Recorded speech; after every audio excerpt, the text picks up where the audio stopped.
Traveler? Oh, the battle, right? Even though we won in the end, it cost a lot to get to this point, huh?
Okay.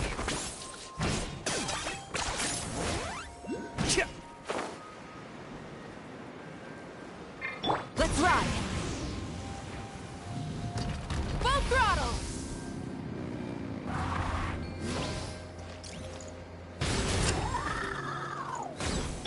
I got him cornered!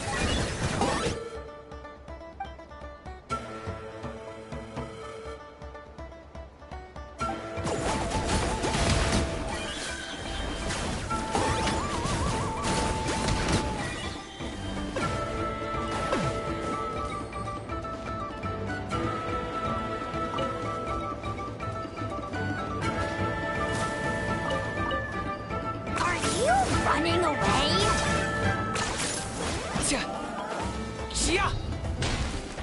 Let's ride! Rev the engines!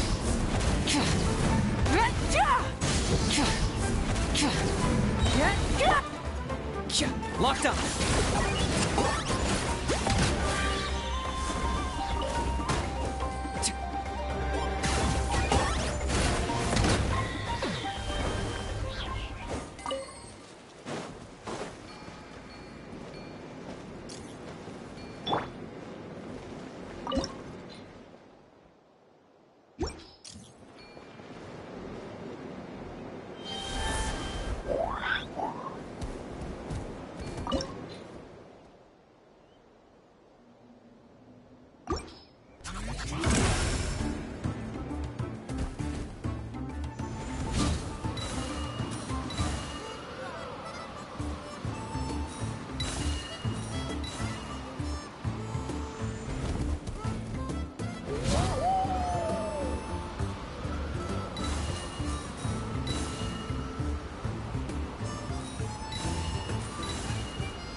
Okay.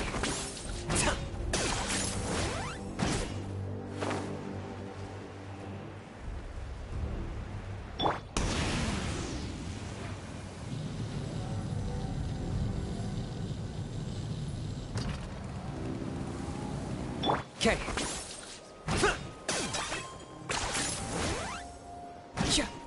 Is this really necessary?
Story! Story! I want to hear a story! Come on!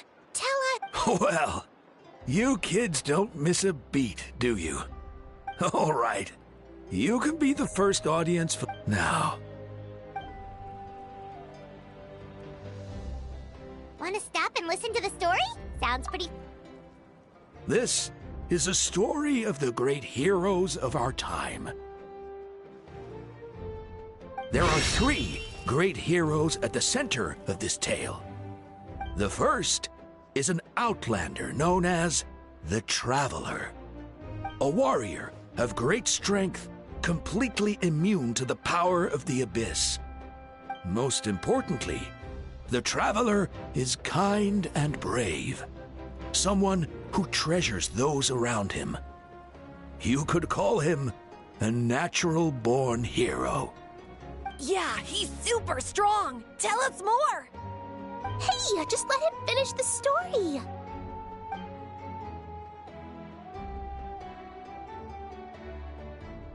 The man telling the story keeps looking this way, Traveler. Paimon thinks he recognizes you.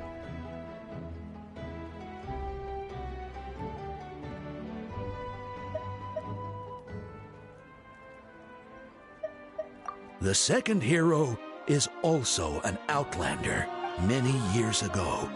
He forged a connection with this land and used his body as a vessel for the souls of his fallen comrades.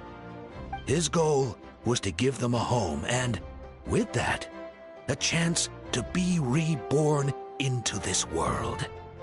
The third hero is none other than our current Archon, Mawika. Not only is she a powerful and respected figure, but she also, with the support of 6 heroes from 500 years ago, she united Natlan against a dangerous foe. Now, this story truly begins with the arrival of the Traveler in Natlan.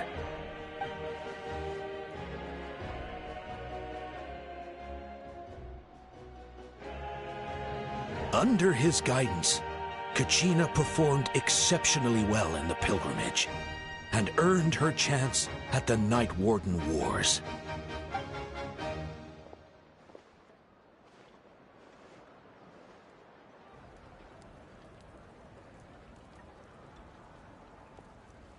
Suddenly, the sky turned dark.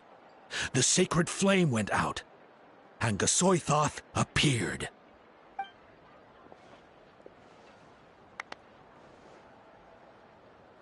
Everyone gathered at the stadium and sang the Ode of Resurrection together to send their support to the furthest corner of the Night Kingdom.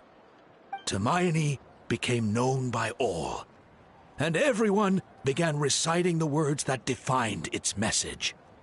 In the beginning, there was darkness, until someone set themselves aflame. Only then did the universe know light. Anyway, the dust has now settled, and Natlan has entered a new era of peace. The Traveler fought for life, the Captain fought for death, and our Archon, Mawika, created a bridge between them. Wow! Is there more? Please don't let that be the end! Sounds like you like this one. Tell you what, give me some time and I'll write it all out in even greater detail. I loved it! This is the best story ever! Yeah, and Hermione is the coolest ancient name. I get to be Hermione today, okay, guys? Hey, it's supposed to be my turn! No, it's my turn! No, it's my turn! I get to be Hermione today! So, no one wants to be the Pyro Archon anymore? Sounds fun! What do you say, Traveler? Wanna let Paimon be Hermione for the day? Alrighty then! Let's go, Paimon!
Let's ride!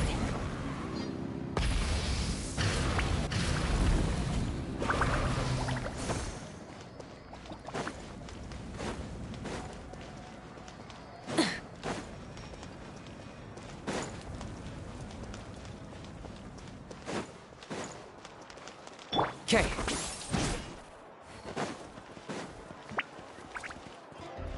Ad Astra ab...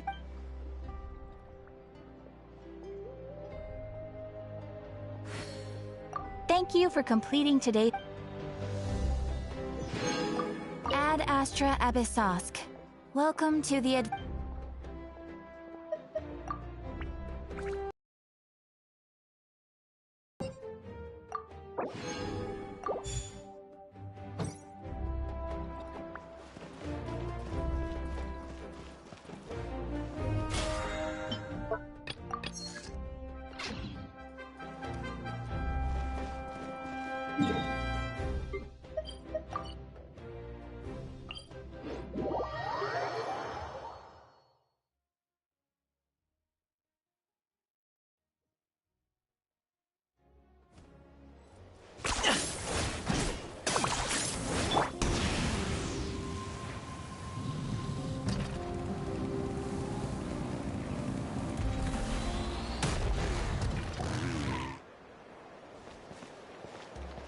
Huh?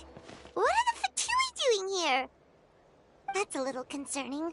Let's go over there and see what they're up to. Also, how did they get this close to a tribal settlement?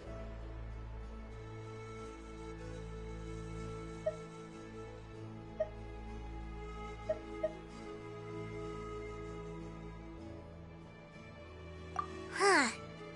All the Fatui left in Natlan are probably the captain's subordinates. That basically makes them followers of one of Natlan's. Still, once a Fatus, always a Fatus. Something seems off seeing them here. Let's go check it out.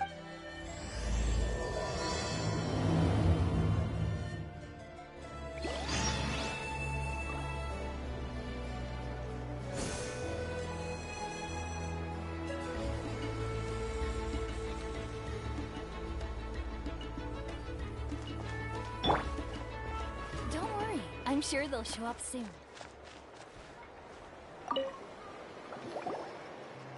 Ahem! What are you guys doing here? Following orders. If you have a problem, Hey, what's with the attitude? Can the Fatui even work for a private employee? This is Grudok.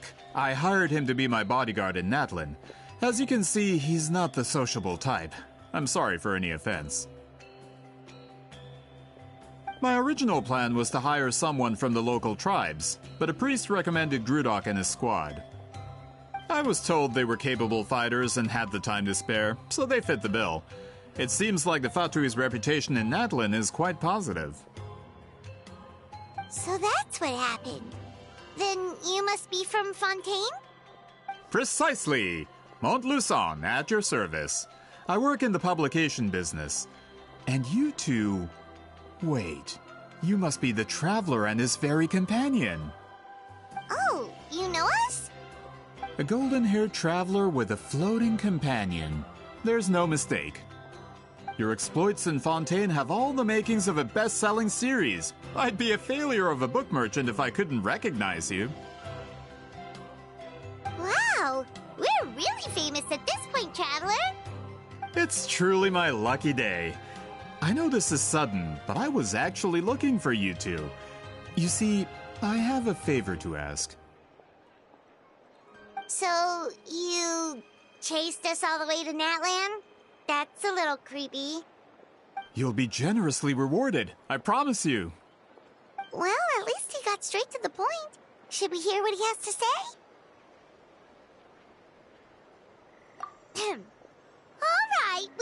your request. You know the great shaman Sitlali, right? I need her help with something. Yeah, the chances of her helping a random stranger just because we asked? Yeah, see, Lolly really doesn't like dealing with strangers. I heard about that from other members of her tribe. But they told me if one person could convince her, it would be the golden-haired traveler. If you manage it, I'll even double your pay. Oh yeah, we should definitely get to the bottom of that first. It's kind of a long story, and there's tribal history involved, so you should hear it from an expert. Alie, if you could. Of course. I don't often have an eager audience for this kind of thing. Nice to meet you. The name's Alie. I'm a researcher from the Fontaine Research Institute. Unlike most researchers, I have a keen interest in ancient ruins. That's why I was invited to join Monsieur Montluçon's team. Have you heard of the legend of the great shaman Huitzilin?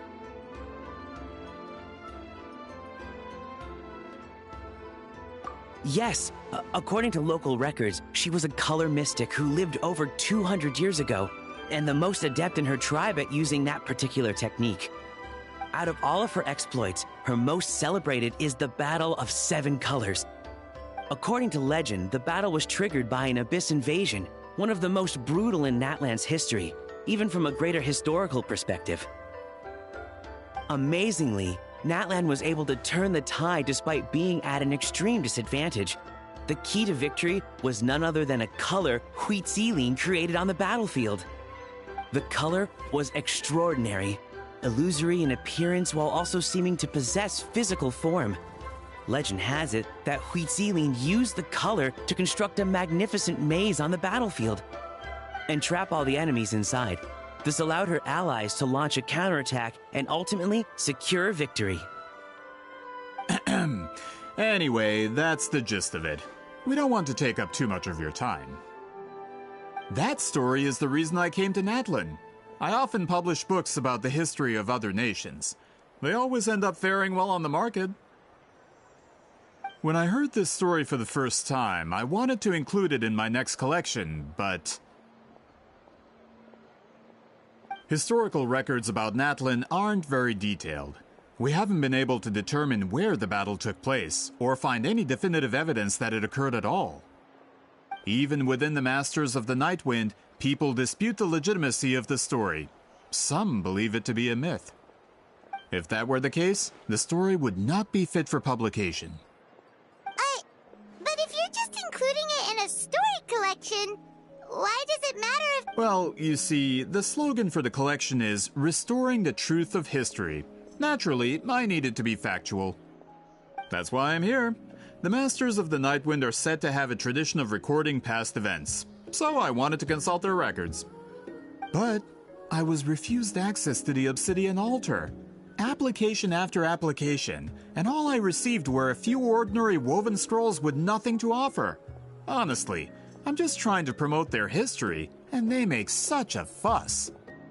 According to my research, their scrolls are considered sacred relics in addition to historical records. Naturally, outsiders are rarely granted access. Not to mention, the scrolls we did get to review actually contain a huge amount of information. I just need more time, and I could... We've been over this, Alier. There's no need to waste time on those scrolls when we have a better way. Sweet Lolly, you mean? Exactly.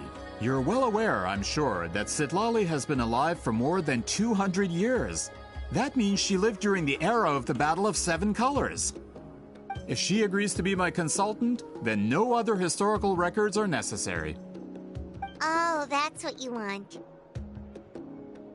So, what do you say? I'll quadruple the pay if it helps. Well, it's not that we don't want to help you. Oh, right. The duty the chief gave us has a lot to do with Huitzilin. Who knows? The Battle of Seven Colors might lead us in the right... All right, we'll help you convince Seat Lolly. Just... Of course. got here, and now I can't even find the recipient. Where are they?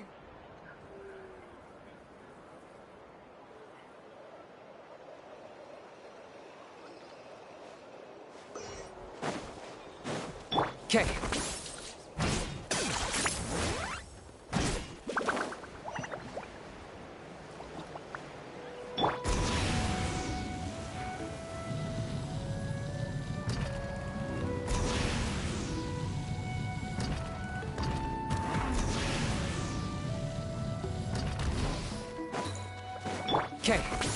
Okay.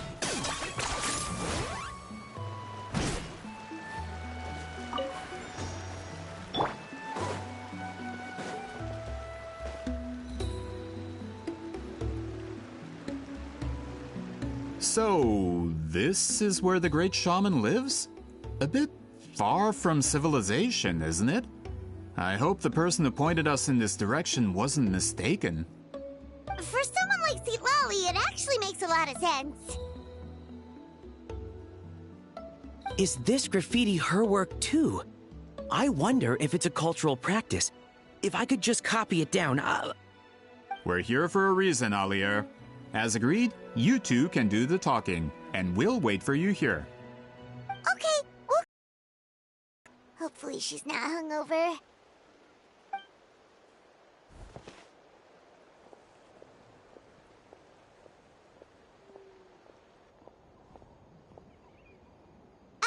Lolly?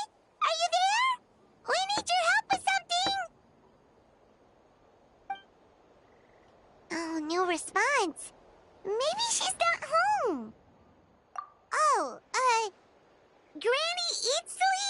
Are you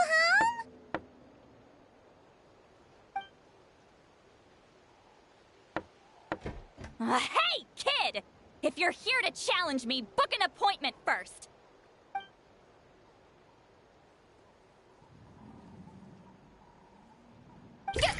Travel...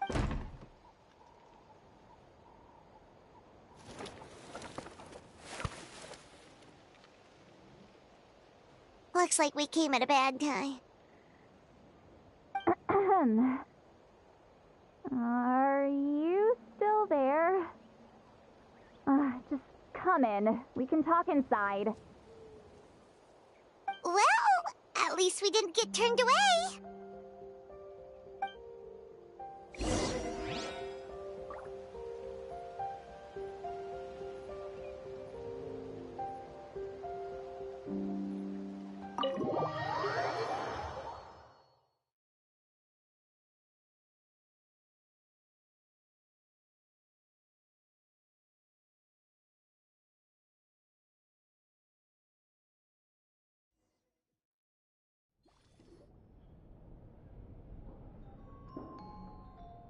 Huh. So this is where Sweet Lolly lives. I, didn't have time to fully clean up the place. Complain if you want. Menial housework means nothing to a great shaman like myself. Besides, in light novels, people who keep everything neat and tidy are always too boring to be the protagonists. Also, I'm not a hermit. I'm just above superficial rules of societal etiquette.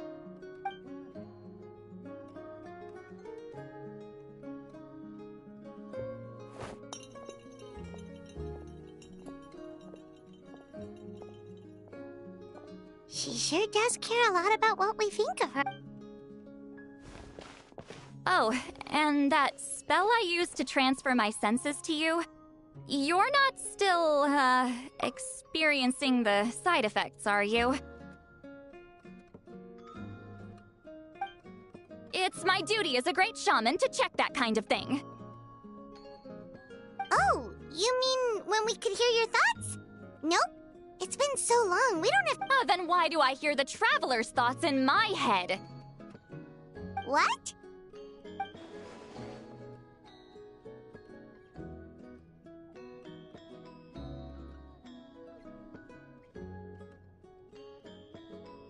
I can still hear you, you know. Don't bother. I'll find a way to fix it. First you hear my thoughts, now I'm hearing your thoughts. It was just a simple spell. I used it on you and now it's on the fritz. Ah, forget it. Just tell me what— Well, someone asked us to ask you to be their consultant. So they asked the hero of Natland to put in a good word? Sounds like they know I don't usually trouble myself with other people's problems.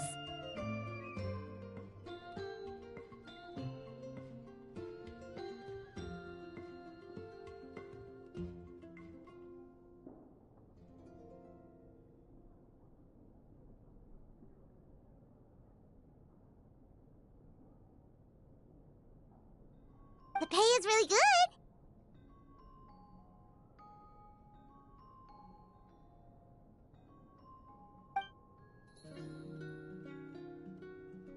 Doesn't matter, I'm busy. She sure doesn't look busy. Paimon knew this wouldn't get us. From you? Yeah, we were given a sacred duty to help your tribe weave a special scroll. Huh? So, you're— We were surprised too. After all, we have no idea how to weave a scroll like that. But with Chef Biram's help, we were able to make some progress.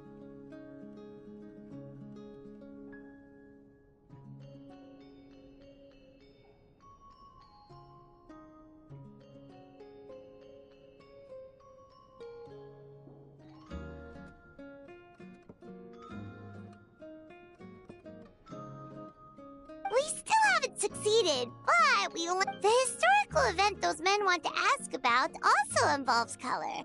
If you help them, you might end up helping us too.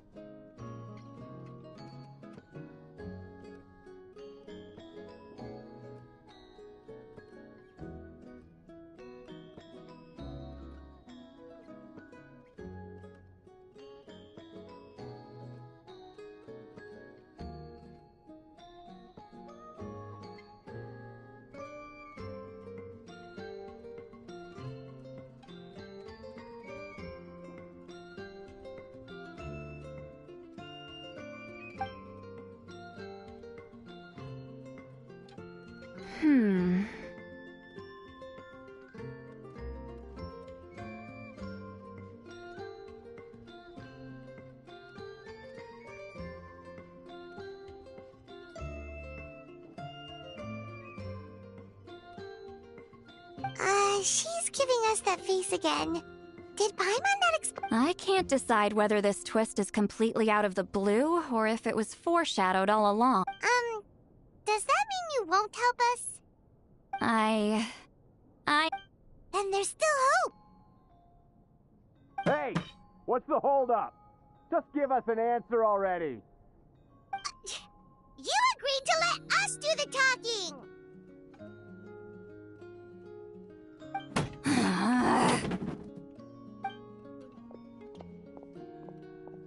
Sweet Lolly!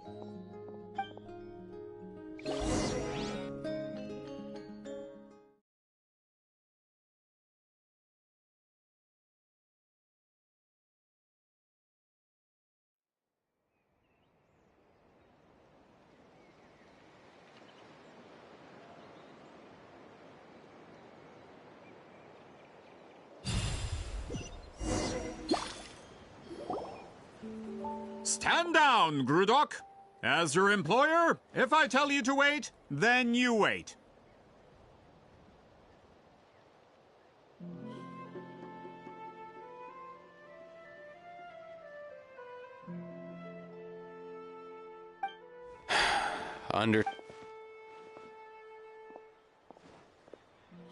You're the great shaman who's been alive for centuries? But you're so... Apologies for the disturbance. Grudok is... You're lucky you didn't force Sweet Lolly's hand. Well, since you're here, how about a discussion? Do you have any idea who I am? Did you think Granny Eatsley would be fooled by— I have no intention of speaking to you. Your recent hire interrupted me right as I— Pull a trick like that again, and I'll make your lives a living horror novel, except 10 times worse. Whoa. Traveler, we have a discussion to finish. You live up to your name, Granny Itztli. I apologize for the offense. I'm just surprised the Battle of Seven Colors didn't pique your interest. You're investigating the Battle of Seven Colors? Ah, the Traveler didn't... Yes, I thought the Traveler could help me convince you. But, if I'm not mistaken, you have a personal interest in this matter, don't you? I heard that the great shaman Huitzilin was a friend of yours. You two must have been close. If I can resolve the controversy and prove the battle took place, I'll include it in my next collection. Then, all of Teyvat will learn the truth. With your support, your friend's heroic deeds will once again be known throughout the land. Inspiring, don't you think? If this is really about that duty, then... fine. I'll help. I'm honored. Save it. I agreed to help the Traveler, not you. You'll just have to leech what you can. Well, at least she agreed to help.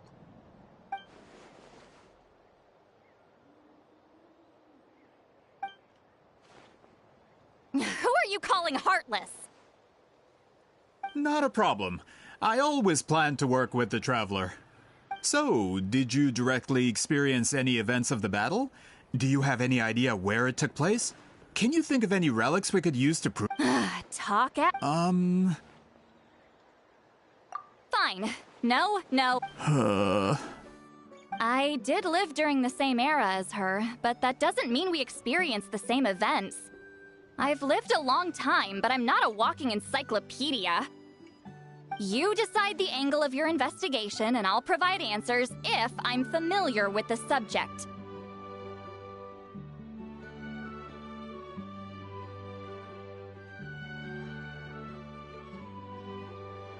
All right. Even if you didn't witness the battle yourself, you still lived... Alier, you had an idea about where to start, yes?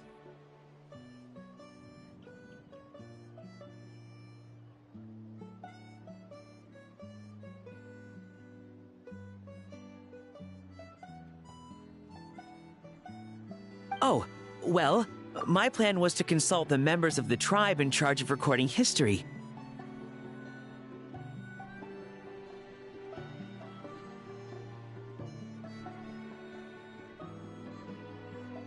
Then, let's start there.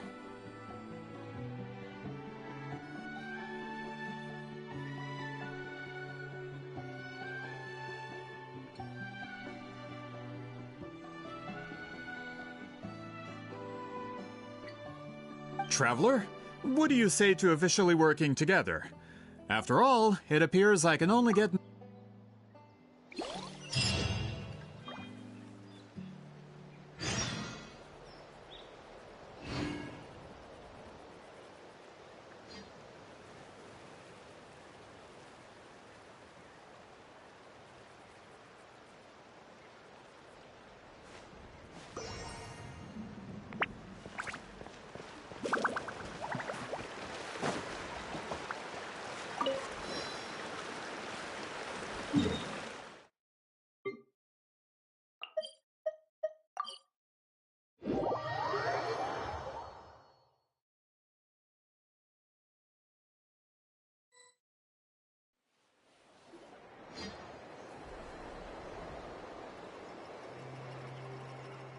You don't seem super invested. The Battle of Seven Colors is something I've only ever heard about. But how? Weren't you alive when... I wasn't there when it took place, and she never told me about it. But Molo-Sol said the two of you were close friends. The battle was legendary. Why wouldn't Huitzilin tell you about it? Close friends? More like arch rivals. Something Montluçon would know if he actually did his research. Did you see the graffiti outside my house? That's not my doing. All students from Huitzilin School of Shamanism must pass an extremely difficult trial before graduation, defeating me in battle. Those graffiti drawings are how they challenge me.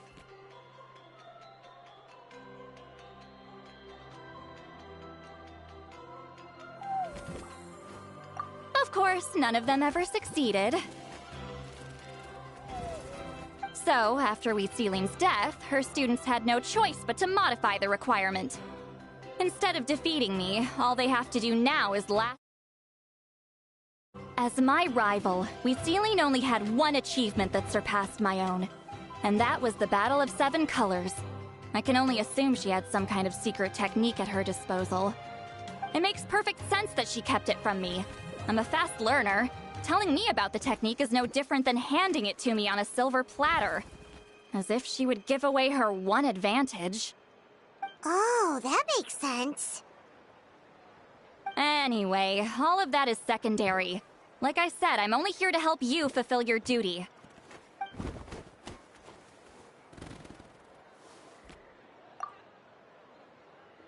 Don't misunderstand. This duty is important for my tribe, too. A great shaman should do her part to see it done.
Excuse you?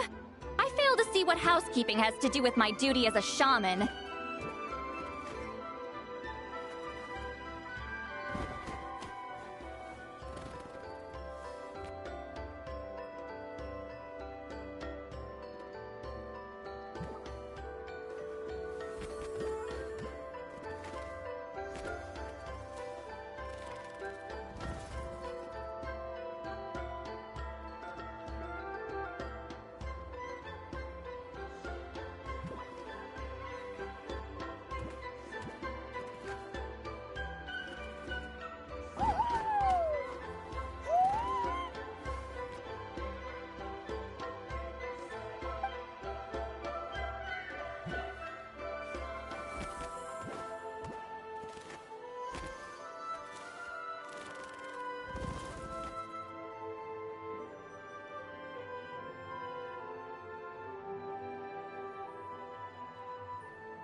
Why is it that you're the one whose thoughts are exposed, but I'm still the one suffering? I need to get to the bottom of this. Excuse me, great shaman, but we have a situation over here. We could really use your help.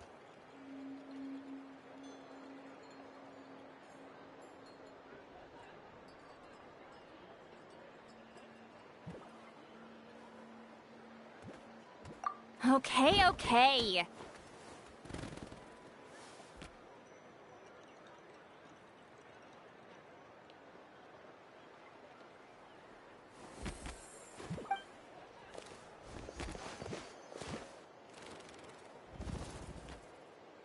Of course the Battle of Seven Colors happened. The woven scroll proves it. Wheat Ceiling used a mysterious color to construct a maze and trap the enemies inside.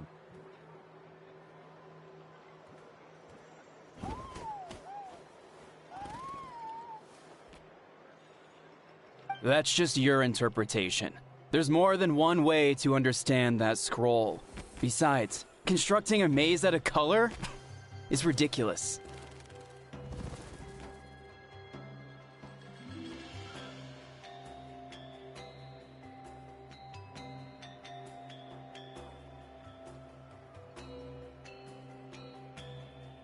Wheat Ceiling was one of the most powerful shamans of her time. She definitely could have pulled it off.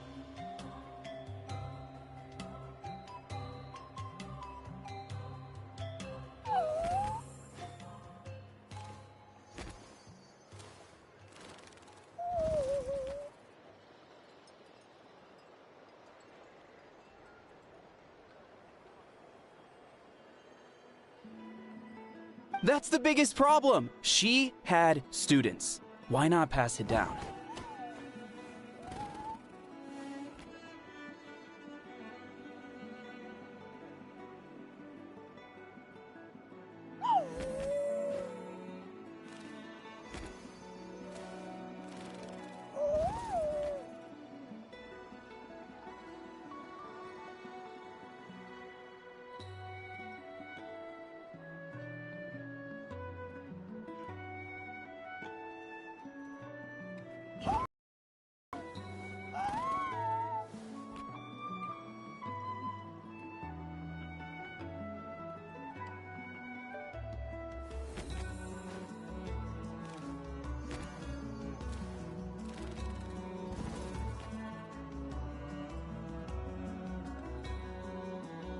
A technique that powerful? And no shaman since has ever used it? Her students are keeping it a secret, of course. If you knew a technique like that, you'd be a fool to show it to just anyone.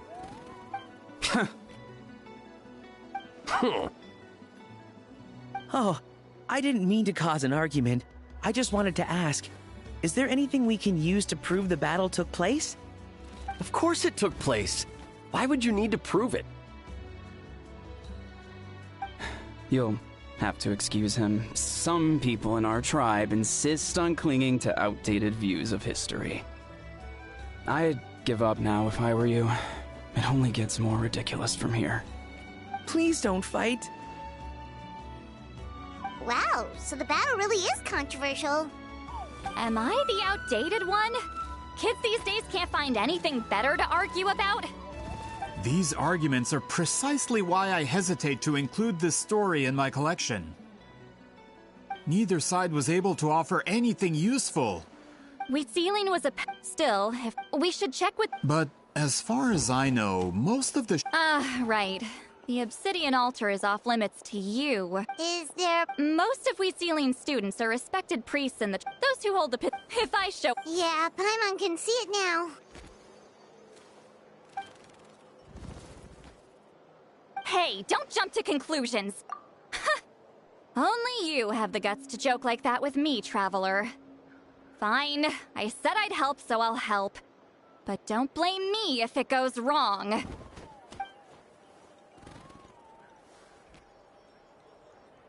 the rest of you can wait for us here. We appreciate the help.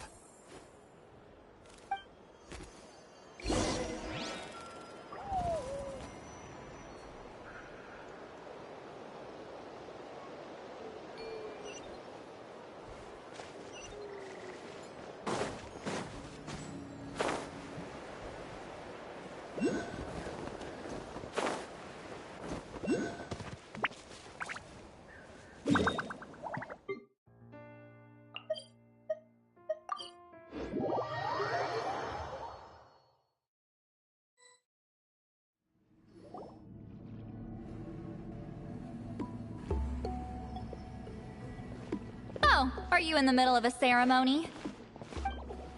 Granny Eatsley?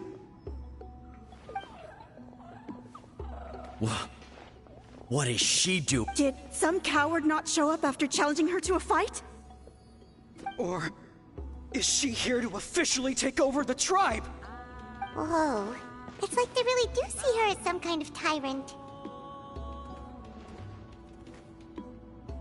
No matter what, we'll defend our dignity as priests to the end. Ugh, you talk a big game for someone who lost to me the most out of the entire priesthood. What? All I want is to ask some questions. So, you're here to interrogate us? Someone didn't sit pretty for their beating? Is that it? You want their name, don't you? We should just run!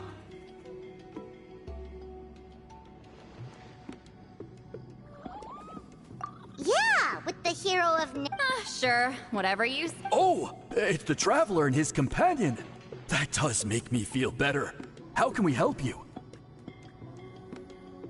We wanted to ask about the technique you inherited from Wheatsealing. Huh. So you can eradicate our school once and for all? Disciples of our school have challenged her year after year, just as our master instructed. Sounds like she's finally had enough. Well, you're not wrong. If we want to protect our legacy, one of us needs to run! Not this again. Just how much did you traumatize them, Sweet Lolly?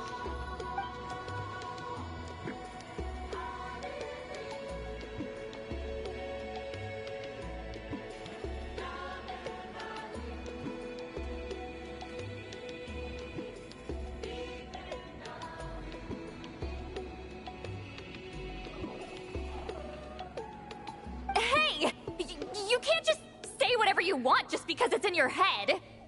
I'm Granny Eatsley. A mere mention of my name and kids burst into tears. Love and respect? No one has the guts for that.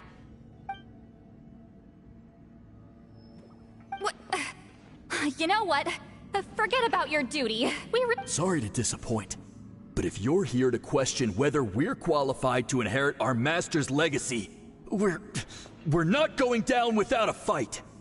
We're not getting anywhere. What should we do, Traveler?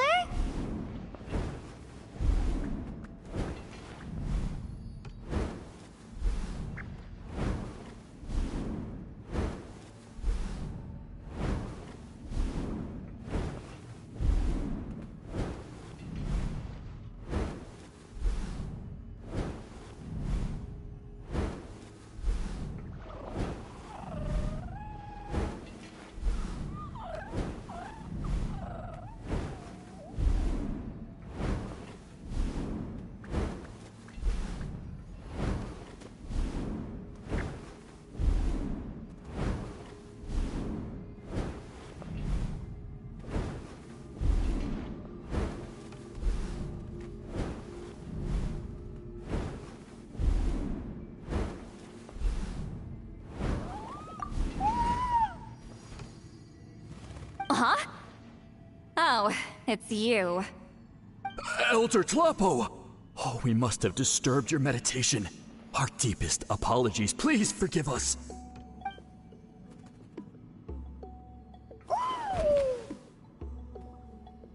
Did Elder Tlapo just issue a declaration? From what I can tell, in a single word, the message was... friend?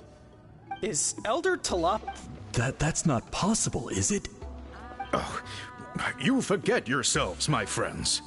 You are esteemed priests of our tribe. Where are your manners? But Chief... I didn't expect to see you here, great shaman. My sincere apologies for the lack of hospitality. Well, I wasn't exactly planning to come to this crowded place. So you can save the pleasantries, Chief. I'd rather get this over with. Understood. Now, as successors of Huitzilin, I understand your friction with Granny Itzli. However, Elder Tlapo's declarations have always showed us the correct path. You would do well to respect his counsel.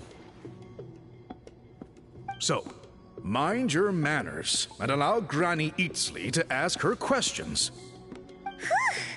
Good thing Elder Tlapo and Chief Biram are on our side.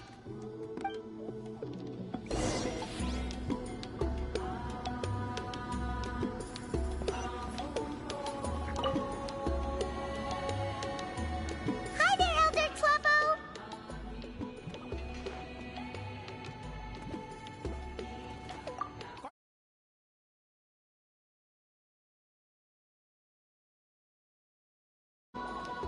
He's the one who put you in charge of the scroll, right? Yeah, Elder Tlapo appointed us to the task. Elder Tlapo, huh? He's still Claw to me.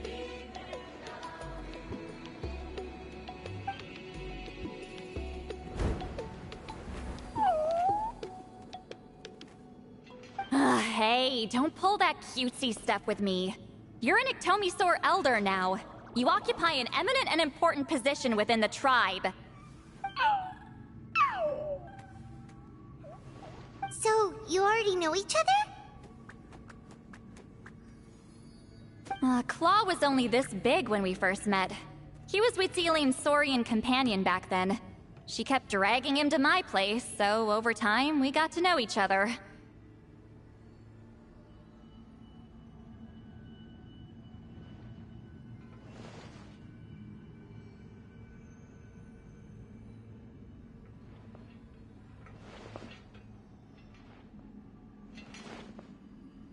She only came to my place to fight me.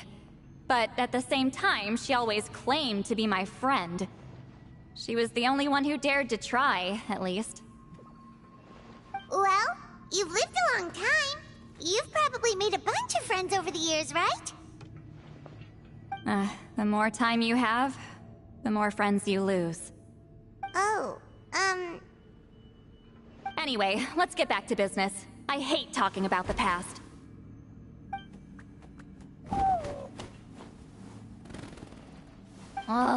200 years and you still haven't given up, Claw?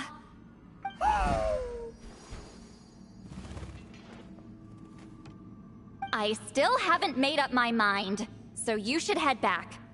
Traveler, Paimon, let's go.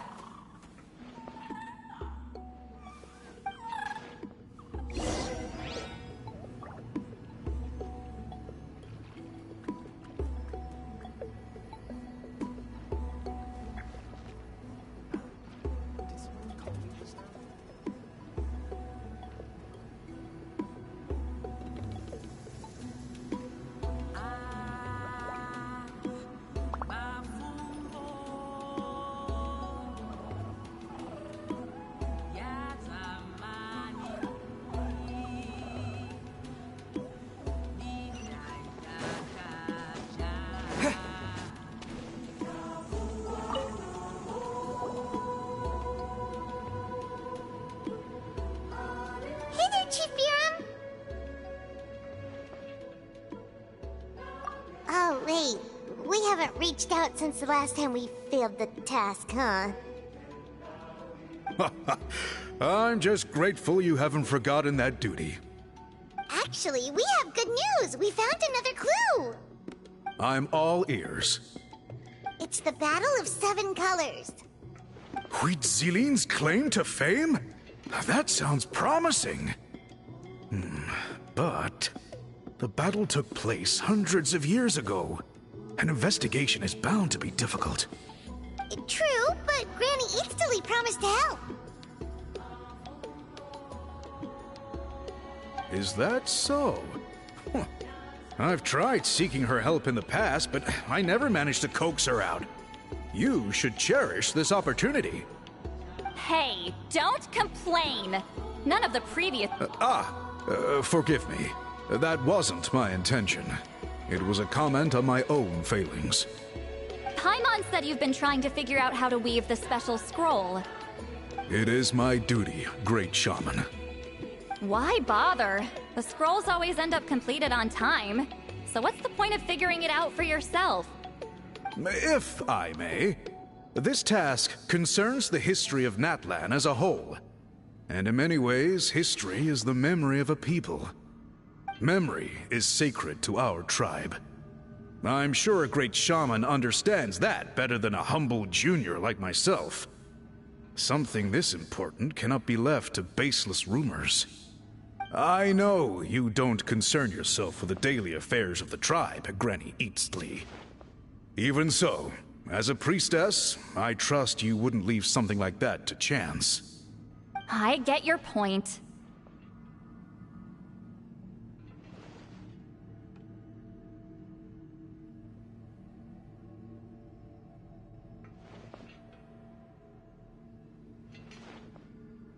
Of course, the one time I wish you could read my mind, it doesn't work.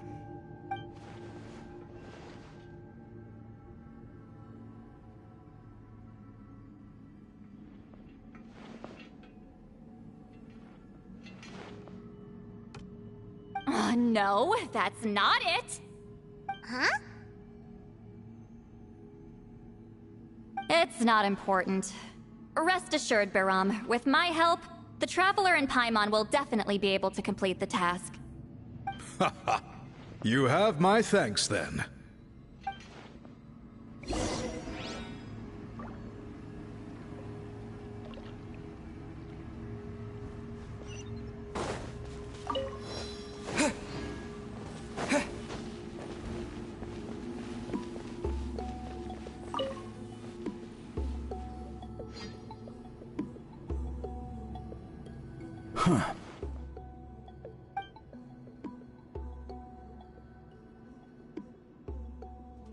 So are you here to test whether we're qualified to inherit Master Huitzilin's legacy?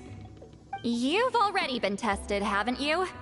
Well, frankly speaking, I don't think any of you are qualified. But that's not why I'm here. All you need to do is be good and answer my questions. Fine. Ask away. You've heard of the Battle of 7 Colors, right? Of course. It's our master's claim to fame. An immortal legend inscribed in the very history of our tribe. Then I'm sure you know there are those who question whether it actually occurred. I did hear people arguing about that the other day. It's disgraceful. How can they question something like that? It doesn't surprise me. Natlan has had more tourism lately.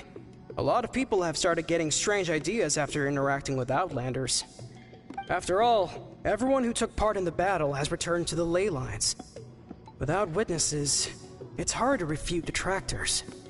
Well, it just so happens the questions I want to ask are directly related to the legitimacy of this battle. Listen, we know you are rivals, but do you really have to question her legacy? You think she's like you? Someone who can't survive a little scrutiny? No, of course not. Then let me finish. During the battle, Huitzilin most likely used a technique powerful enough to turn the tides of war. I'm sure she was very proud of it. Proud enough to pass it on to her disciples. So, Which one of you inherited that technique?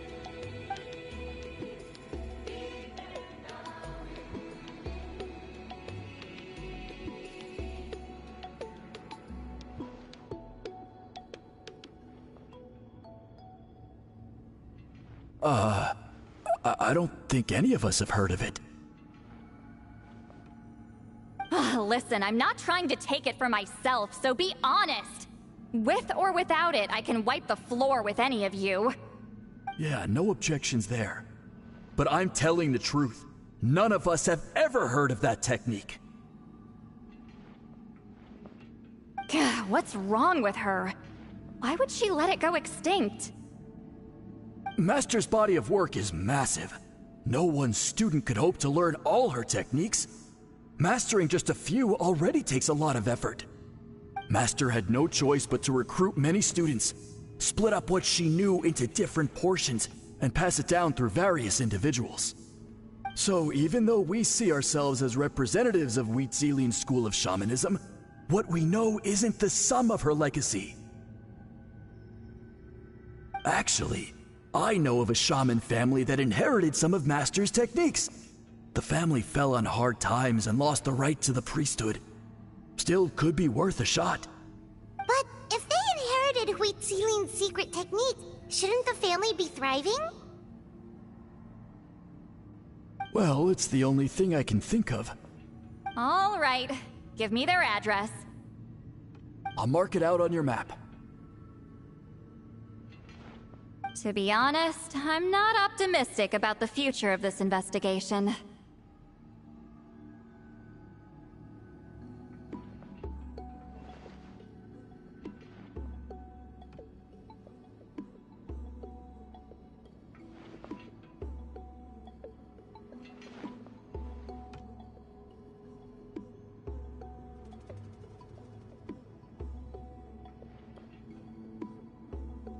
That's because the request came from you.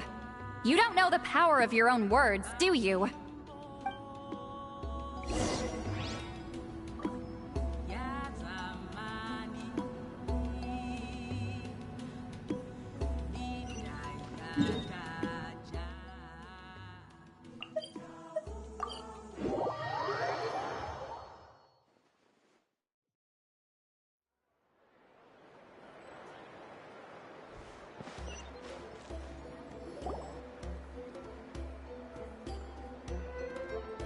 Proving the legitimacy of this battle seems more hopeless by the second.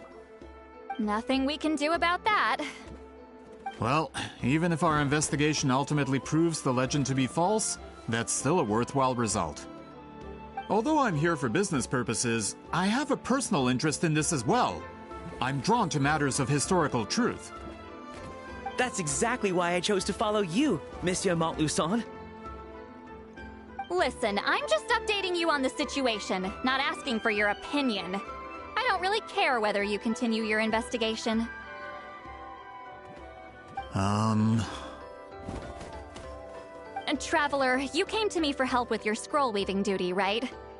You thought looking into the Battle of Seven Colors could give you answers. That's understandable.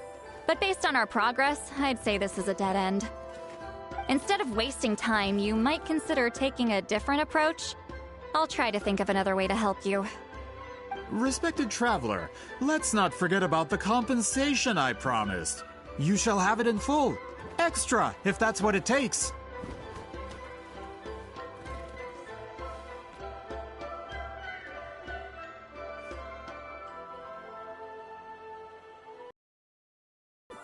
What makes you say that?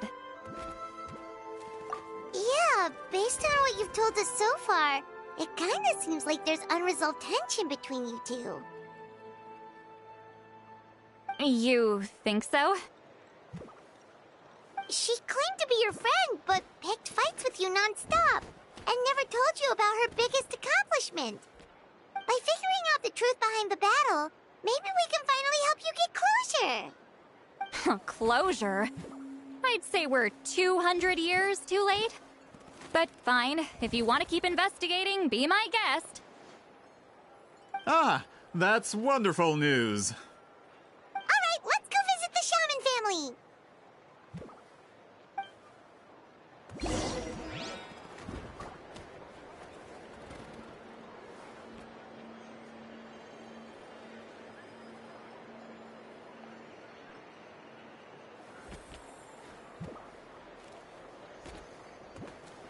Gotta pick the right location. Gotta pick a good date.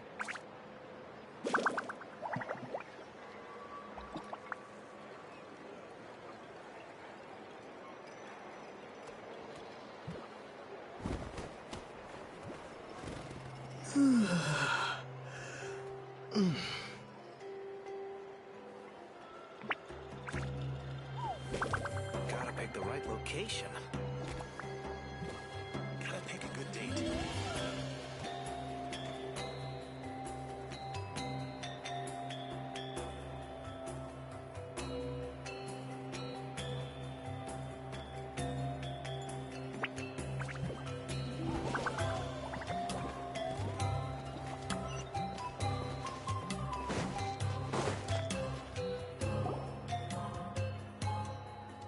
Hello, are you Asia Man?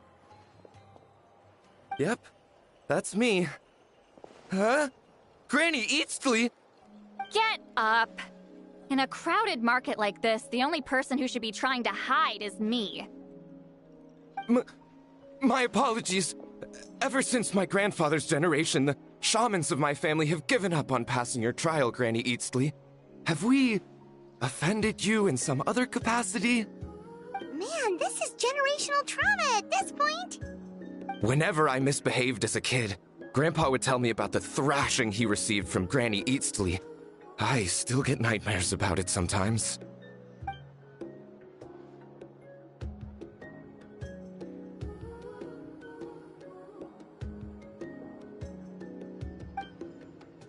Hey, don't get any funny ideas. This was your idea, remember? Keep asking your questions. I'm going to find somewhere quiet to wait.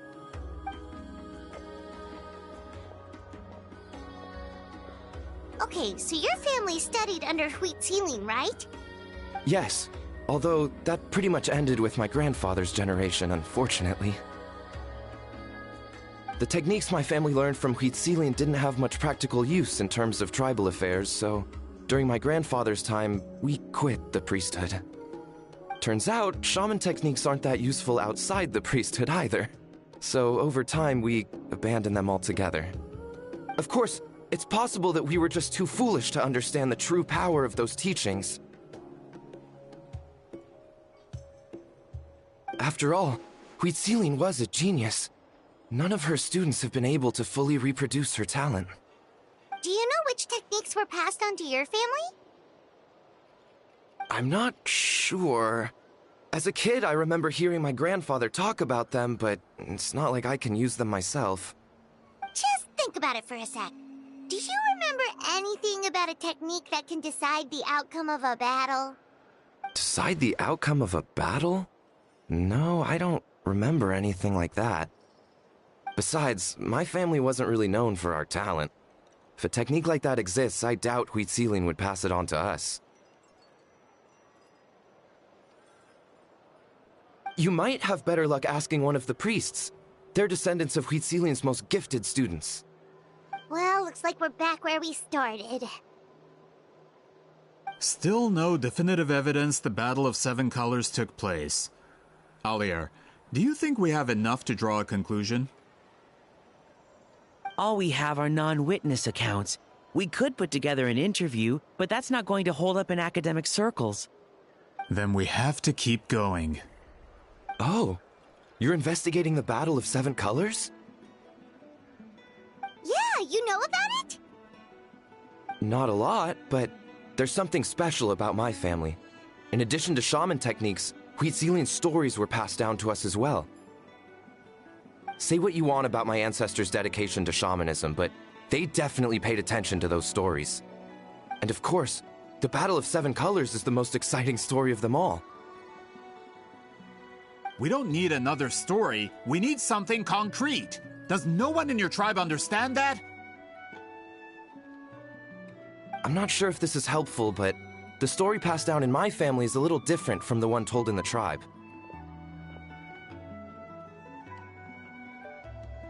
Really?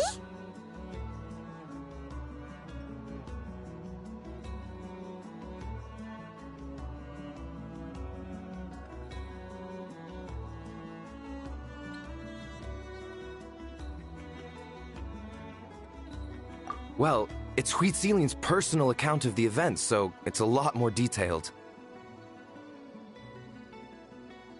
For example, in the version I heard, the battle took place in a location known as Chico Mostuk Cave. That means you can tell us where to find it. Have you ever been to this place? Unfortunately not. I studied maps of Natlan before we left, Monsieur Montluçon. I don't remember ever seeing such a name. Could your ancestors be mistaken, Mr. Ashemin? It's unlikely. My family may have let the shamanism side of things fall by the wayside, but we're serious about these stories. In the words of my grandfather, some things deserve to be passed down more than secret arts. If Huitzilin's version of events differs so much from the general understanding, that makes it even more likely the battle is completely made up. Yeah, that's disappointing. Oh, hold on. You mentioned the Chico Mostuk cave? Oh, yes? Can I clear something up for you? It's been more than 200 years. Huh. I never thought I'd hear that name again. What do you mean?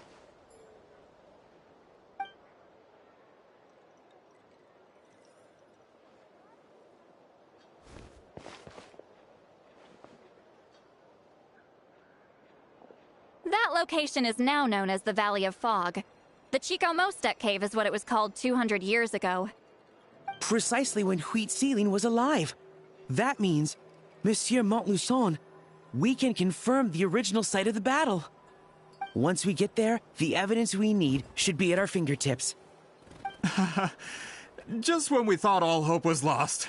I never doubted you, great shaman. Allow me to present you with a gift as thanks. Save it. Flattery won't get you anywhere with me.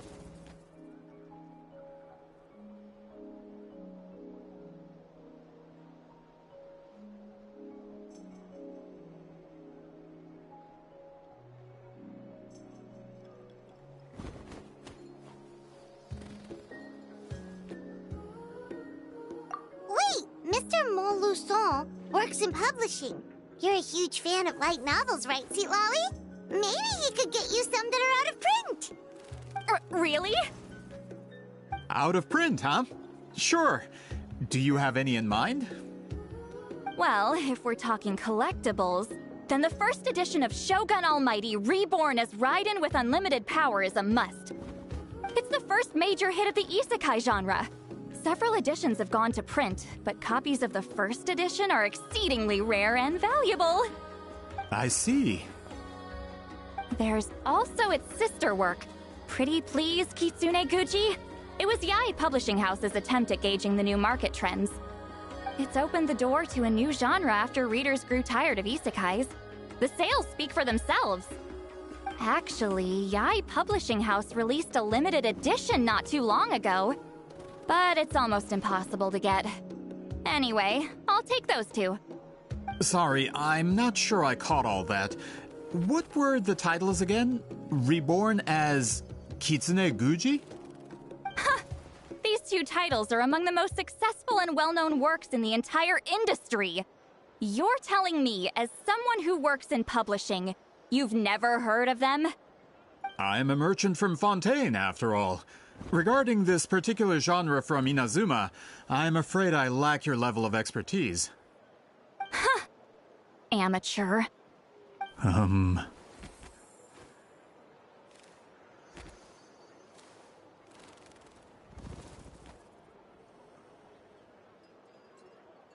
Of course. Sounds like a perfect arrangement.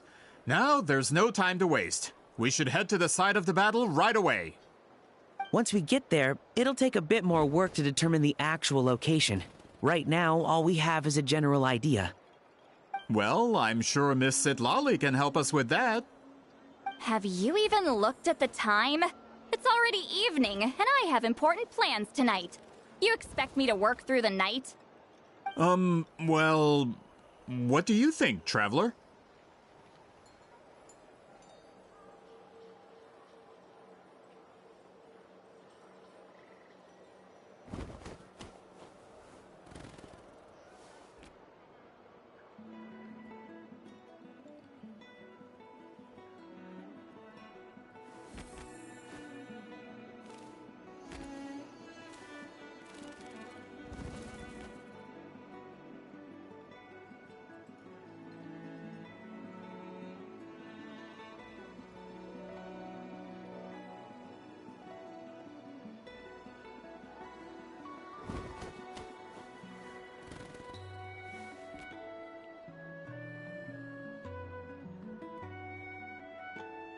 Okay, we'll find a place to rest for the night. When should we meet tomorrow?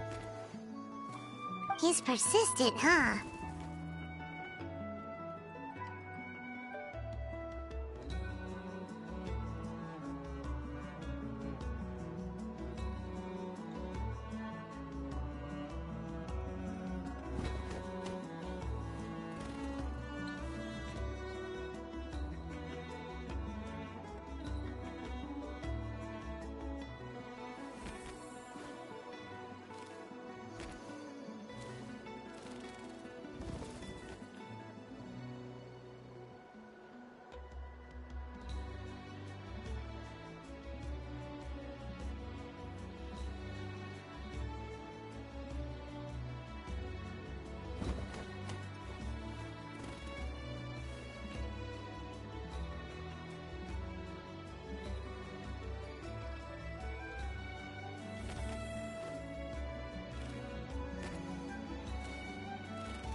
How about noon? Do we have to wait that long? Great shamans have important matters to attend to in the morning.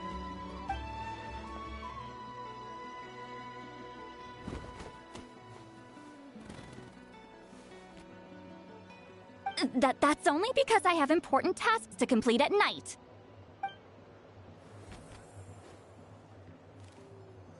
All right, as Miss Sitlali instructed. Let's meet back up tomorrow at noon. We'll be waiting at the exit of the tribal settlement.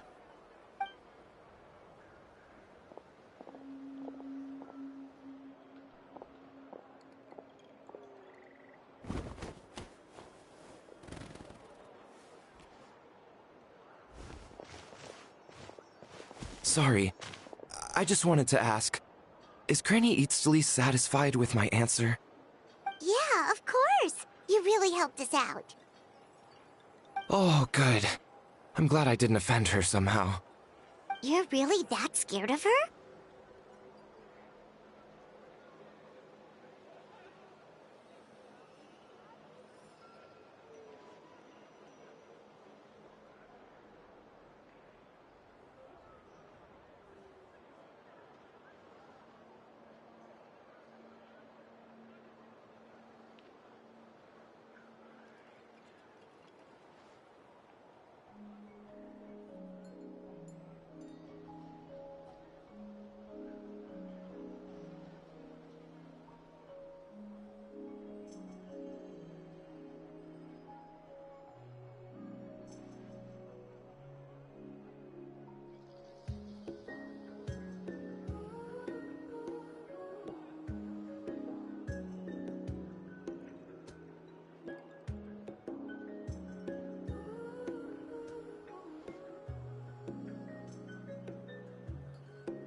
To be honest, Granny Eatsley almost never interacts with ordinary tribespeople like us.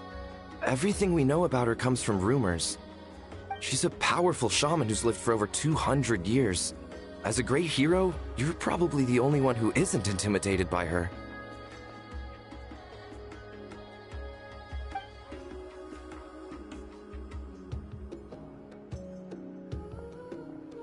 Well, thanks for today, Sealolly.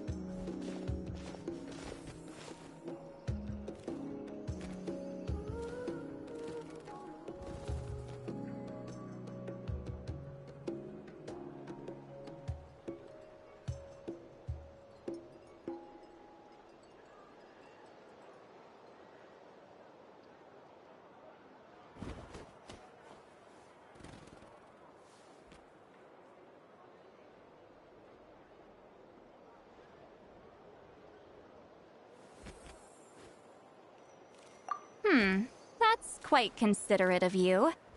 All right, let's grab a few drinks. Just like last time. Wait, didn't you say you had important plans tonight? What did you think I meant? Does that mean you've gone drinking every night for the past 200 years? Now Paimon's worried about your health.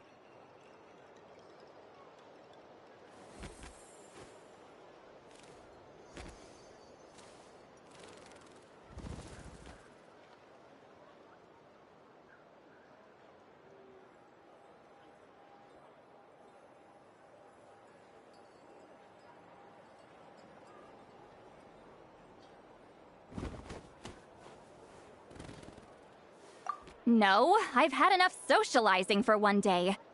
I know somewhere quiet. We can just buy some drinks and head over.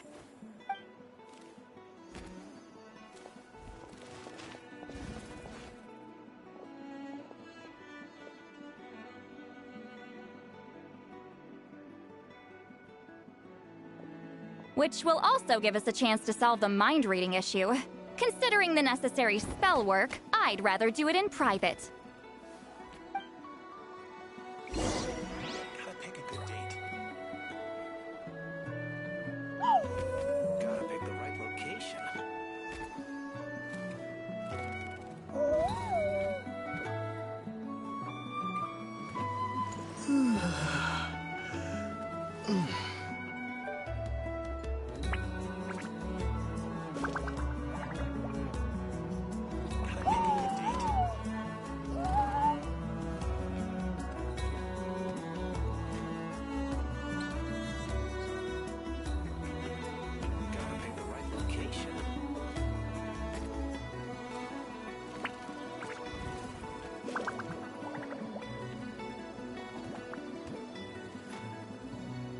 Pick a good date. Weather's fine and I'm feeling great.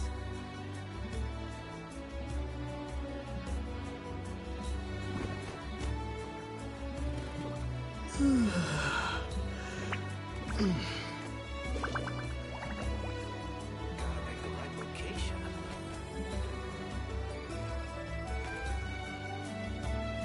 Gotta pick a good date. Weather's fine.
Okay.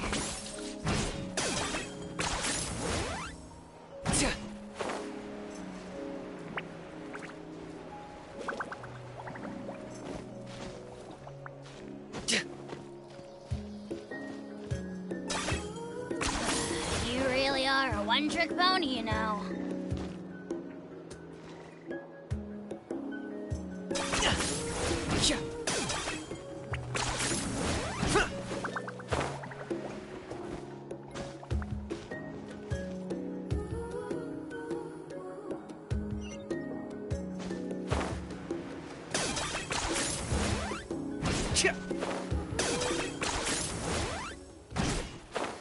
Let's ride!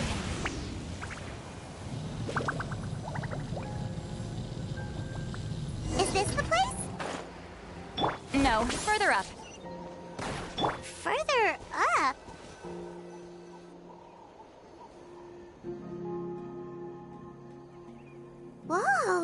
like a secret base!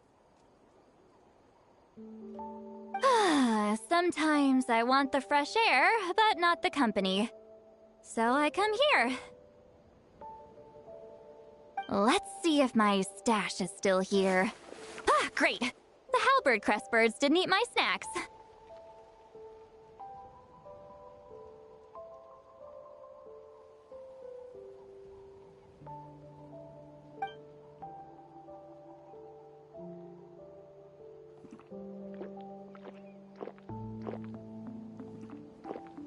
Now for the mind reading issue. Give me your hand.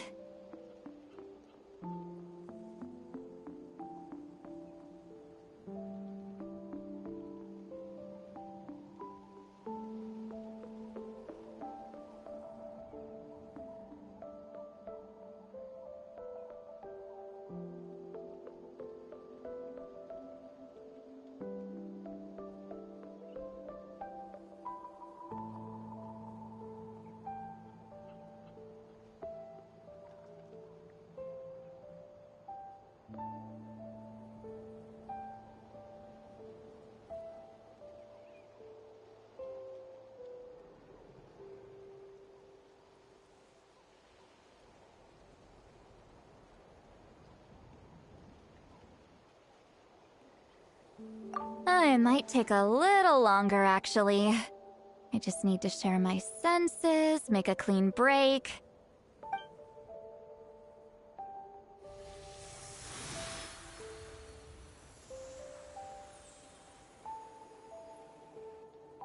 And that should do it, right?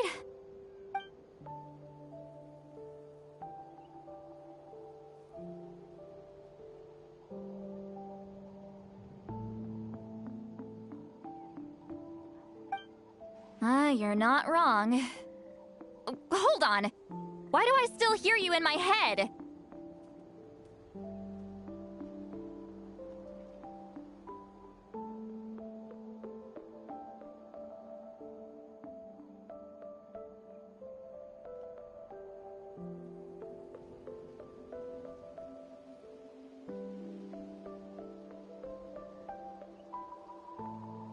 Oh, did I not separate our senses completely?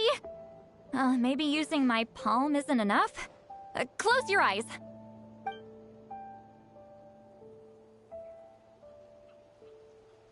Oh, please work, please work. A great shaman should be able to handle this. Okay, what about now?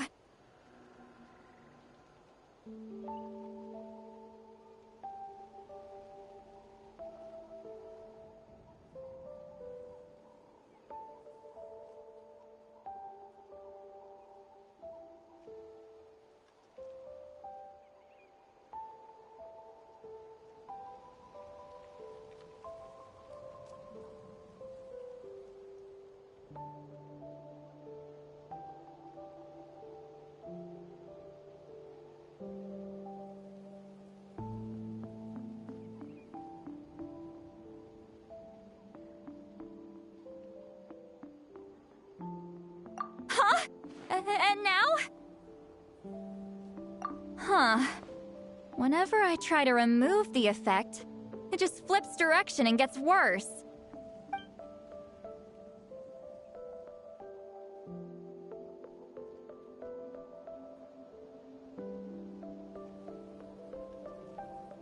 That was just to help with the spell.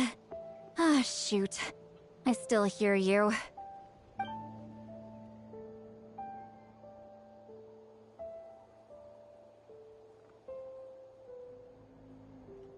For a human soul, to lose the boundaries of the mind is to drown in the sea of consciousness without a concept of self. Wait, that sounds bad! I read that in a light novel. When it comes to the real world, I think it's pretty accurate. Is Sweet Lolly drunk? She's not making much sense. Anyway, we'll just have to leave it for now. Hearing the Traveler's thoughts isn't that bad, right? You should just tease him. That's what Paimon would do.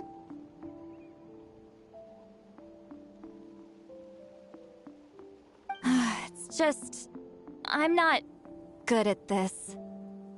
I'm not used to being close to people.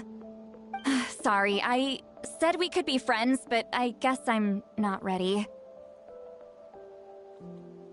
I'm used to being Granny Eatsley. Someone intimidating, someone people are scared to approach. I don't have to deal with people that way.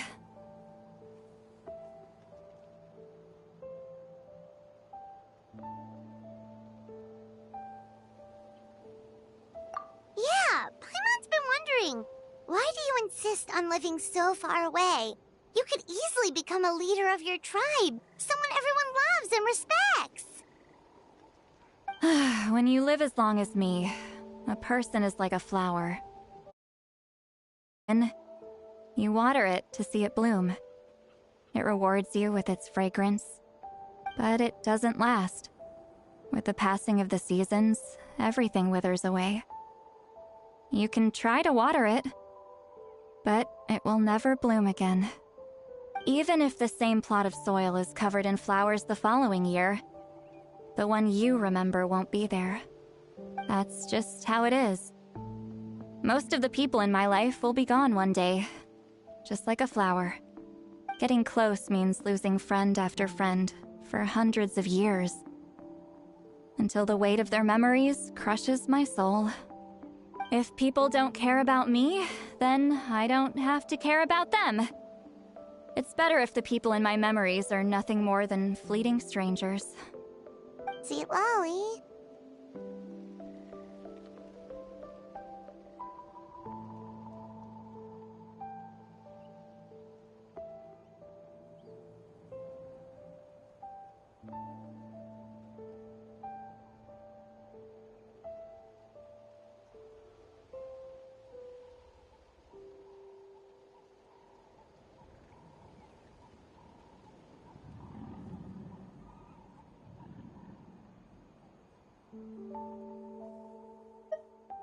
You won't live as long as me, so you don't have to worry about that.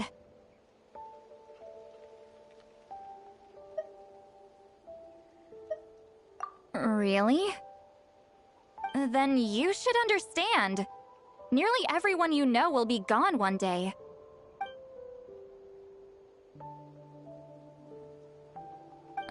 Traveler?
Is something wrong? Stupid mind-reading side effect won't go away. It's not like I want to hear you complain about me all the time. Okay, she's definitely drunk. See, Lolly, maybe... I'm not drunk. I remember everything the traveler said. Just gotta think of a response. I'll think of... Uh-oh, not this again. Is she asleep? I'm fine. Can get home by myself.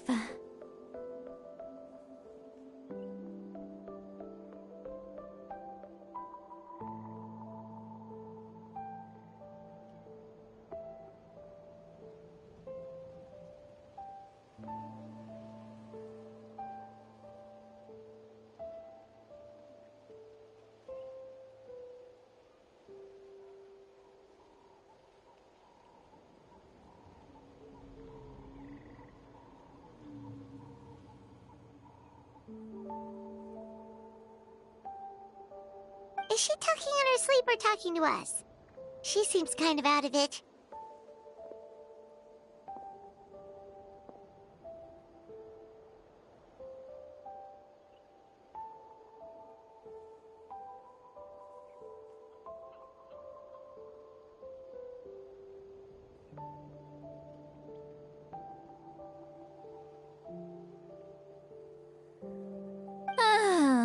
Bye. Gonna walk back alone. Need some time to think.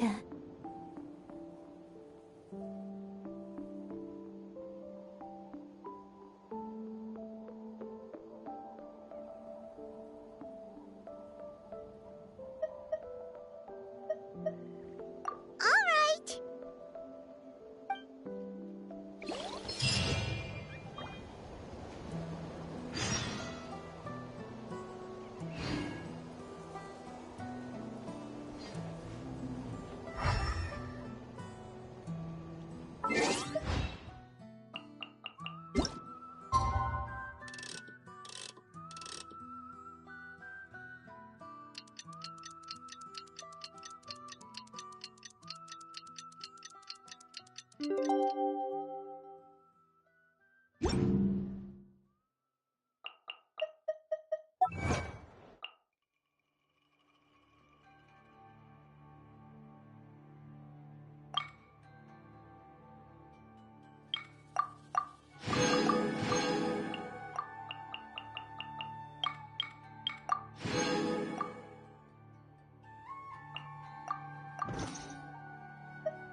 Okay.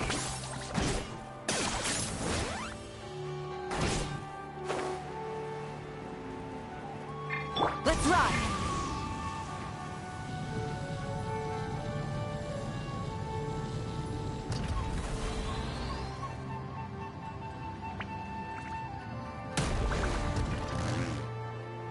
This should be the place we... Who knows if Sweet Lolly will show up on time? She drank so much last night, she might not even be up yet. Ahem.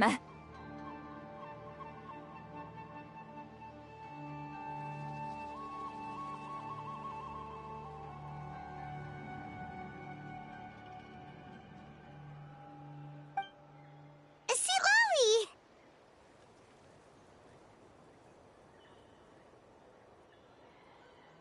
No need to sound so surprised.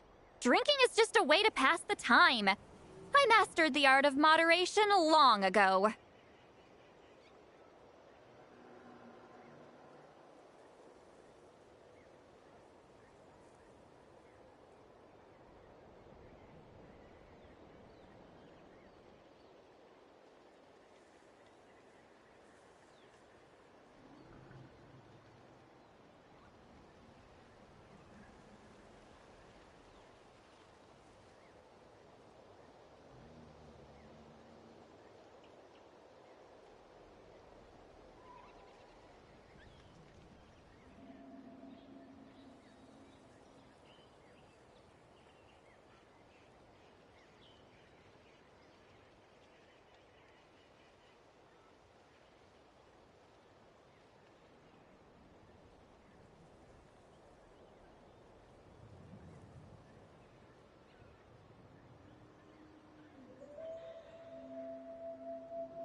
Last night doesn't count.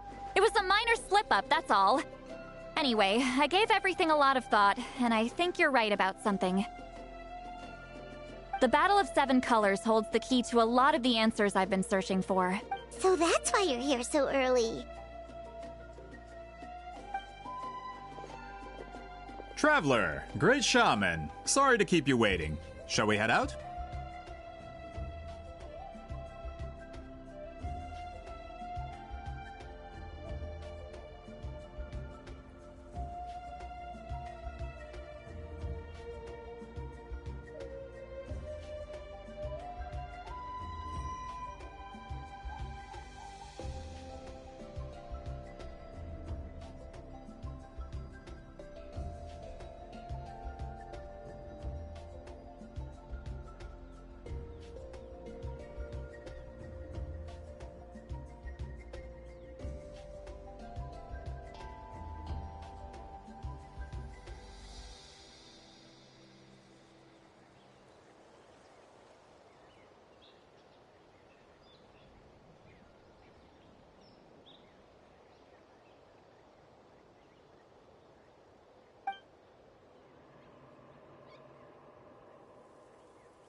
Just follow me.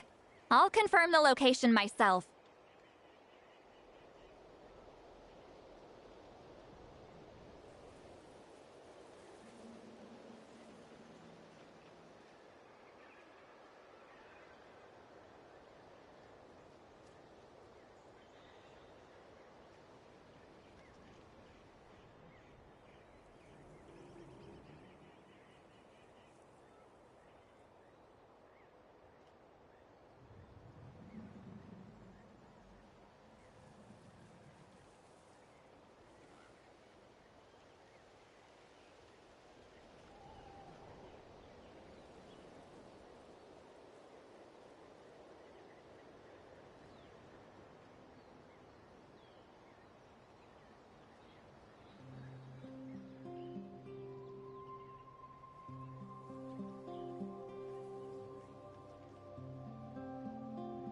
Of course.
This should be it.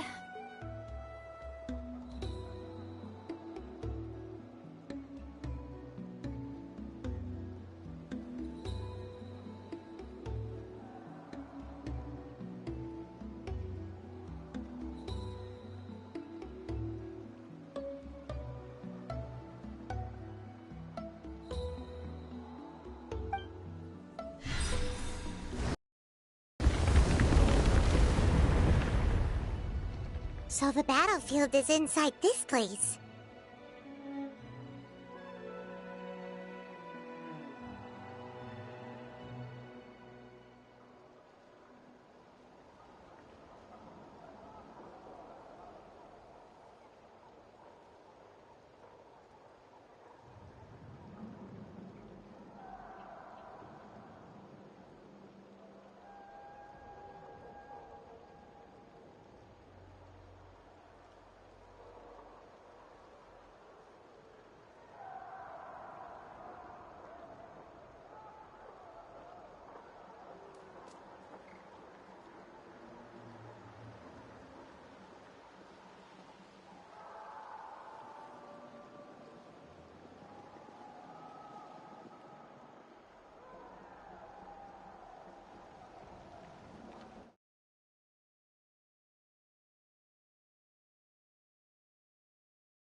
That could explain a lot of our academic questions.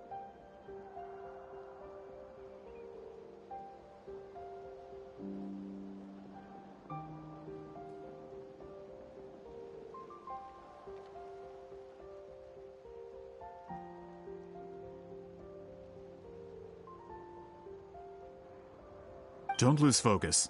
Once we get to the actual site of the battle, all the evidence needed for publication will be at our fingertips.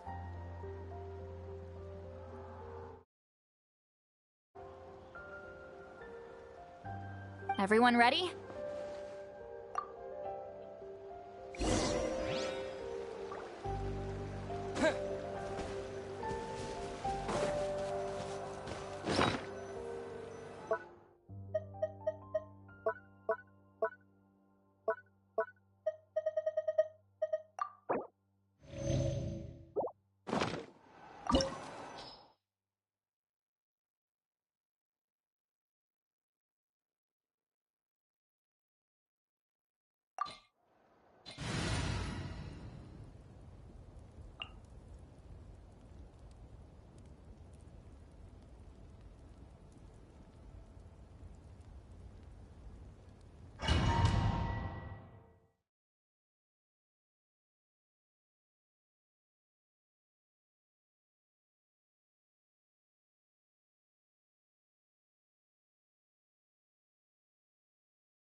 So the Abyss invaded through a cave like this?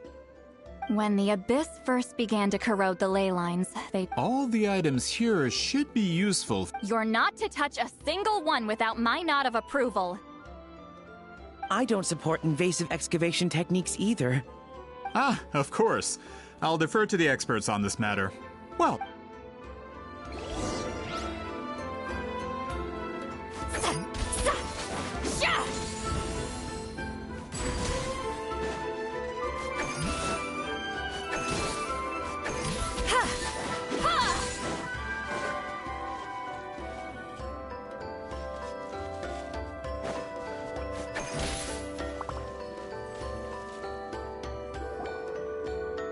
There are weapons here from every tribe in Natlan. The battle must have encompassed the entire nation.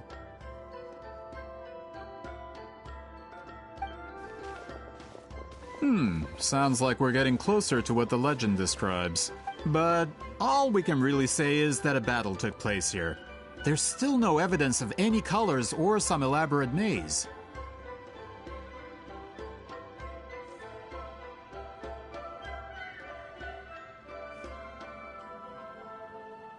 Wow, you're really invested in the battle. Well, it's the reason I came to Natlan in the first place. Grudok, send some of your men to search the area. We might... All the bases. Don't jump to conclusions. Of course this isn't the site of the actual battle.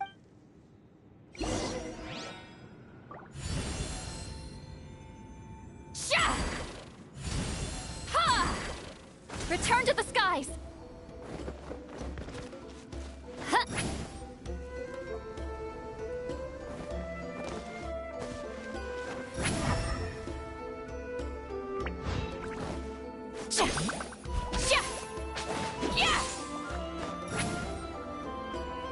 This wall is in our way! I might have an idea. Traveler, try removing that sphere.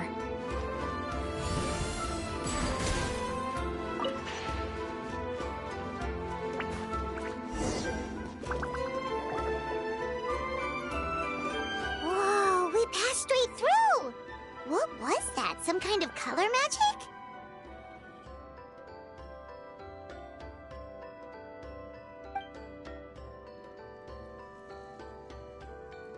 It's very close to the technique Wheatsealing might have used.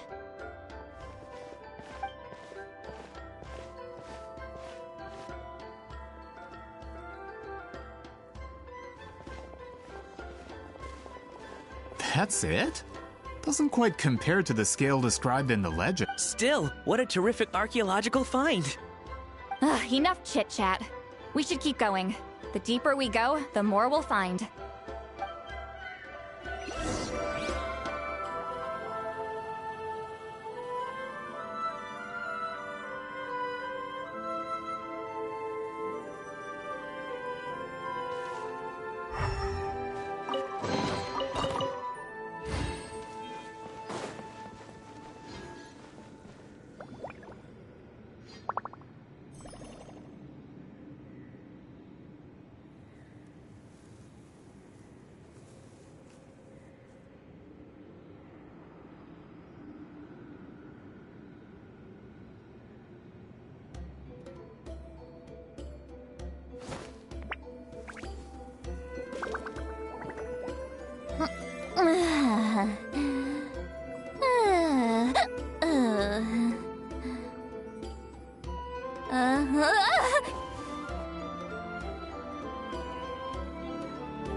Hold on. If we step here, we might fall through. You mean there are traps in here? Remember how we were able to pass through the wall just now? It must have been because, on our person, we were carrying the same color as the wall. Let's put the spear down and see what happens. Here's to a life where the drinks keep flowing and the Mora keeps rolling.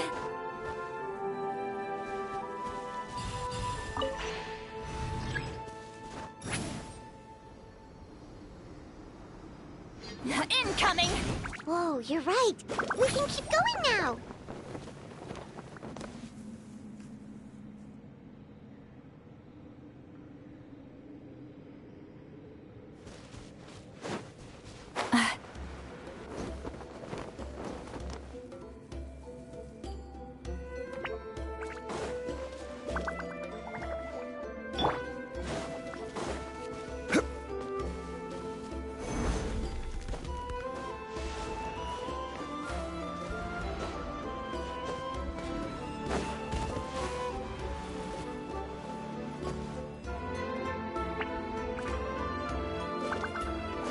Okay.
Wait, what was that?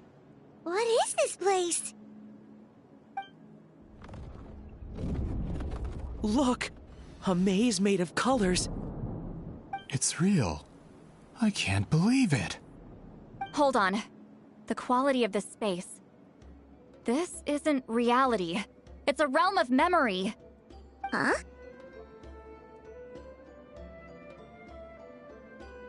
No. This is a space constructed using memories as a medium. The principle is similar, but the two are not the same. Correct?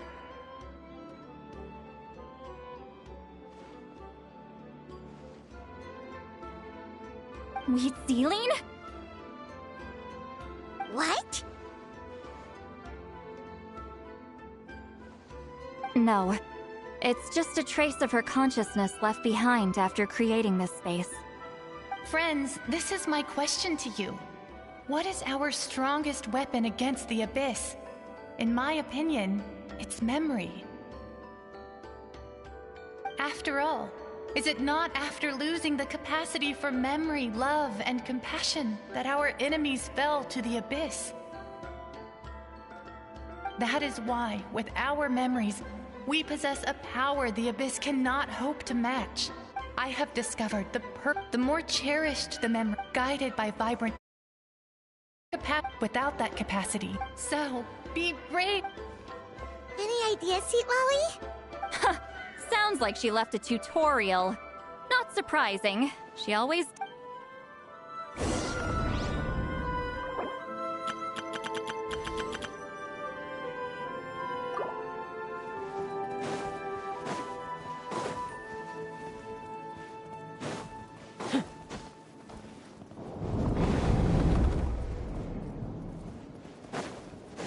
Are you running away? Coming!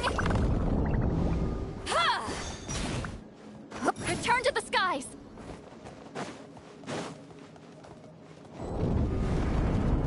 There are monsters here too? Abyss creatures. Likely trapped here for some time. Looks like a few monsters made it out of the battle all those years ago.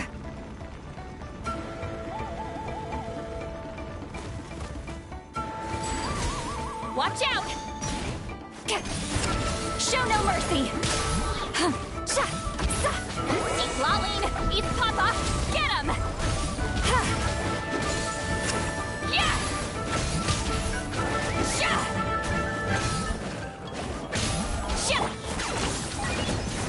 Bow before your king! The glory to which none can compare! Especially not when I'm in a bad mood. Measly insects! Now you must pay. Let's rock!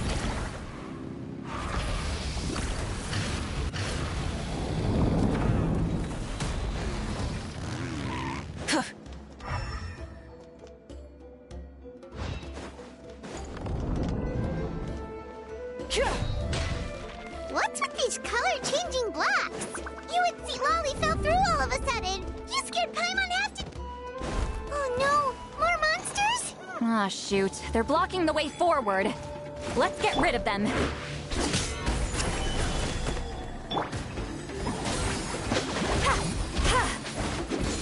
Let's ride! Full throttle! Pyroclastic surge!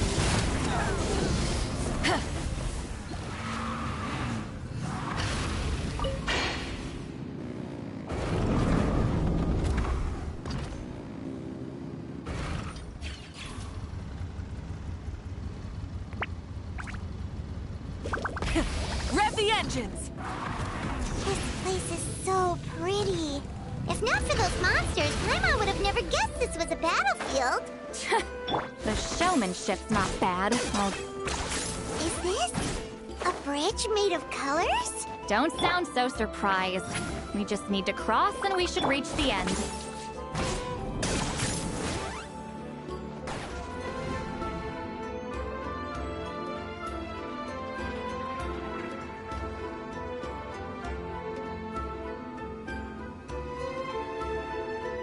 We're out! Looks like we made it through the maze.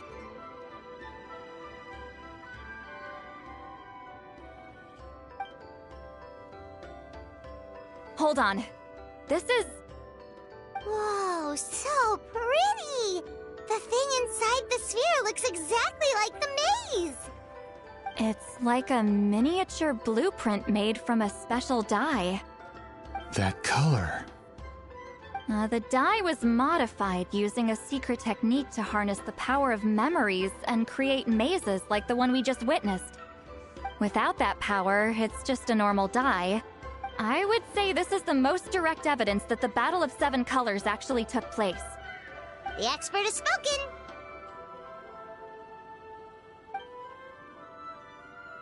Perhaps I could take a closer look? It's an important piece of physical evidence, after all. No, you may not.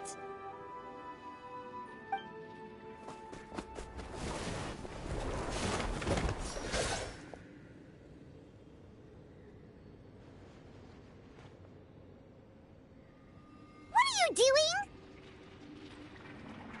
Ah, you noticed my signal. Not bad, Traveler. We make a good team. Huh. So, you've been watching me. A self-proclaimed book merchant who's never heard of Shogun Almighty reborn as Raiden with unlimited power? I knew you were fishy, but I didn't expect you to pull something like this. Monsieur Montluçon, we just need a few pictures for our research, not the artifact itself. What if it gets damaged or destroyed? Shut it! I couldn't care less about preserving this piece of trash. I would destroy it right now if I could. But then there would be no evidence to prove the battle took place. What if that was my goal all along? What? Huh. Pretending to be a book merchant? Pretending to promote the history of Natlan and its heroes was the only way to get information out of the people in this tribe. But make no mistake, I'm no lowly merchant. I am the future owner of the largest printing company in all of Teyvat. But the dye in that sphere ruined all my plans before they could even get off the ground.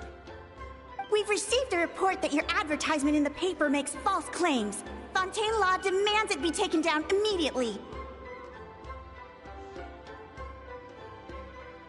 False claims? The dye I advertised is an unprecedented innovation. It produces colors of unmatched radiance. Unfortunately, its qualities are neither unprecedented nor unmatched. According to the lady who made the report, she saw a woven scroll in Natlan made with a similar dye. Even more miraculous, that substance— How? Calm down, sir. Sorry, it's just— I know this product will be— Fontaine's publishing industry is one of the best in the world. All we need to do— We don't need to worry about more reports. Fontaine is far more advanced than Natlan. No one will believe such an innovative product could come from a place like that. That goes against all of Fontaine's advertisement regulations. We can't do that. What if I give you a portion of the profits? All you have to do is let the advertisement stay. You're trying to bribe me? Careful. I'm dangerously close to reporting this to Monsieur Novelette.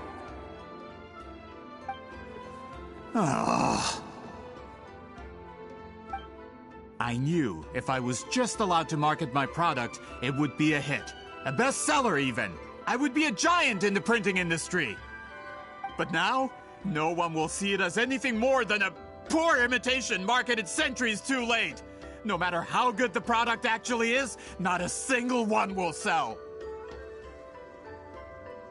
Huh. I will never accept that someone from this backwoods, ignorant nation could come up with that dye. Not 200 years before me!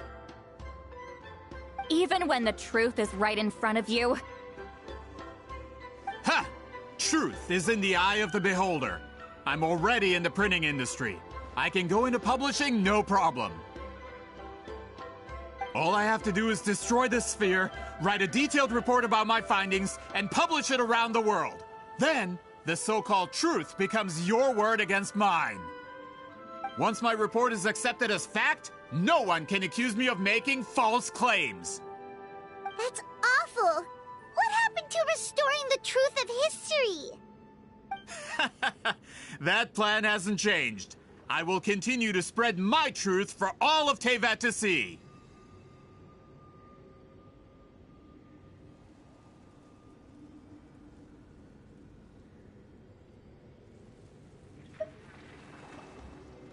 Ah, you mean a hero of Natlan who's not actually from Natlan? And a great shaman who, according to rumor, abandoned her tribe long ago?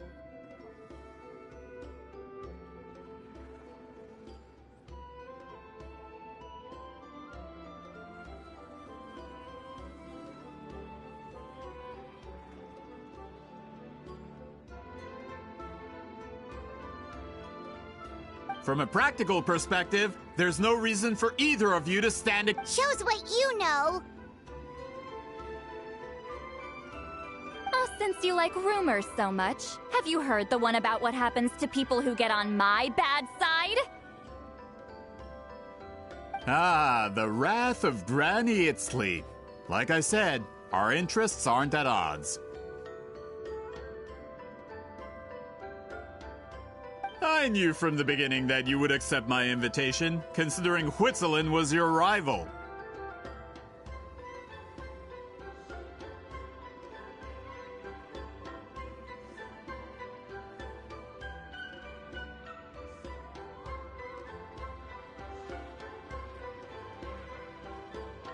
You've lived longer than her, you're far stronger than her, and yet, she has always been more revered than you. Now, that can change.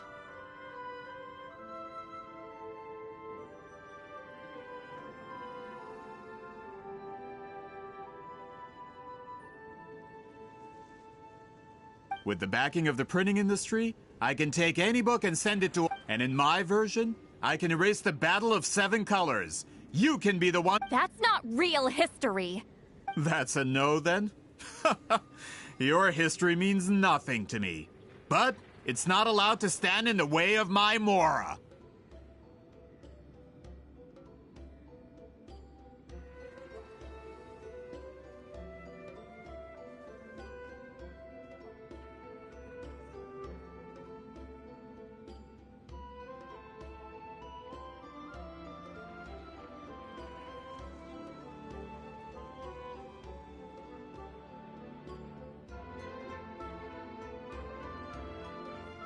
Done running your mouth? Good. Before handing you over to the tribe, I think I'll have... If this comes to a fight, per my contract, you're gonna have to go through me. That's right. I didn't pay all that Mora for nothing. Wait! Aren't you subordinates of the captain? Why are you helping someone who wants to erase Natland's history? The captain. United in the pursuit of Mora, we travel the land to collect debts. Our loyalty... Regrader? The captain means nothing to them. They serve a different harbinger altogether. Regrader! This man has the potential to become a giant in the printing industry and disrupt Fontaine's... It's all been a lie from the very beginning!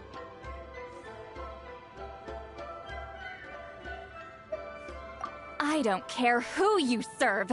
When it comes to punishment, I don't discriminate.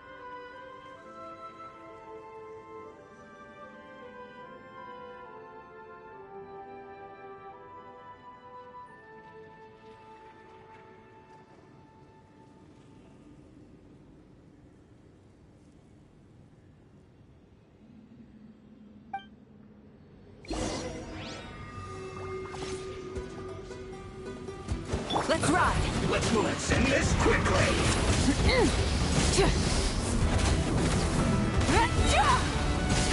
Red from the sky! I got him cornered! You can't run from death. That's what you get for messing with the hero of Natlan and Granny Itzley! They could give Regrader a run for his Mora! When did this person get so strong? Looks like the men following the captain failed to update us on the latest... Not good. This is becoming more trouble than it's worth.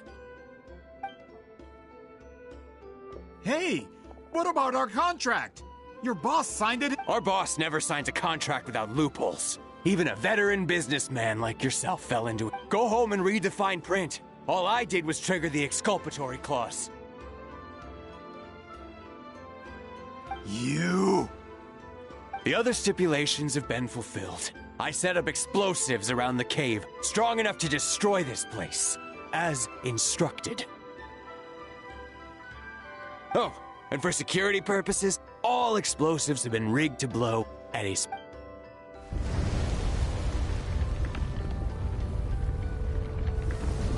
What? This whole place is gonna collapse?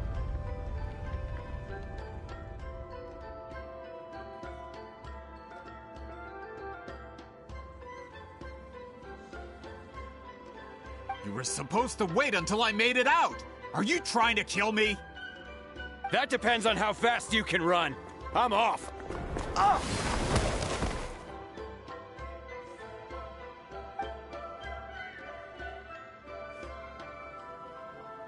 You think you can just waltz out of here? Traveler, stop them, and then we'll make a break for it.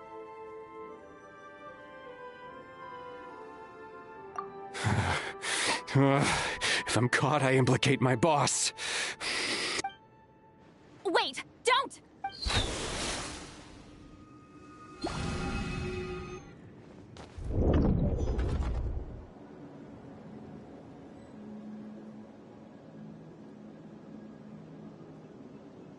Where are we? Back in the maze? Our surroundings look different, though. What did that Fatui guy do?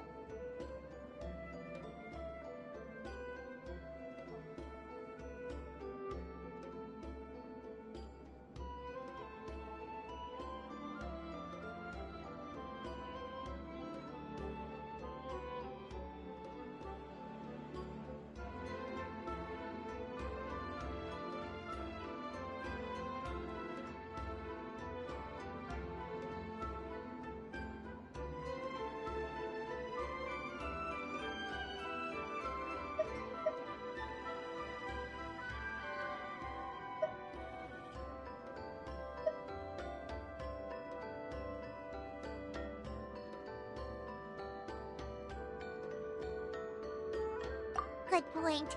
She'll know how to get out. Let's see. Seat Lally!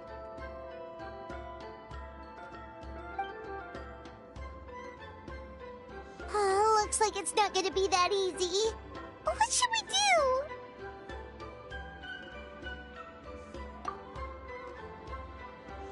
The special color? The one you saw in that woven scroll? Why would it appear around here?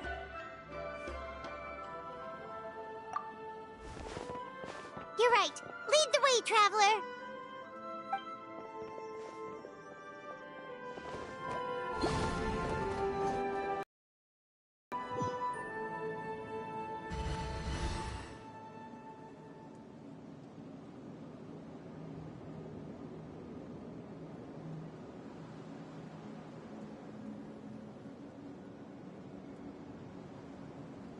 He triggered it just like that? If the technique isn't activated correctly...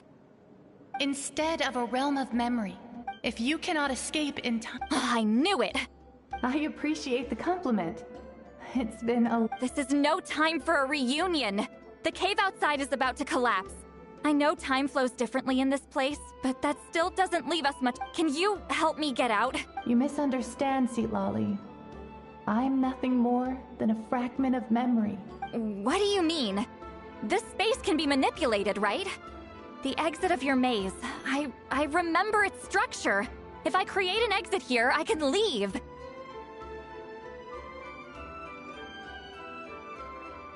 You just need to tell me how to The maze you saw earlier. When people leave deep impressions, these connections are particularly strong between comrades in arms. That is how I created my maze.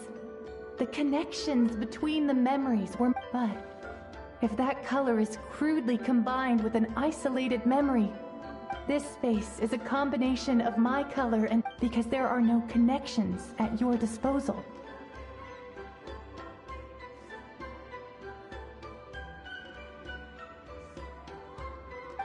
Over 200 years, and not a single lasting connection.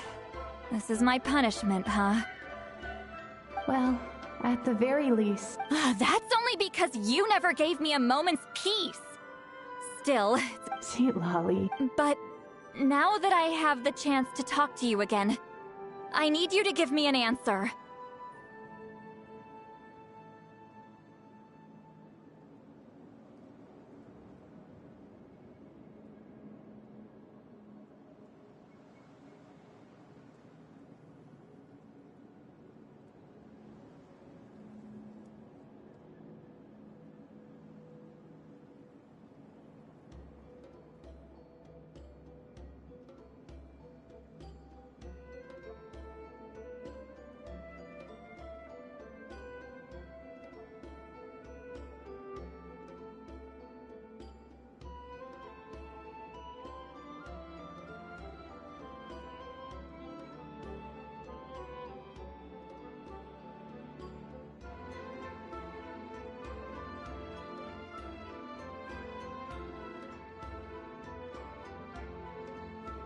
Your special technique. You didn't pass it on to your students. You passed it on to the rival you could never beat. Me. What I want to know is, why?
So you figured it out. After what I saw in the maze and everything you just told me, I'm certain the technique at the center of all this is the same one you taught me all those years ago. But you never brought up the fact that you used it to win a battle. From your description, it might as well have been a simple color trick. I'm getting the feeling you always meant for me to come here. But if this is a foreshadowed event, I'm not happy with the narrative setup. Citlali, ever since you learned that technique, you've been able to see a special color, haven't you? That color is the core of the technique. But it isn't my invention. It's something I discovered in the... More specifically, you could... In truth, passing on the technique... Yes, the technique... You are fated to live a far... So I wanted to leave a little color behind. Your color. One day, you too will want to leave...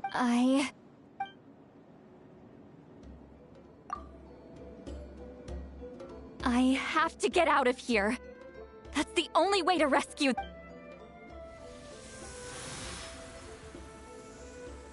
Citlali, what are you... I understand the true principle of this technique now. If I can't construct an exit, then I will separate this color from my memories by force. But you could lose a portion of your memories that way. I know, but my memory is just a blank canvas I've neglected for 200 years. My friends are worth the risk. Traveler? When you entered the realm of memory I constructed, I used your memories to learn about your recent experiences. I have a feeling. After 200 years, someone has appeared by your side. The kind of person I could have never anticipated. The Night Kingdom harbors Natlan's memories, and the Traveler's connection to that realm is incredibly strong, surpassing even the shamans who worship the Lord of the Night. This means that, even without your tutelage, he can see the color of memories. What did you say? Although he doesn't know how to wield it, he unknowingly left behind a trace of color in your memories. That was enough to guide him to this space. You now have a connection at your disposal. Well, Sitlali, it looks like part of this was foreshadowed, but the rest is a surprise. Traveler? Traveler! That's Sitlali's voice! She's just up ahead! This is goodbye, my friend. Your memories over the past 200 years are much more than a blank canvas. Cherish them. Wheat ceiling. Sitlali! Paimon! Traveler!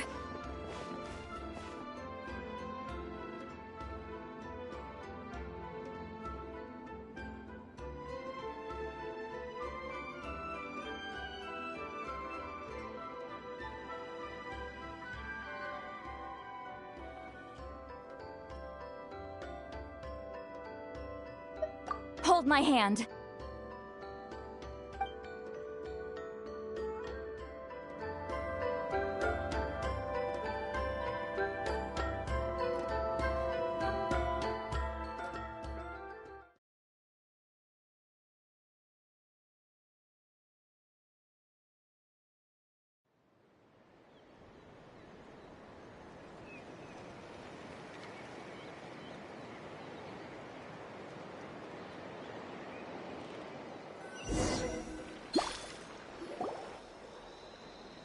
Did we teleport out? Man, that place was so... Woo! We made it out just in time!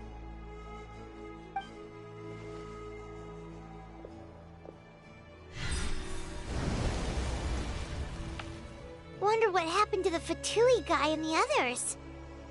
He was most likely trapped inside that space, just like us.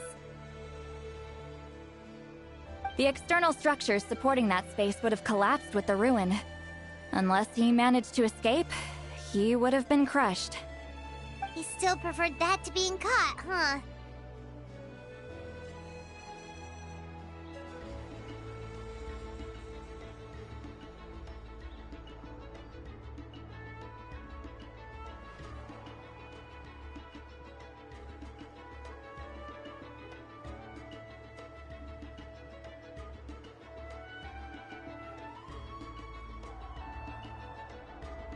They were standing a bit further away, right?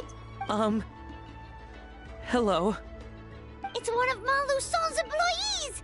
Quick, restrain him! Oh, I can explain. I had no idea Malus... I'm so glad you managed to get... Either way, the guard... I understand. Anyway, I'm not here to harp on you. I just need to know one... He went that way, but I'm not sure if you can catch up. That way? Unless he suddenly grows a pair of wings, I think we're okay. Traveler, Paimon, come with me.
Okay.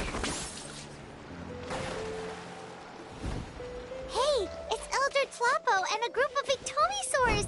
They caught Molusol! Something felt off about him yesterday, so I set a few things in motion. Looks like it's time for that foreshadowing to pay off. My bank balance! No! No! What's wrong with him? That's one of the tricks Claw uses to scare people. He makes people hallucinate the thing that scares them most. It's particularly effective on weak-minded people like him. Serves him right! I know. It was a lot to ask, making you come all the way out here during the day. Was that a declaration? Elder Tlapo didn't appoint us to a whole other task, did he? Forget about him for now. The Ictomisaurs will make sure Montluçon doesn't escape before the guards arrive. In the meantime, we have unfinished business, remember? Right, the special scroll. But the die is buried underneath a bunch of rubble now. Don't worry, Huitzilin's technique hasn't been lost at all. Come with me, I'll explain everything at my house. Oh, and Traveler? Everything you said about memory, I finally figured out my answer.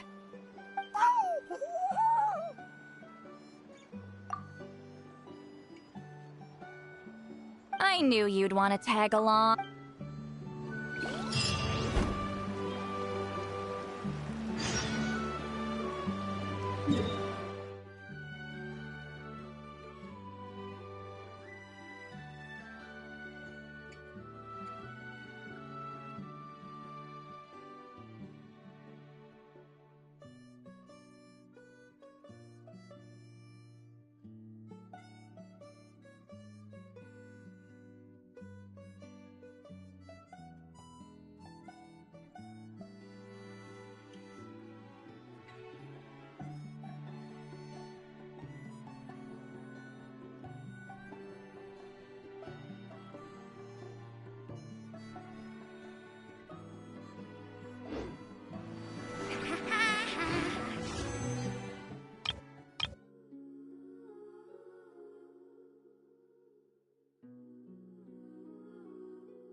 One trick pony, you know. Let's ride!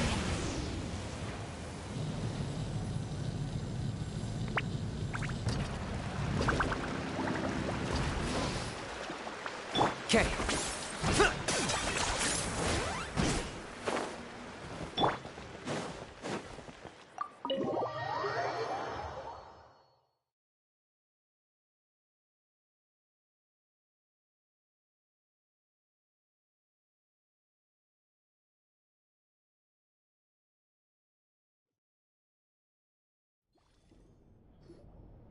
Now, when it comes to weaving the scroll itself, you don't actually need to lift a finger.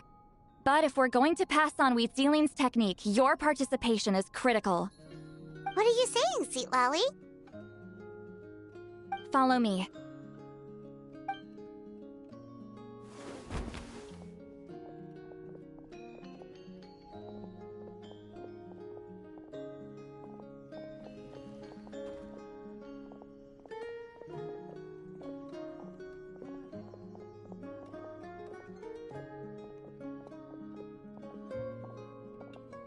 Whoa, look at this place.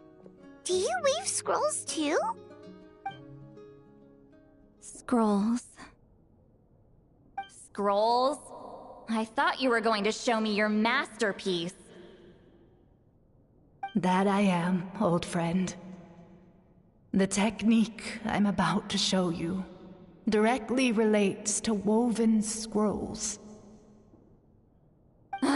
Fine. What is it? Something that can turn the tide of war or prevent a great disaster? You probably want to challenge me, right? I know you don't have the strength for a real fight, so I'll let you beat me with words. Old friend, my life is nearing its end.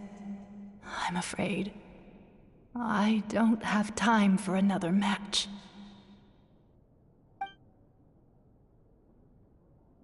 Hey. Don't worry. I trust in the belief of our tribe that death is not the end, but the beginning of a new existence in the Night Kingdom, where everything is made of memories. So, do you know why our ancestors insist? Because history is the memory of a people. We give our scrolls an orange hue, so the dead can still feel the warmth of the setting sun. We decorate them with... I know that, but something this important? Why entrust it to me and not one of your students? As your friend, I admit, I'm being a bit selfish. I don't have long, Sipali. Oh, I'm not sure I can truly explain my decision. But I know you will understand one day. For now, will you accept my final request? Just this once. I understand now, Wheat Sealing. Just like you said I would. Claw, help me move this outside. I'm going to color it.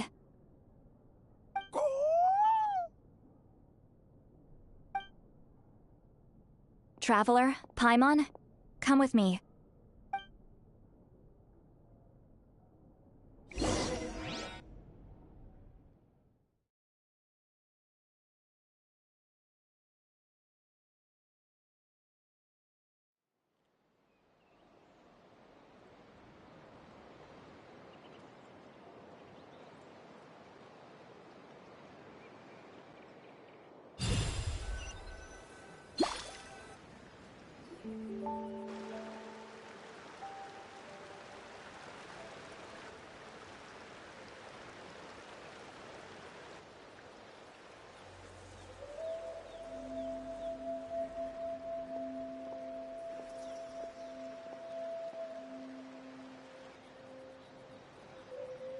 We are like birds, soaring through the horizon. I linger between brushes of memory, seeking the color of my final journey.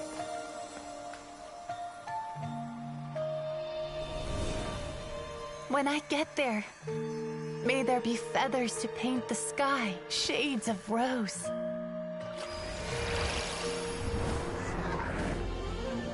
And fields of green to beckon adventurous souls.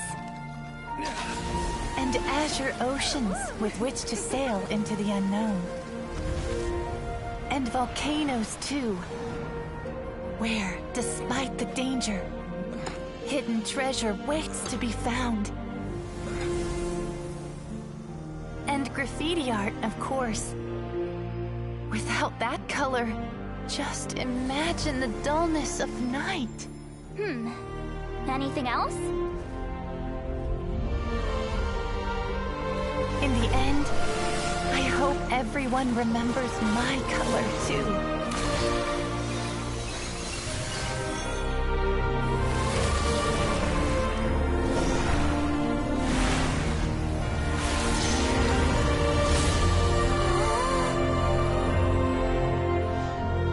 In the end, I hope everyone remembers your color too.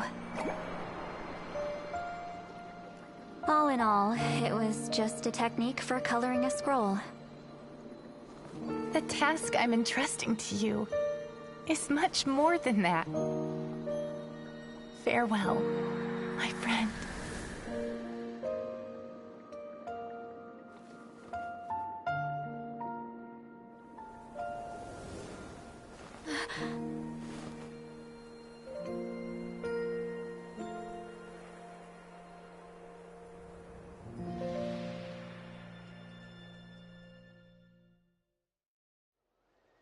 I knew you would understand. This is the special scroll. How did you know how to weave it, Seat Lolly? Hold on. You've lived for more than 200 years. Oh, well, it's the fact that it turned into some kind of divine You've carried the duty alone for all these years?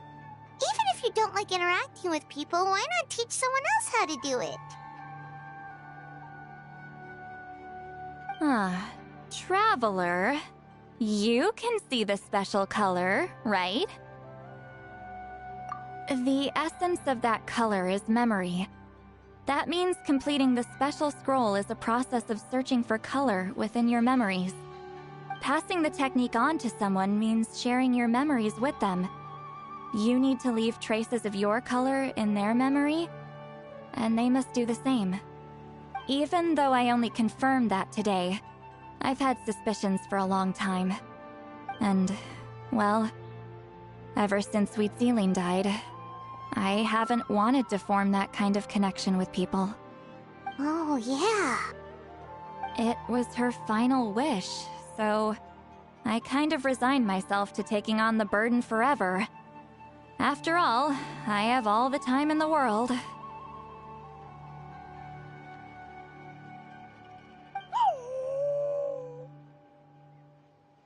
But Claw never stopped appointing new candidates to weave the scroll, despite knowing exactly how I felt about the situation.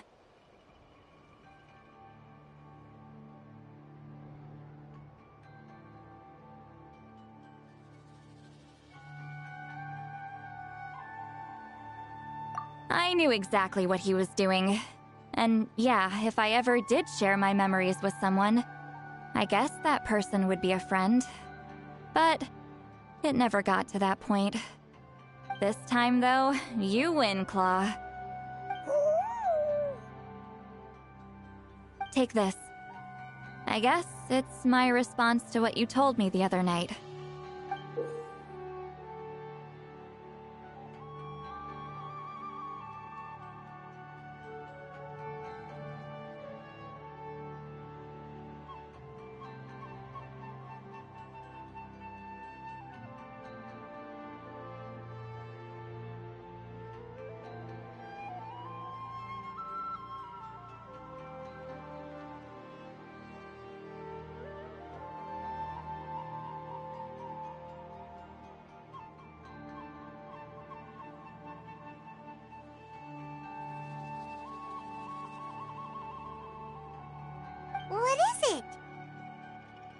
If I had to choose my color, it would be the color of this handkerchief. Countless people exist in my memories, and I know one day that will be my fate too. A memory living on in someone else's head. Since you have a long lifespan, you're the... just keep it... Whoa. It's a little early. Isn't that what friends... Okay, this is a serious commitment. Actually, their mark is already there. Remember, sharing senses allows... Although I didn't know it at the time, and that connection is what caused my original spell to go haywire. So, you can hear the Traveler's thoughts because you left traces of color in each other's memories? And that's why the Traveler could hear your thoughts too, because it works both ways, right? Quick thinking, but only those trained in the mystic arts can maintain that level of connection. That's why I can still hear the Traveler's thoughts, but not... There's no need to worry, though. Now that I've figured out how it works, I'll get rid of it in no time. Oh. I lied. Hearing each other's thoughts actually depends on the strength of the connection between our memories. So, after everything we just went through, I bet you can hear me again.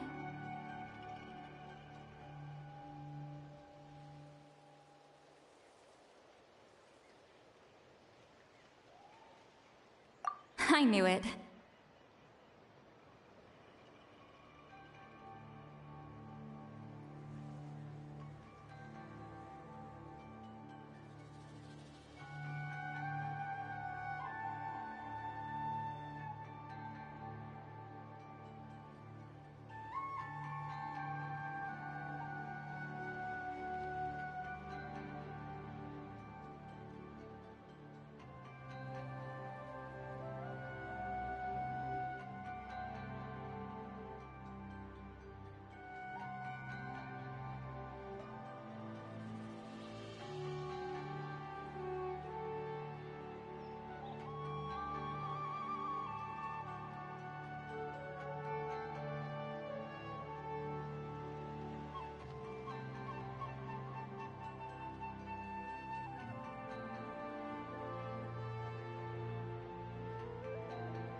Since the connection between our memories is already there, the only way to get rid of the effect is for one of us to forget about the other.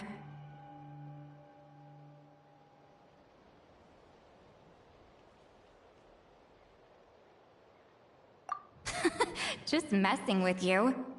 I'm a legendary shaman of my tribe. Now that I know the cause, of course I can figure out how to fix it. It'll probably take some time, though, so bear with me for now. Besides, I'm an open book. It's not like you're gonna hear anything embarrassing. Oh, unless I've had a few drinks.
Yeah, I get what you mean. Some thoughts are better kept to yourself. Huh?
Ah, you did it? Your investigation into the Battle of Seven Colors must have been fruitful indeed. I do hope you share what you learned. Wow! The scroll is finished already! Elder Talapo's wisdom is never wrong. Yeah, we should explain. Take it away, Traveler!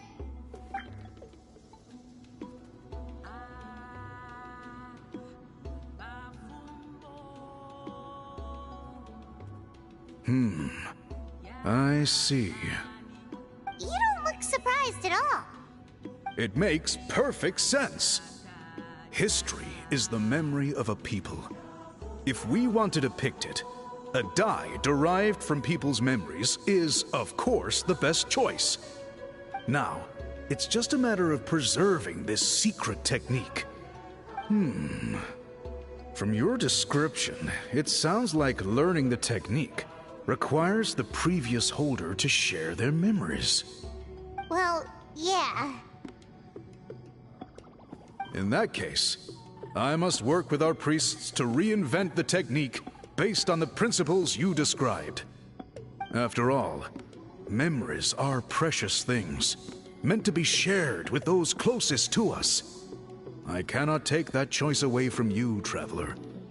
You completed your task admirably. Finding a way to carry on that legacy is now our duty. All right, we'll leave that to you.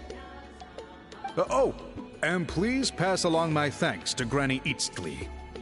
We interrogated the Fontanian merchant she apprehended, and it turns out he's the reason some among our tribe started to question our history.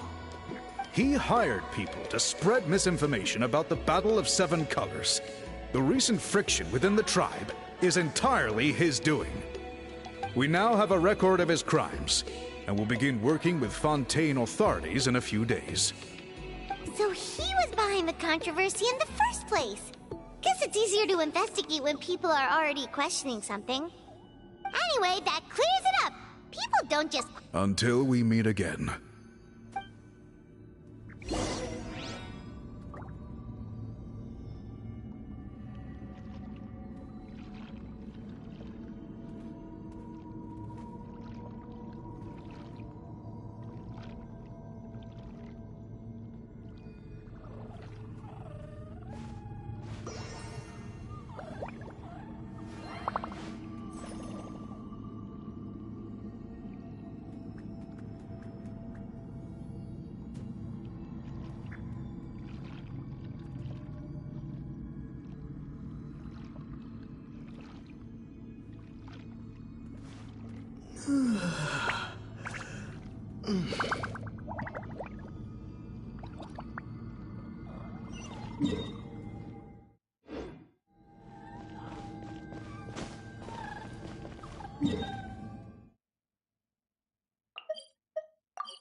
You told him everything, right? Yep, we left out the part about your contribution, but it kinda seemed like Chief Biram saw through us. You could have just said it was a gift from the spirits.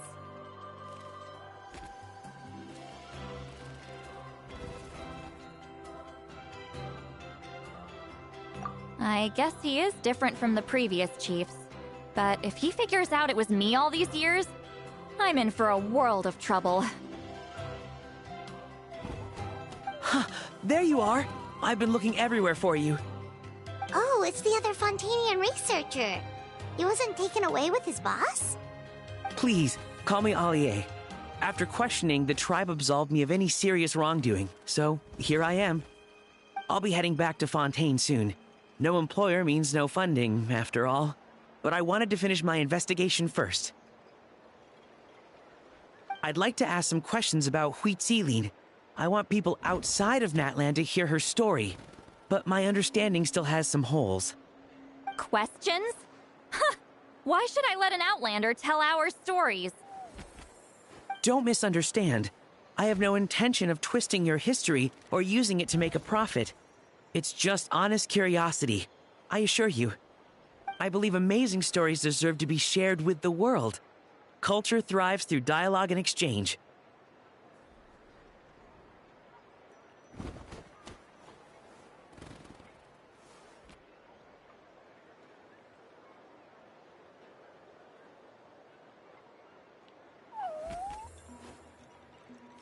All right, you can ask your questions, but be quick. I have important plans after this. Important plans? Oh, thank you very much.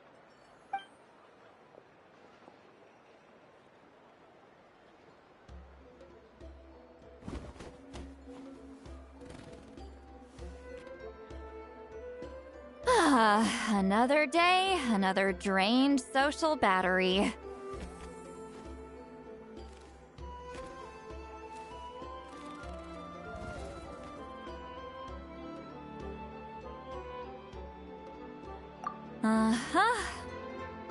Hold on. You owe me a pair of books. Oh, that! When it comes to light novels, your memory is like a steel trap, huh?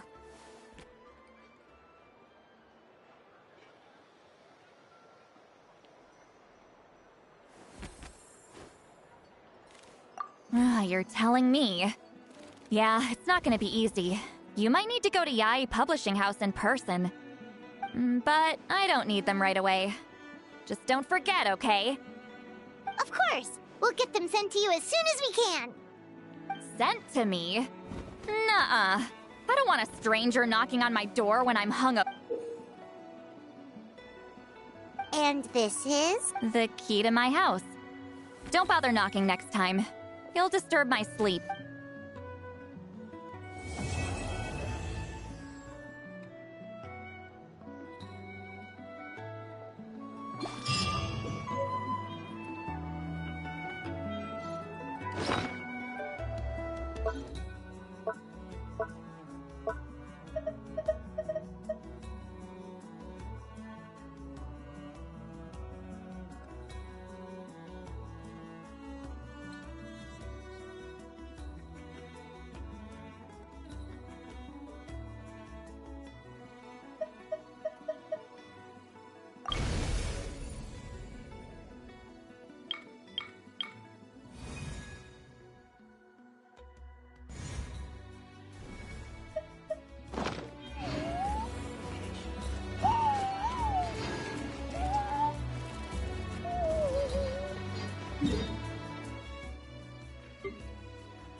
send those saurian relics for appraisal.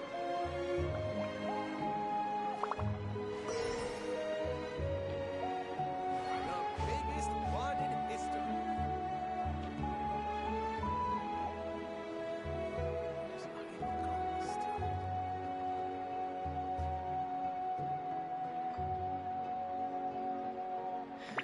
I need to find time to send those saurian relics for appraisal.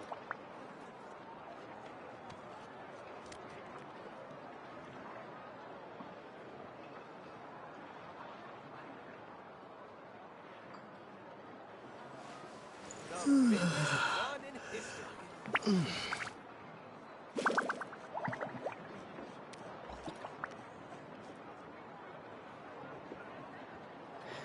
I need to find time to send those saurian relics for appraisal.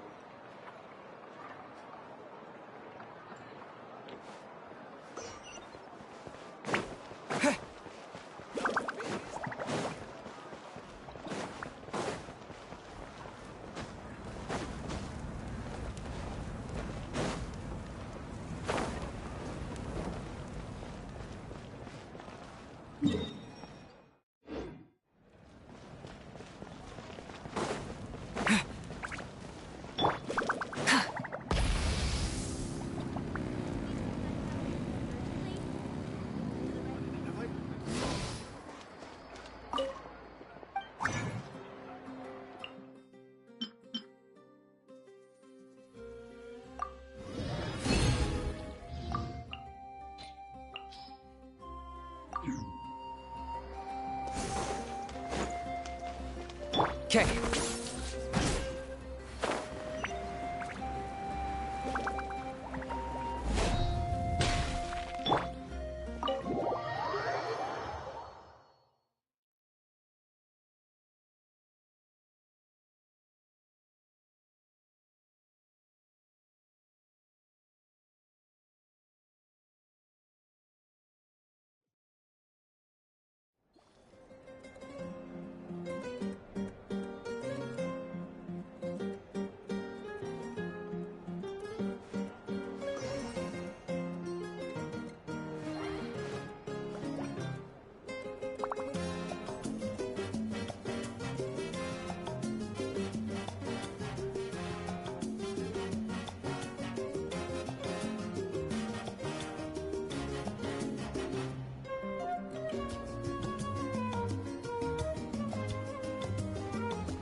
Okay.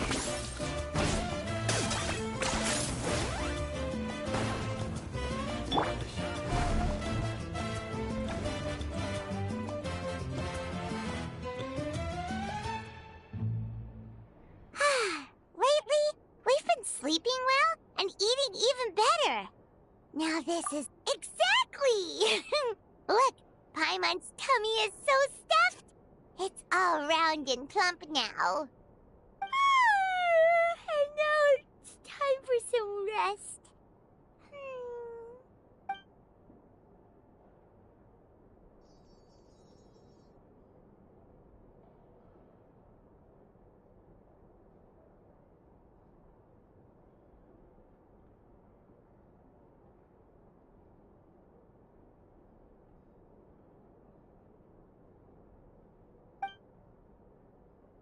we've got trouble.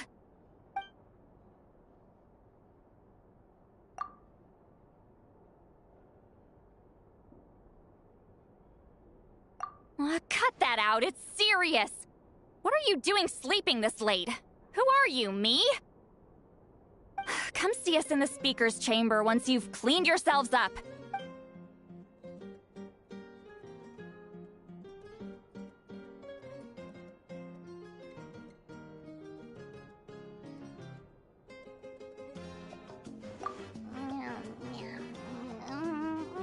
No! Paimon's not done eating yet. Huh? Oh, good morning.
I wonder if they've eaten. Or if they've even gotten up. Maybe I should buy some snacks? Oh, don't tell me something came up on their way here. Relax. I'm sure they're fine. Ah, there they are. See? Just like I said. Moika, see Lolly! We came running as soon as we got your message. Thank you for coming all this way. Here. Well, you could certainly say that. I'll let Seat Lolly explain. Strictly speaking, I'm just passing on something I heard as well. Basically, the Wyab passed a truly shocking piece of news to me through the smoke last night. You're aware that Mawika's not the first Pyro Archon, yes? On occasion, there were those who lived longer than an ordinary human. Not unlike my situation. But all in all, the title has changed hands many times. And now, the Wyab have sensed a special surge within the ley lines. A truly ancient soul is about to return to the mortal realm. His name is Xbalanque. Xbalanque? But Yes, that's him. According to legend, he was the greatest of heroes and leaders, and the one who made a deal with the ruler of death, thereby creating the rules that saved Natlan's ley lines. Hasn't he been dead, like, a really long time? How can he be resurrected? Even in Natlan, it's impossible for someone as ancient as him to ever return. Still, nothing's off the table when Xbalanque is concerned. Hence why this really is something major. Let me be clear about this. I did not mishear, nor is the Wyab mistaken. We would never jest about something like this. Don't worry. Both the Traveler and I have complete faith in your abilities. Whose interpretation of the Wyab's will could we trust if not yours? Yeah, that's the one thing I'll never be modest about. But the fact I'm not wrong about this only further begs the question. Just why is Lord Xbalanque suddenly about to be resurrected now? As you can see, Citlali's even more concerned about this than I am. Still, it's understandable. Waiting to find out the whole truth must be torture for a great shaman who can only peep at the outcomes without knowing the causes. Mawika, I hope you'll approach this with a measure of caution. Depending on how things go, everything could change or nothing at all. What? I do. Xbalanque's arrival will shake our nation. After all, we still don't know if he's satisfied with the outcome of this war. Wait! Do you think he'll come and find you? Huh! Well, you can't just up and say things like that! You scared me half to death! That's actually pretty likely. Think about it. People in the same line of work tend to have some similarities, right? Maybe all Pyro-Archons share my disposition. I don't want to meet him! I haven't really mentally prepared myself yet for some— Anyway, my job was just to pass on the message and bring the Traveler over. Now that that's dealt with, you can discuss the pilgrimage. I'm done here. Wait! Where are you going, Sea Lolly? Back to bed! You have no idea how much that scared me.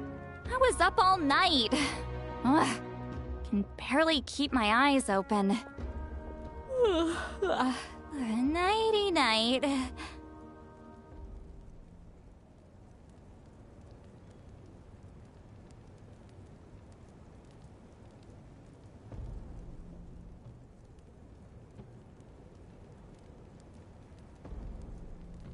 It's like I said before. Our cultural legacy shouldn't end with our triumph over our suffering. Instead, it'll burn brighter than ever. So, the pilgrimage of the return of the Sacred Flame has been given new meaning. We have chosen to turn it into a pure athletic competition, promoting fair play and encouraging the personal growth of contestants. And this grand tournament will begin soon. Ooh, that sounds awesome!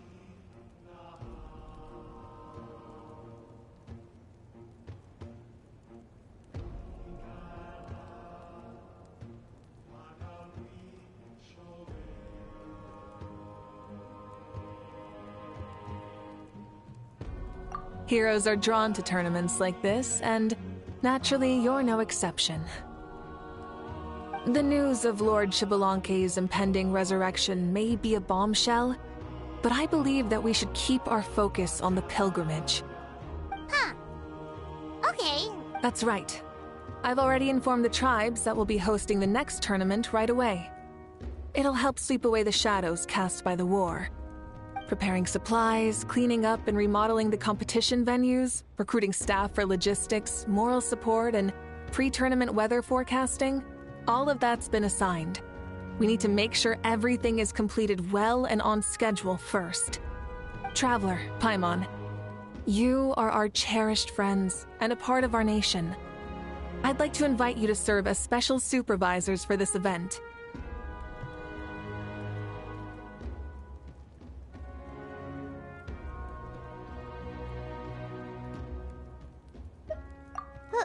Paimon can do it too? Of course. On that note, my two new supervisors, would you come with me to check on the progress of each of the tribes? Sure!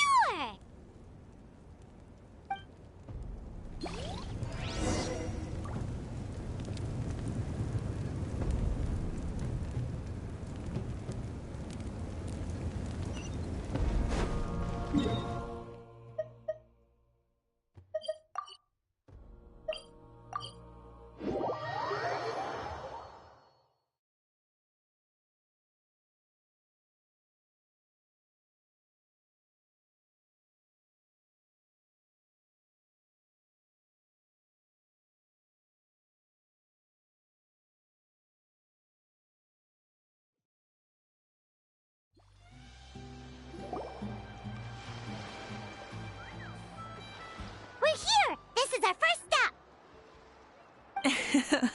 Looks like someone's in a good mood. Of course! Paimon's here as a special supervisor this time! It's only been a few days, but Paimon's back and cooler than ever!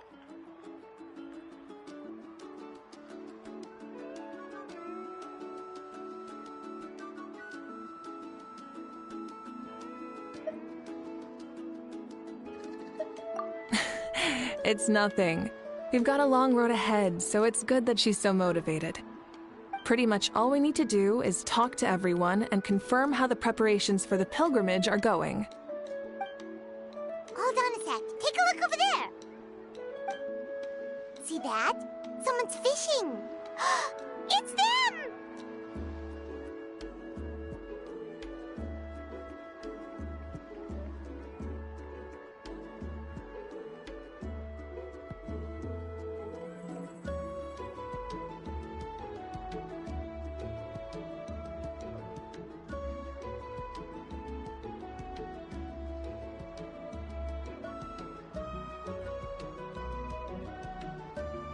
It's a quartet, you insolent ignoramuses! A quartet!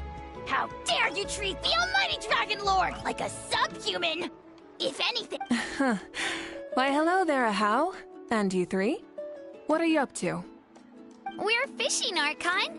Mualani says if we're lucky, we might catch someone really special. Yeah, like that punk Shibalanke. He's such a pathetic little... Ah!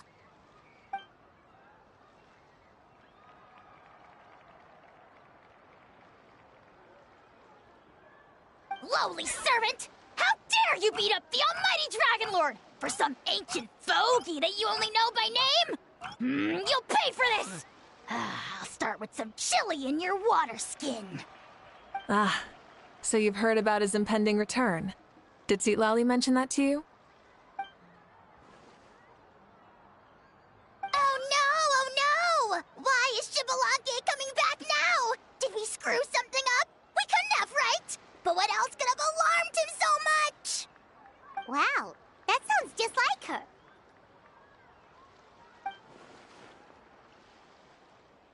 Ah!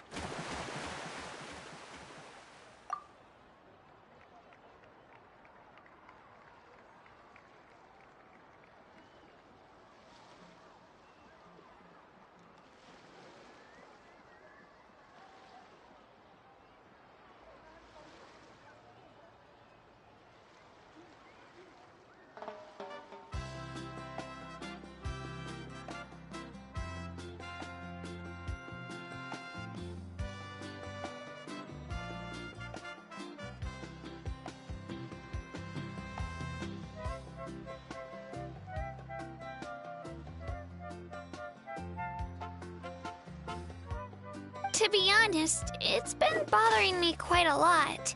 Under normal circumstances, it shouldn't be possible for us to meet Lord Shibalanke, right? So, does this mean something's wrong?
Hey, we've got a bite!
Help! Help! Something's pulling on me! It's what's going to save your life! Are you having leg cramps?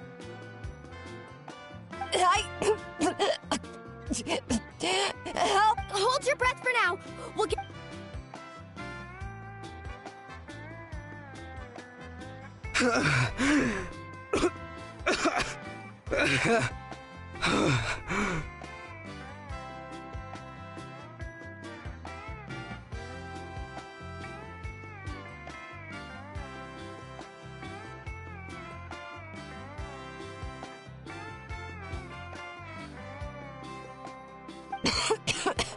Thank you so much, everyone. Wait, why is her Archon here too? Well, would you look at that? You actually caught some people after all. Thanks for your help. Otherwise, that sudden bout of leg cramps might have ended our entire surfing squad. The two of us are in charge of transporting supplies. After safely delivering some of the equipment, medicine, and a few other things for the tournament, we had some time to spare, so... Didn't warm up before going into the water, did ya? Thank you. Thank you so much. We'll, leave you to it then.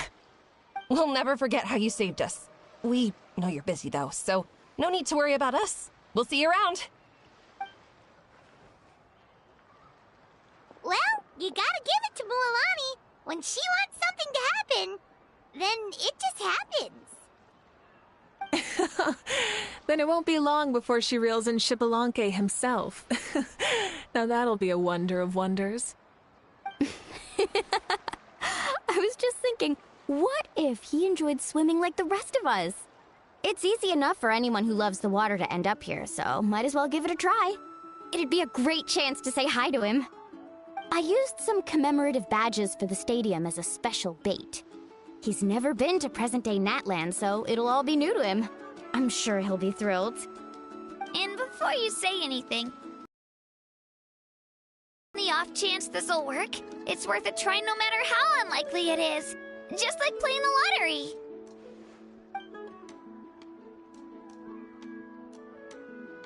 Well, what about you then? Given your personality, isn't your continued presence a testament to the power of friendship too? Ha ha! She saw right through you, my foolish lackey!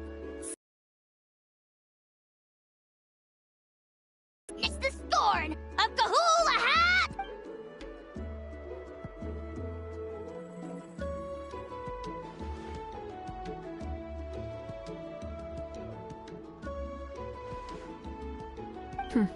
Thanks. I'll keep that in mind. But for now, what I need to do is check on the status of the preparations for the upcoming pilgrimage.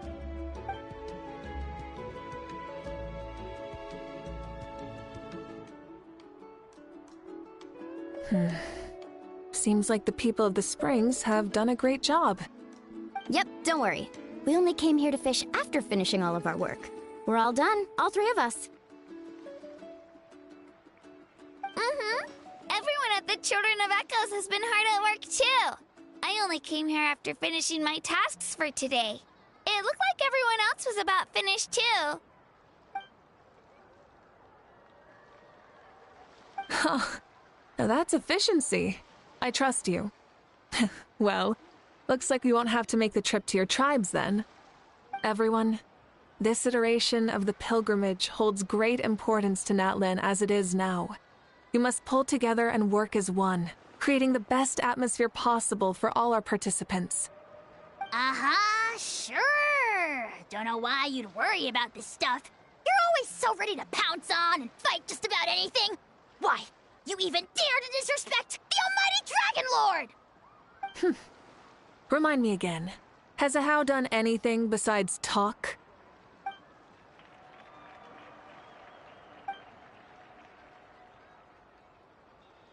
What are you doing to me, you son of a... hey! Let me go! It's always a party with those three. Seems like we can check off the people of the springs. Oh, wait, 4! Sorry, 4.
Okay.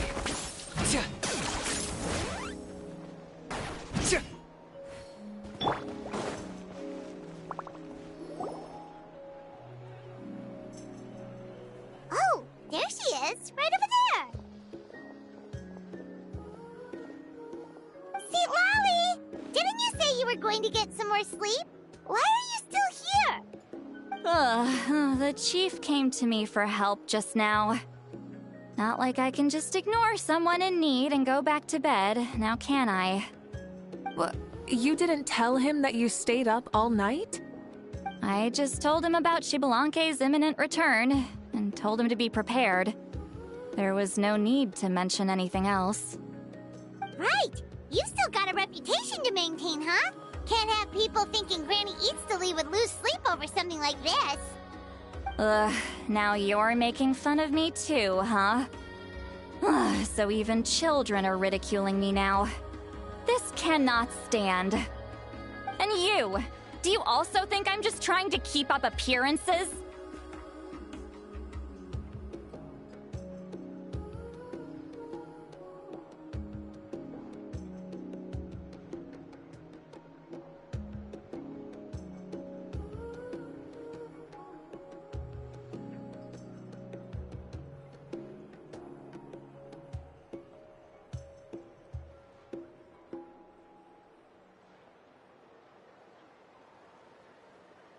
And you too! What about you, Mawika? No, of course not. Relax, Seatlolly. Xbalanque was no ordinary person. He loved this land as much as we do and managed to forge a miracle through the ruler of death. I don't think he'll give us too hard a time.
If that's what even the two of you think, then my worrying seems even more unnecessary. All right, I get it. That's just the kind of paranoid old hag I am. That means I can go get some shut-eye then. You can take a look around yourselves. And if you need any help, feel free to go find the chief. Or Auroron. The chief should be overseeing the preparation of the woven scrolls required for the tournament right about now. And as for Auroron, I believe he said he was going to do some handicrafts at the valley entrance. Come on, you're making it sound like it's my first time here. Rest well and stop worrying so much. We'll discuss the tournament with Auroron. All right then. Good night, everyone. And don't go thinking that Granny Eastly doesn't like hanging out with you just because she's not around all the time.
myself get distracted for a minute, and now this is all that's left. What was I gonna do just now?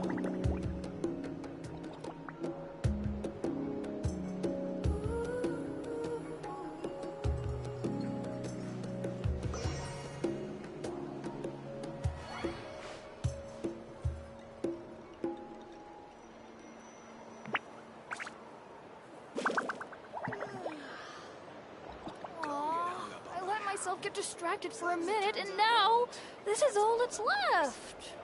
What was I gonna do just now?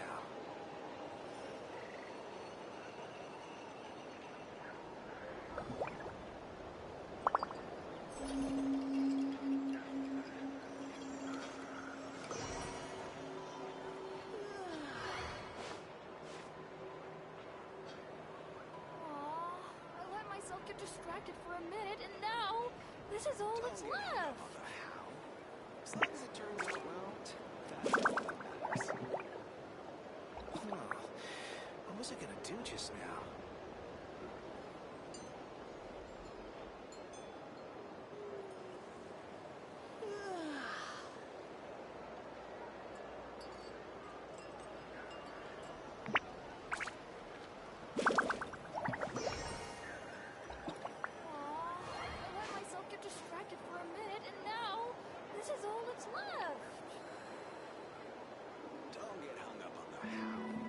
As long as it turns out well, that's all. What was I gonna do just now?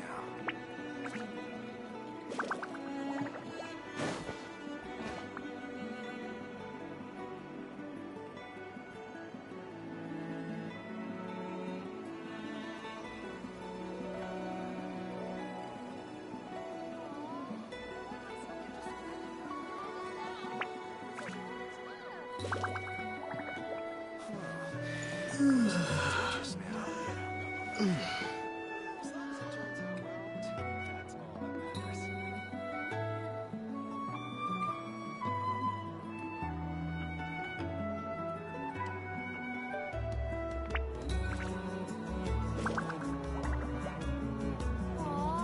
I let myself get distracted for a minute, and now this is all that's left.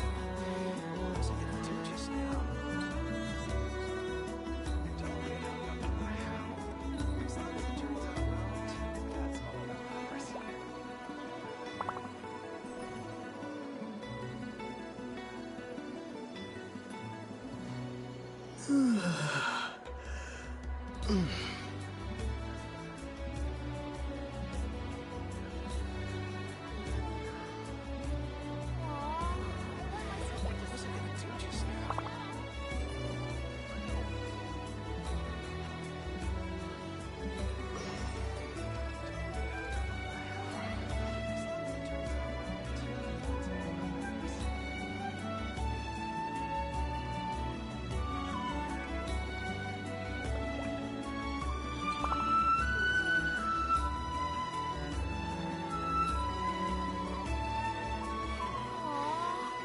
myself get distracted for a minute, and now this is all that's left. Don't get hung up on the how. As long as it turns out well, that's all that matters.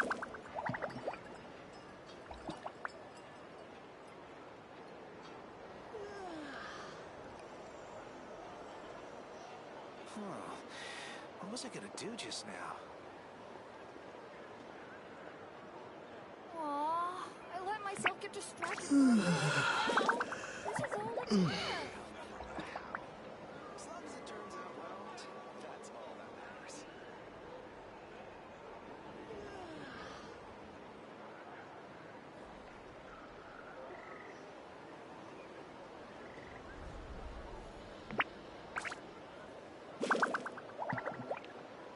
Huh. What was I gonna do just now? Aw, I let myself get distracted for a minute, and now this is all that's left. As long as it turns out well, that's all that matters.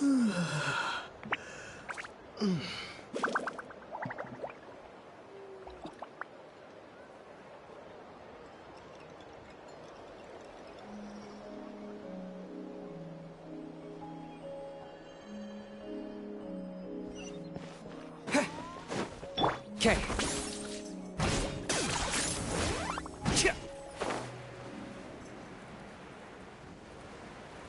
Let's ride.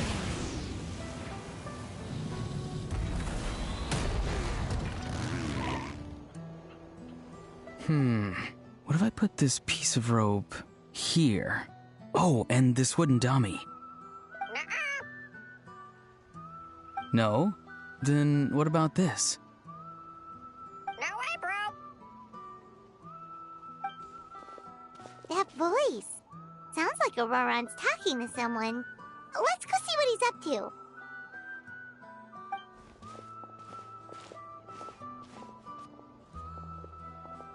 What you up to, Auroron? Oh, hello. Oh dear, oh dear. A bird? No, a juvenile Cucosaurus. This one looks a little different from the others, though. Yeah, a very special look indeed.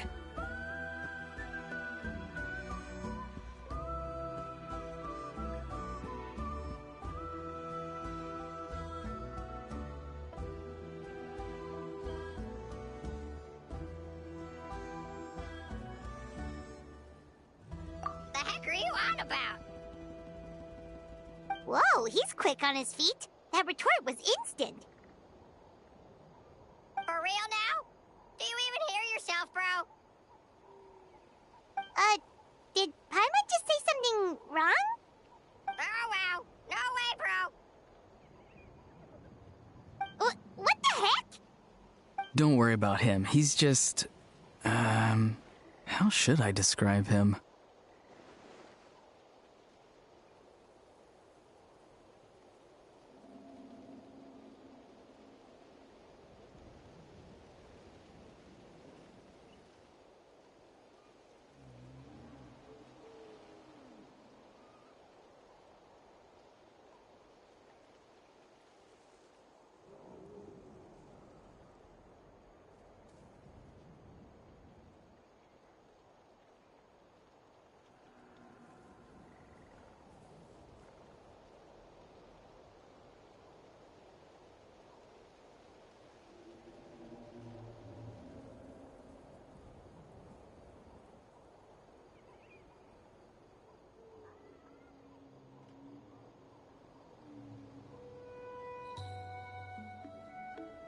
No, he's an assistant at Aoife's clinic. The heck are you on about?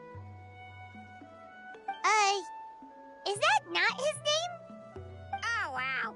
No way, bro.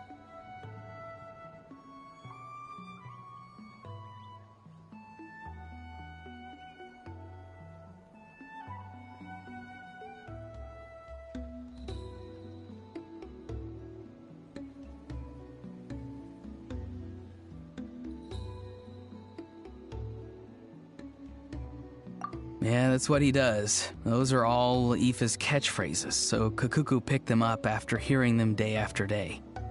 The last time I delivered some vegetables to the people of the springs, I ran into Ahau, who was there for a soak in the hot springs. Ahau and Kakuku were stuck in an endless back and forth argument.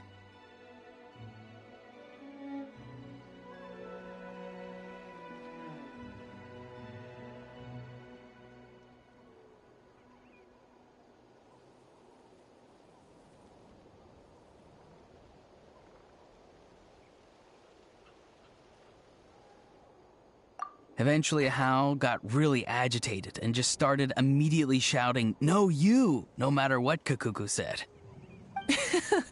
How unbelievably childish. No less than I'd expect of Ahau.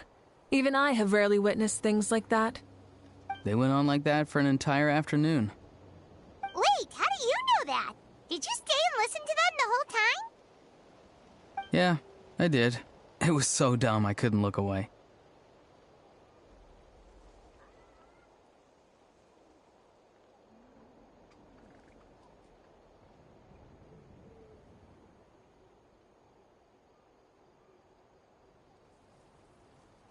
Anyway, I'm here because I'm trying to capture Xbalanque. Capture, huh? Wild choice of words. Then how about hunting for Xbalanque? Sorry, you're trying to do what now? We've never seen someone so ancient come back to life before, right? So I wanted to see if I could intercept him. See, this is the trap. I've used it before. It's quite good at catching wild animals. Don't worry, though. I've already told everyone that there's a trap here, so they won't get too close. See, I've even made a notice board.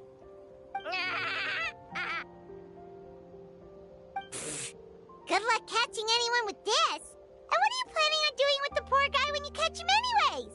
Stick him in a stew? No. I just want to see what he looks like, and then... I'll admit, I didn't take you for the actively hospitable sort. Well, a chance like this doesn't come every day. I wanted to give it a try, so I also made these little handicrafts. He says that, yet all of these look like a hunter's lethal handiwork. I see. In that case, I wish you success. If you do manage to catch a wild Xbalanque, please, let me know. I'd love to come and watch the fun. Hey, not you too! If the real Xbalanque does show up, a trap like that won't hurt him. We all have faith in him. After all, he was the first Archon of this land. That's right. That's also why I stuffed several layers of cushions and hay in there. If he really triggers the trap, he can just sprawl out and take a nap. For real now? Do you even... Bro, stop! You're driving Paimon insane over here! Oh, wow. No way, bro. Well, if you got time for this, then you finished prepping for the tournament, right? You took the words right out of my mouth, Paimon. Ah, so that's it. Sorry, I didn't know that's what you wanted to ask about. We, Masters of the Nightwind, are broadly responsible for the woven scrolls and mental support. I have expertise in exactly neither of those, so I joined the logistics team. I provided some amazing supplies. The others even praised me for the quality of my produce and even asked me about how to grow such great... You've gotten quite good at dealing with people. Yes. I think I've rediscovered a bit of that feeling I had in my childhood. Seems like things here are going smoothly. In that case, we'll check on how things are going elsewhere. See you later, Auroron. Bye, Auroron! Good luck with the... capturing Xbalanque. See you later! So he also knows how to say goodbye. See you later then, bros. Huh? Alright. See you later, my bros.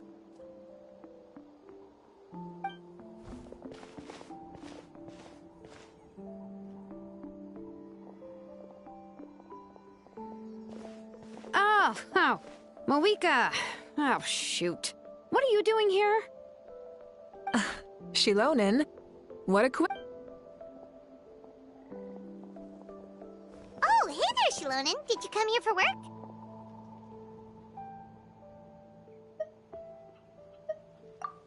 Auroron. Did he sell me out? I thought I asked him to not tell anyone that I was here. No. That's... She's avoiding me. There are a few big pieces of equipment we need for... I went straight to her place because I was worried she might refuse, but each time there was nobody home, and the neighbors said that she was busy. Turns out, she was here. Wow. She literally ran away from home just to avoid taking work from you.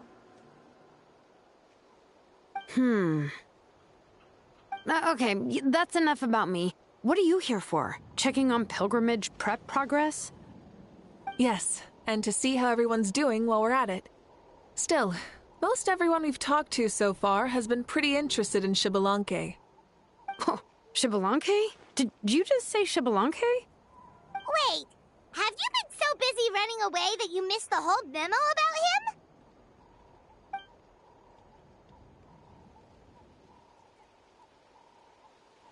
Yeah, I'm still trying to wrap my head around it, but if that's what Lolly said, then it has to be true.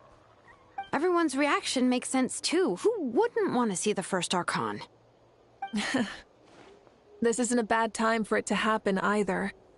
The war has only just ended, and with their long-standing goal suddenly gone, people are feeling a little lost. I met a warrior from the People of the Springs near the Speaker's Chamber a few days ago. He spent the entire afternoon pacing around the area. I asked if anything was bothering him, and he said that he used to train for battle every afternoon. But now that the crisis is resolved, he doesn't know what to do with himself. Paimon can definitely see that. It's tough when what you've been doing all along suddenly stops being necessary. That's why you want to hold the pilgrimage again, right? To help everyone find a new goal? That's right. We will have competition take the place of ceaseless battle. It'll give us an outlet for our pent-up energy and offer a reward for the blood and sweat we've put into improving and growing. That's the meaning of the pilgrimage of the return of the Sacred Flame today and in the future. Sounds pretty good to me.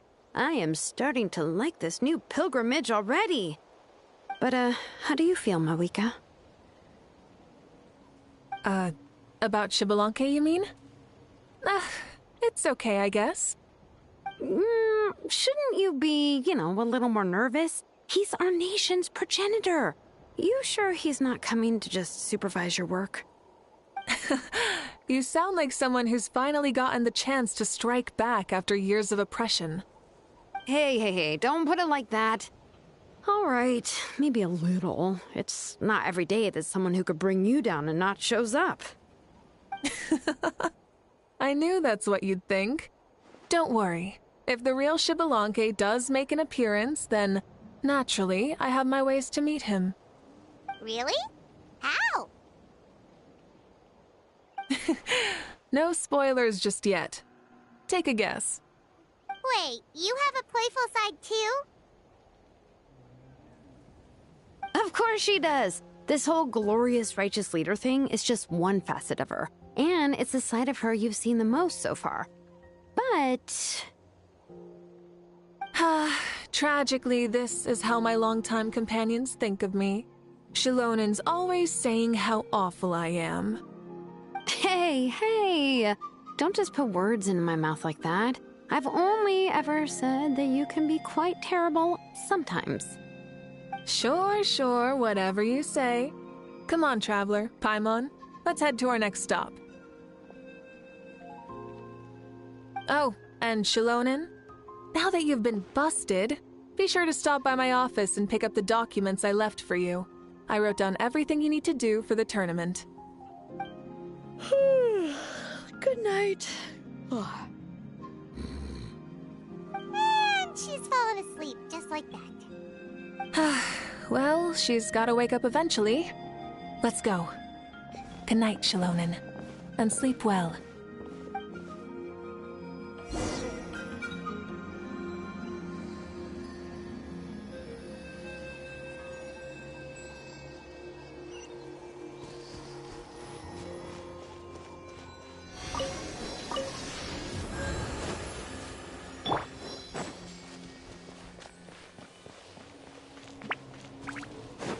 Okay.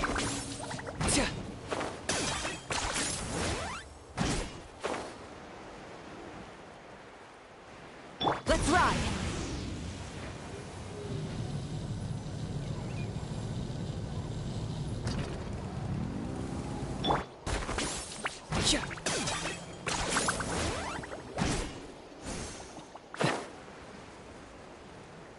Let's ride!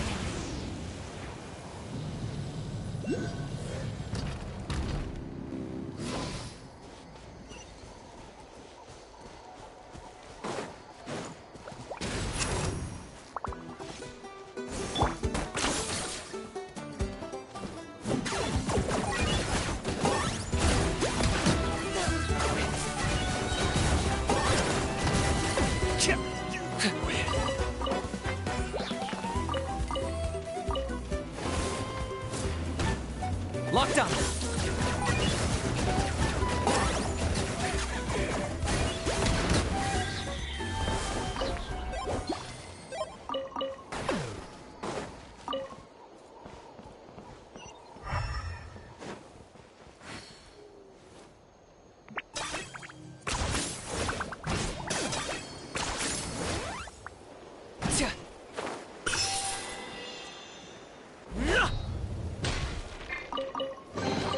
Do I get a share?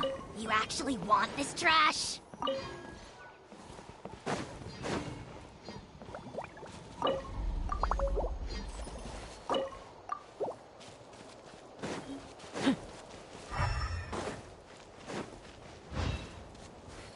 Let's hope you put up a good fight.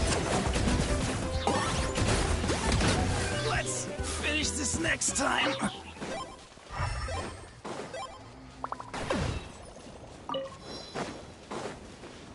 Let's ride! Take a deep breath and grit your teeth!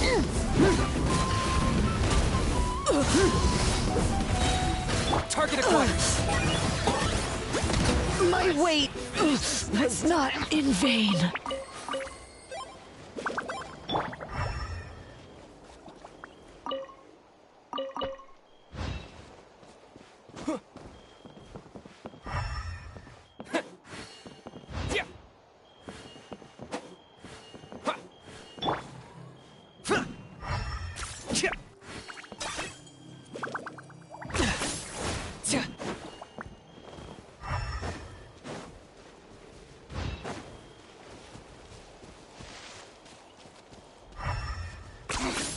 Points for agility.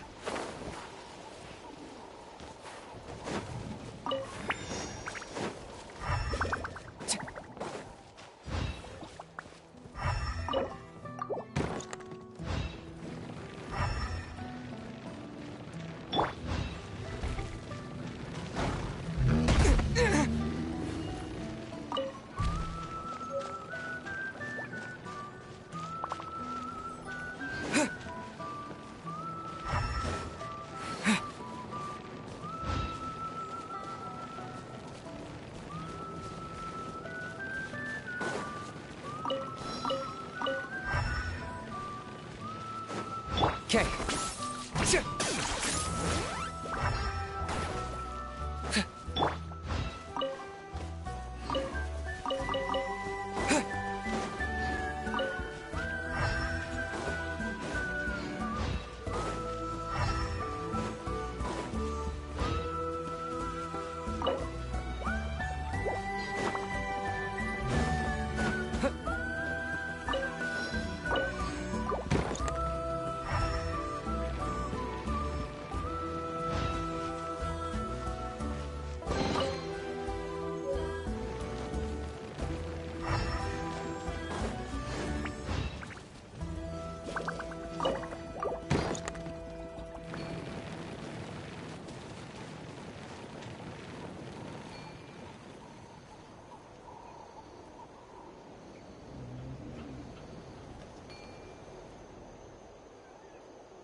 Run if you...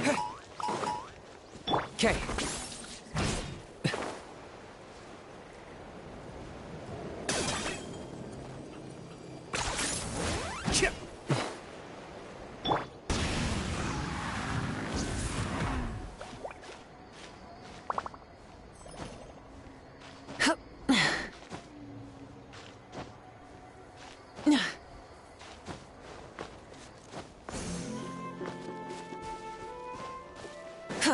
Okay. Yeah.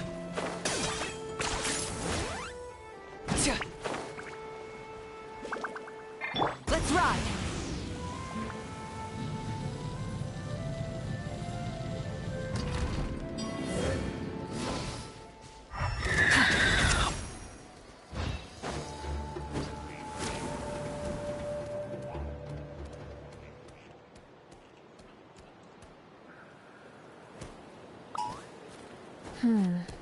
Doesn't seem like there's anyone around.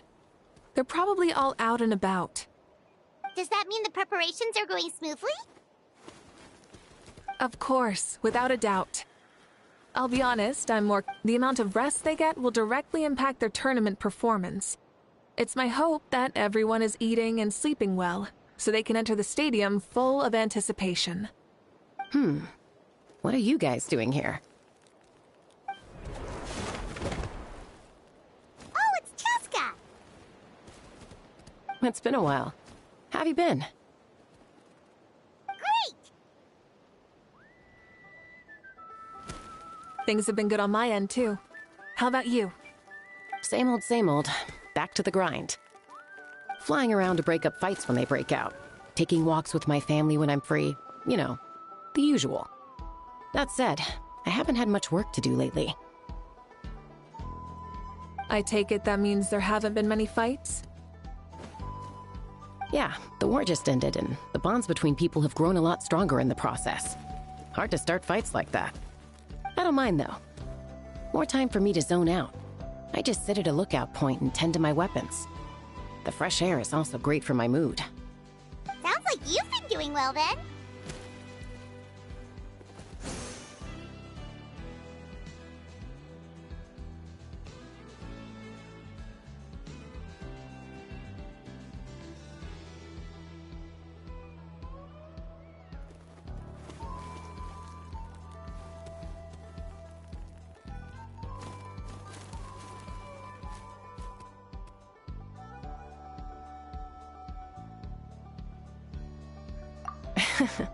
What are you talking about? You should know the ups and downs I've been through. So, how have preparations been going here at the Flower Feather Clan? Ah, so that's why you're here. In that case, I'll take you someplace where you can see the situation clearly. Follow me.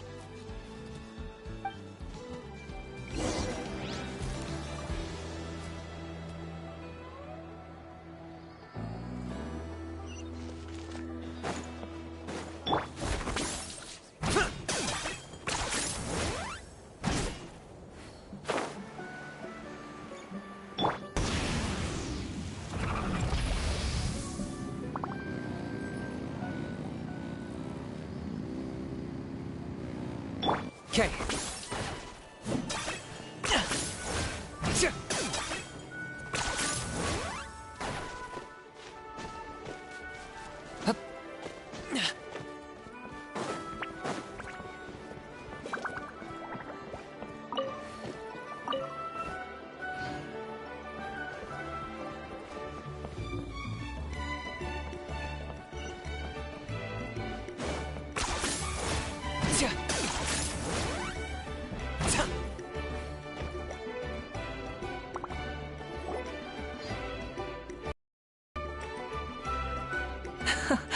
So this is the place you had in mind.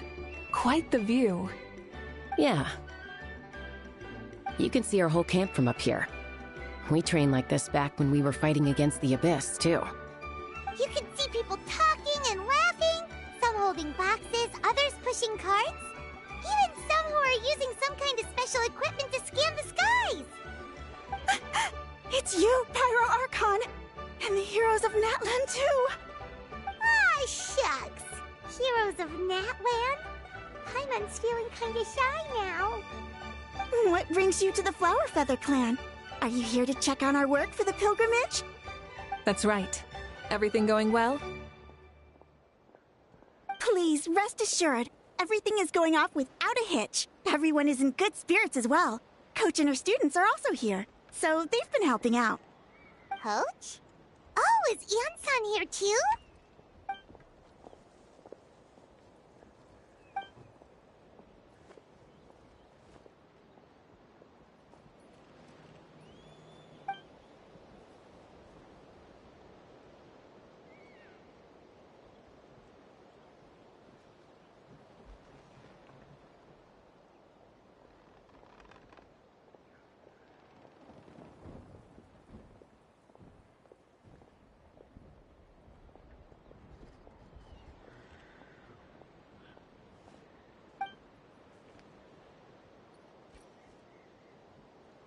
way!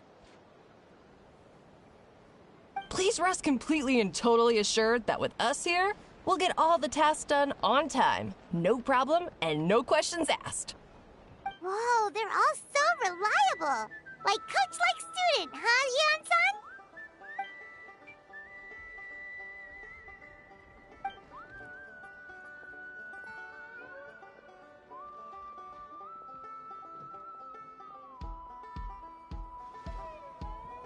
Didn't even break a sweat, you say?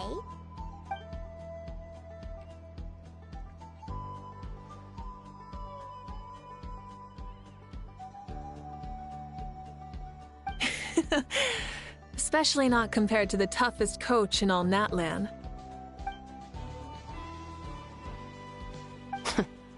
And that's why they call you tough. I respect it, though. I doubt I can think of anything that you can't do. Paimon agrees! In fact, after staying in Natlan for so long, even we've begun to feel like there's nothing we can't do.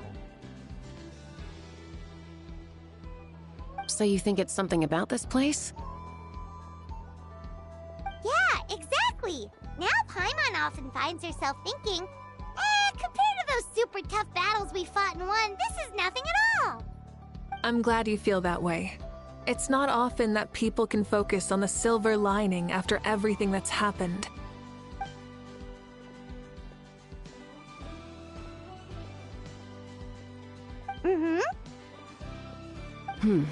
The wind is rising. I think I hear something on the air. I'll head out on patrol. Have a nice chat and just let me know if you need anything.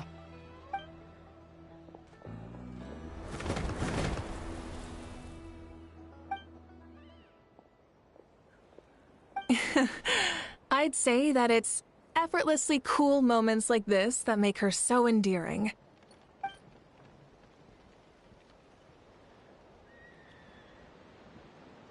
We've already checked up on each of the tribe's progress, and everything is going smoothly.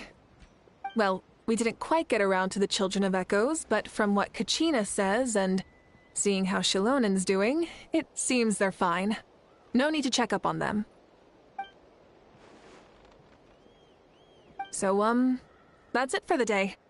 The only thing left to do for the next couple of days is persuade Shilonen to finish her part of the work.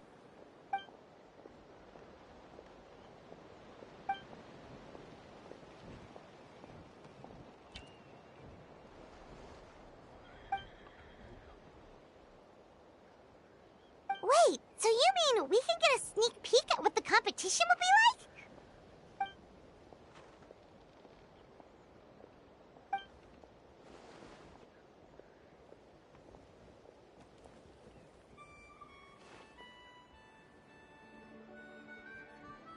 Say no more, or my hair might spontaneously combust. Come on, just show us the course already.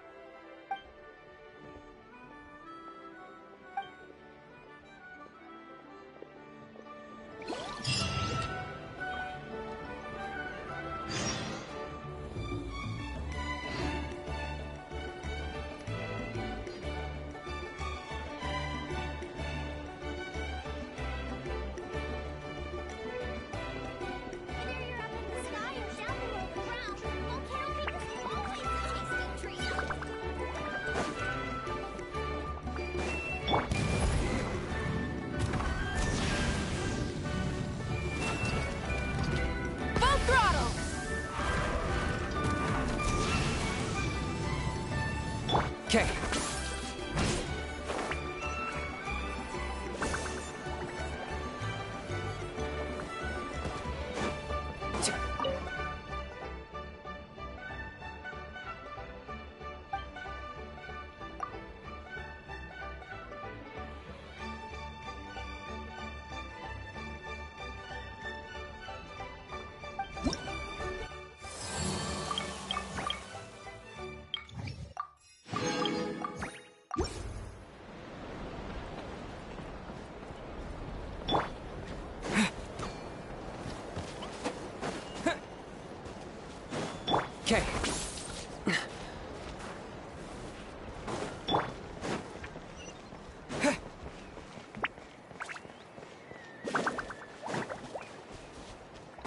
Okay. Okay.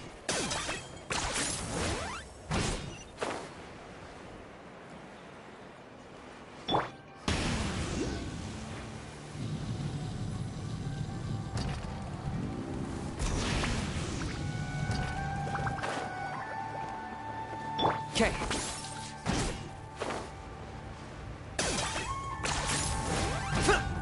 Is this really necessary? Let's ride!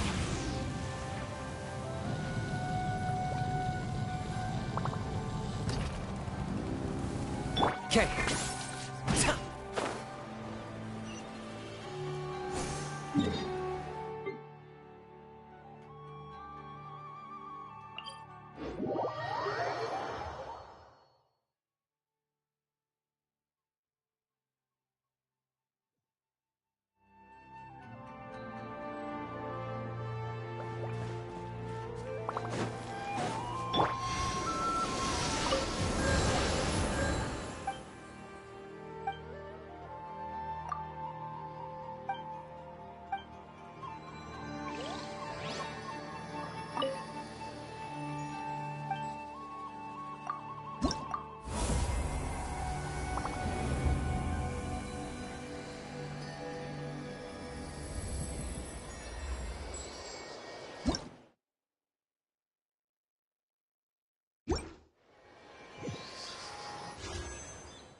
Okay.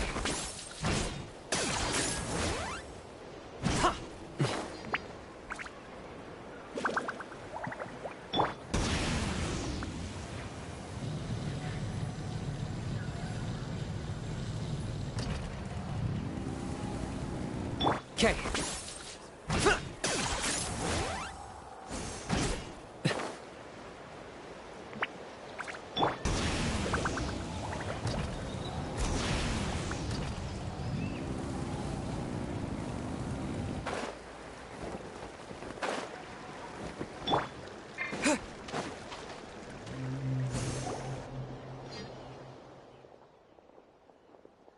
You mean this entire thing?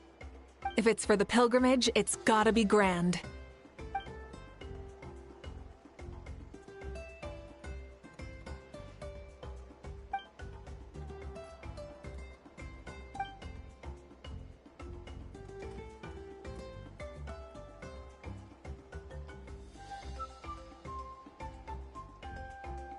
Yup, this round counts as a knockout round. There'll be other events as well, and the 8 contestants with the highest total scores will move on to the final individual battles. Oh, you're keeping those? Yeah, everyone loves a good duel. It really gets the adrenaline pumping and allows people to go all out with their skills. A warrior should always feel fortunate to meet their match on the battlefield, even if it only happens once in their life. No one can resist such a good fight. That's the most Natland thing Paimon's ever heard. This tournament, too. It's just so... you. Well, the competition's all about chasing the kindling, and you're all chasing something too, right? Well, I'm glad you found this helpful.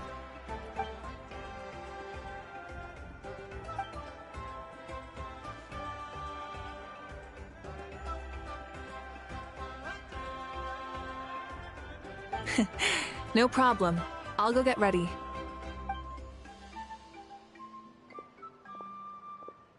Whoa, Malik looks so excited. She must really be looking forward to this. Do you think that she seems a little bit different after the war and all? Like, you know, maybe in her sense of playfulness? She seems less serious than before. More willing to just loosen up and have fun. Whoa, you heard too? So, Paimon's right, right?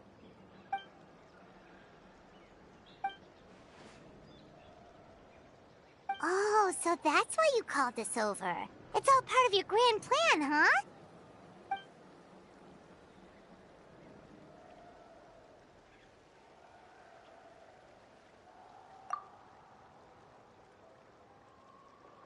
Wait, Coach, what about Paimon?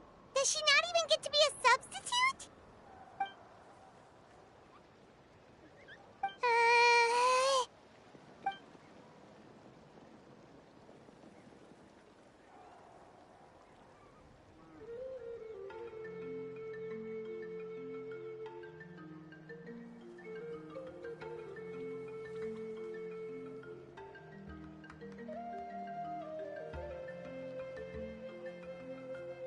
Aw, come on!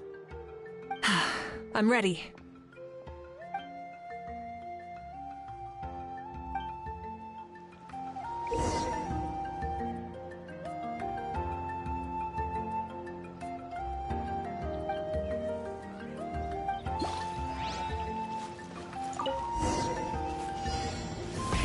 Rev the engines!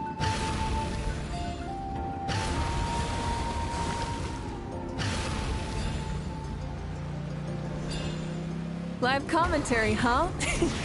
Very nice.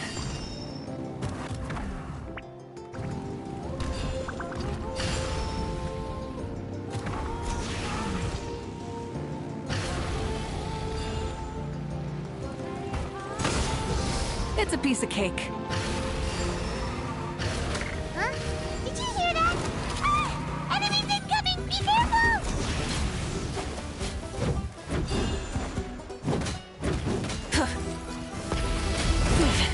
Not bad. Pyroclastic surge!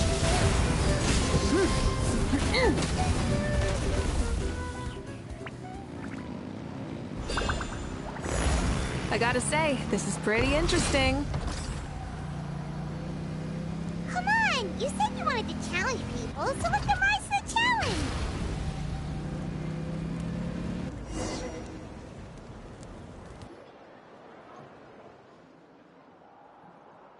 Good job, contestant! Here, have some water! You're too kind. Thank you, my dear audience. And thank you, Coach.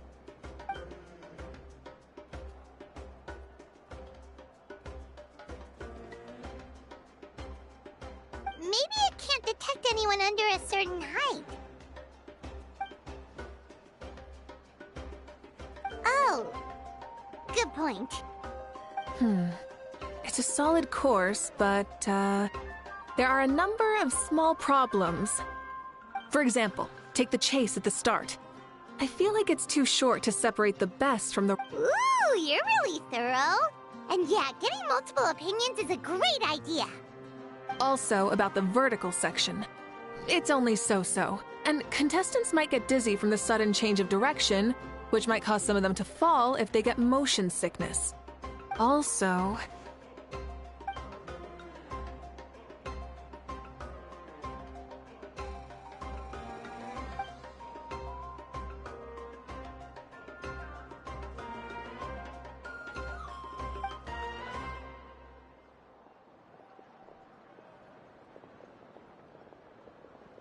A ball launcher?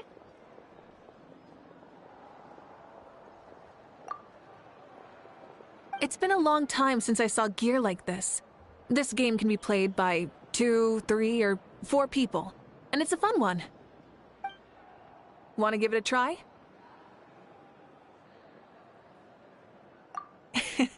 Great. I'll be your opponent then.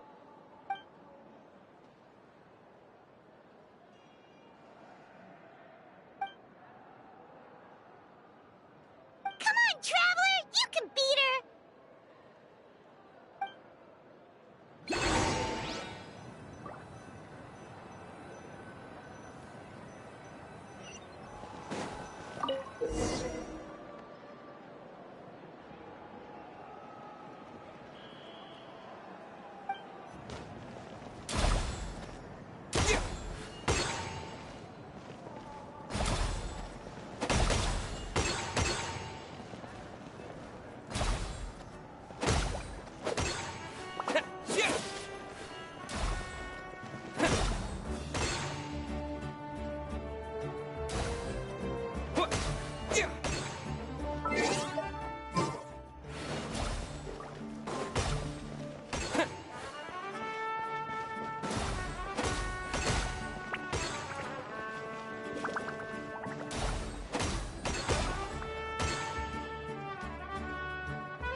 You played well. No, we... Oh! Ha! You know what they say, embrace the unexpected.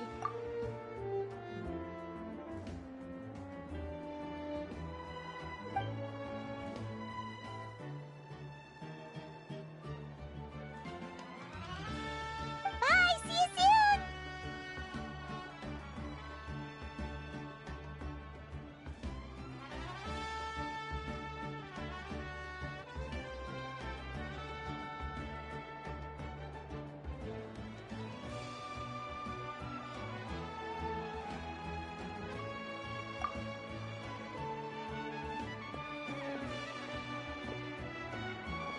See you soon, Coach.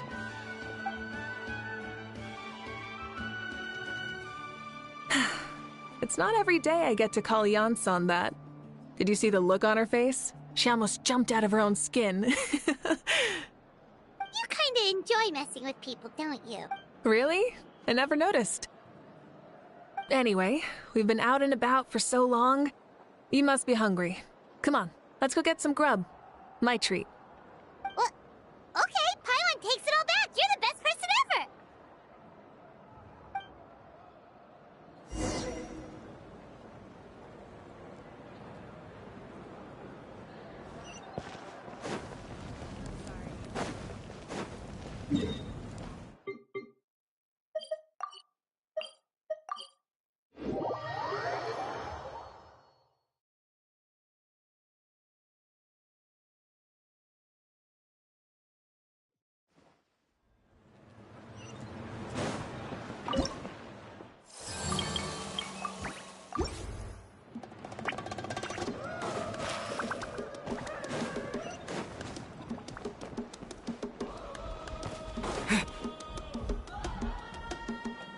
Hey there, boss. I'm here with some guests.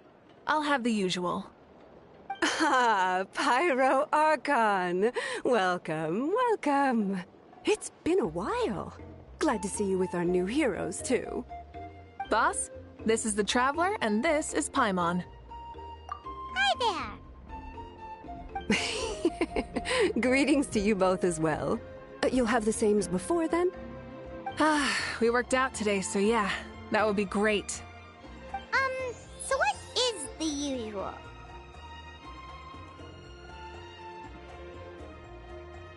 Oh, come on, Traveler. You've never been so stingy even when we were low on Mora, so why are you going after Paimon's food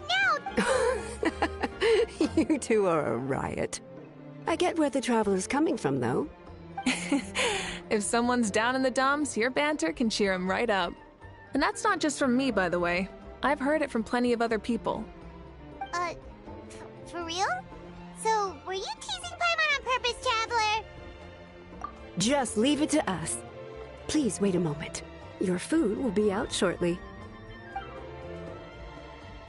All right, eat your fill, Paimon, but just remember, the tournament is in 3 days, so try and make sure your food coma is finished by then. What? Food coma? Huh. Don't know what you're talking about. Paimon will be there on time, don't you worry.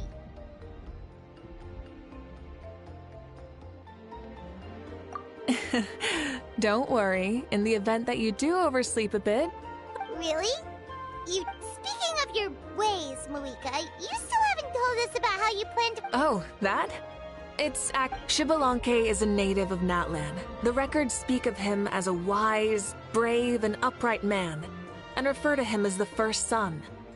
People like that tend to be like me, passionate about competition. The more they disdain you could call that a trait shared by all the heroes of Natlan. They're full of energy and passion. You mean Shibalanke might want to take part in this upcoming pilgrimage? It's not a matter of might. He will. It's precisely because such an important figure will be participating that we must prepare the best tournament possible. Checking in on the various tribes was also to ensure that we'll be prepared to give him a warm welcome.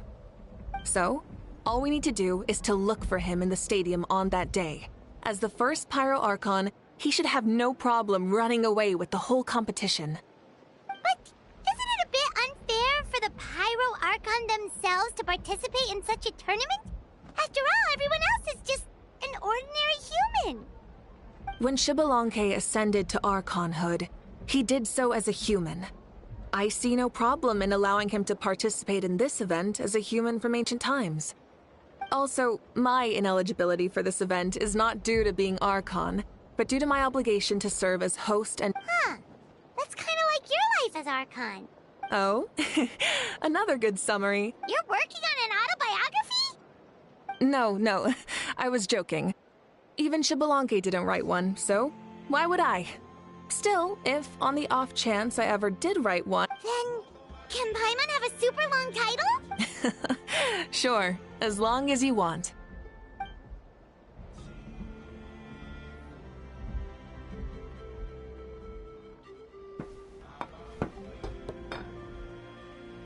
So many dishes and such huge portions, too!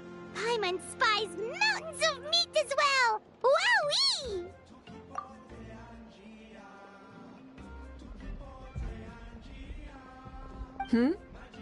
You know this is just— Wait, what? Our Archons always had a healthy appetite. Please enjoy the food while it's still hot. Food never tastes as good once it gets cold.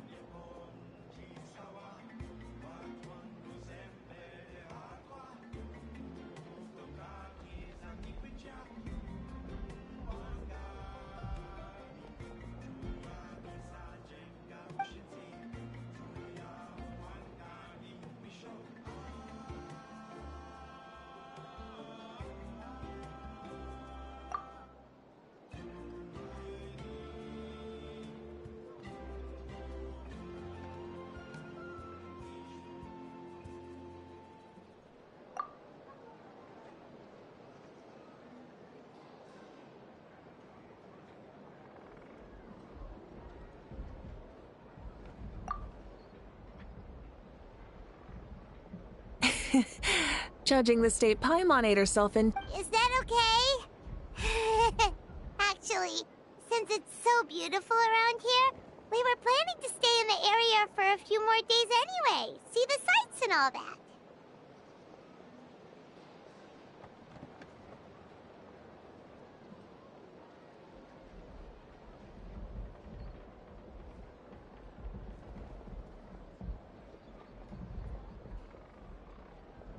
Of course you can. I'll go arrange some accommodations for you then.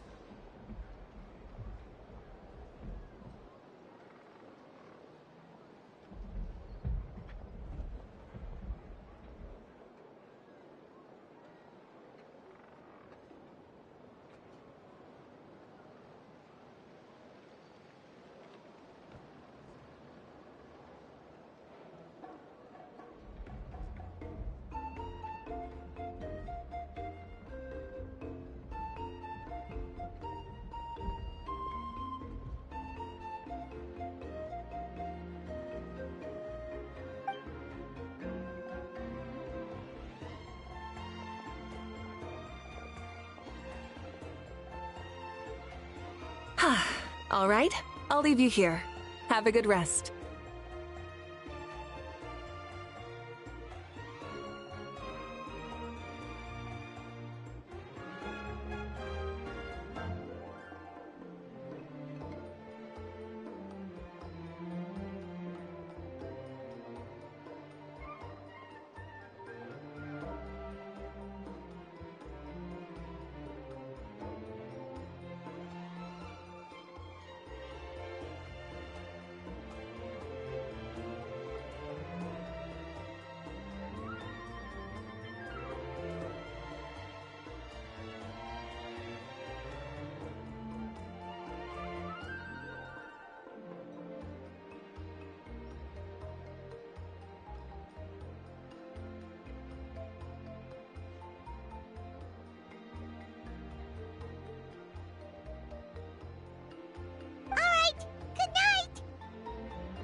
do you feel? Want another drink?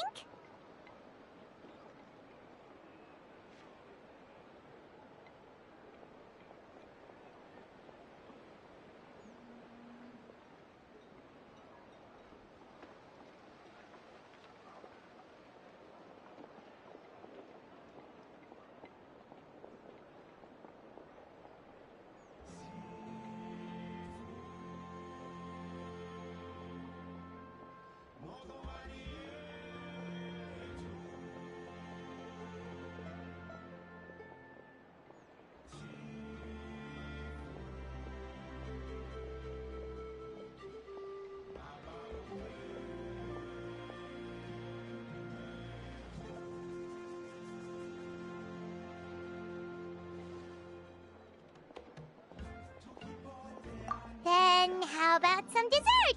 Paimon still wants something sweet. Why are you looking at Paimon like that? There's always room for dessert.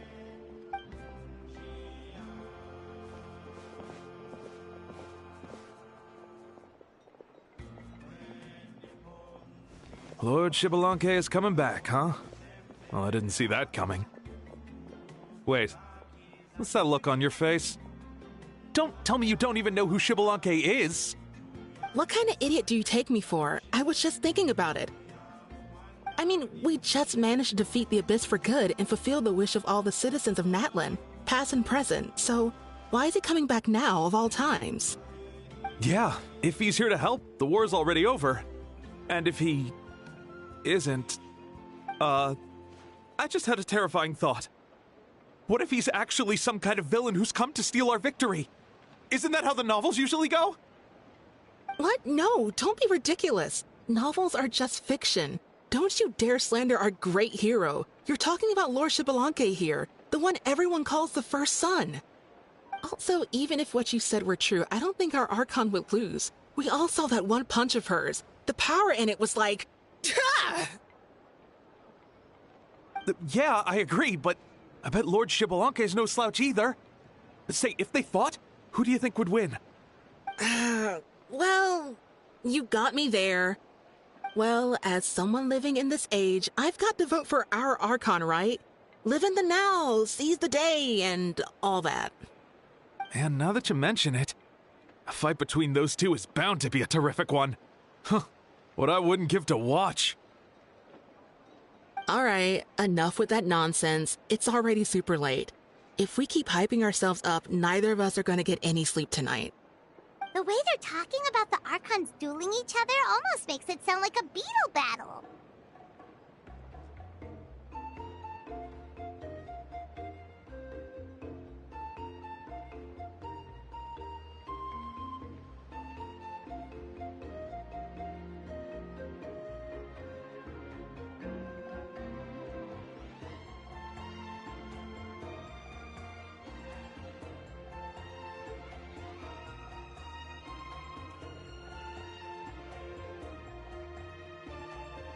Yeah, they really do love their contest of strength here in Natlan.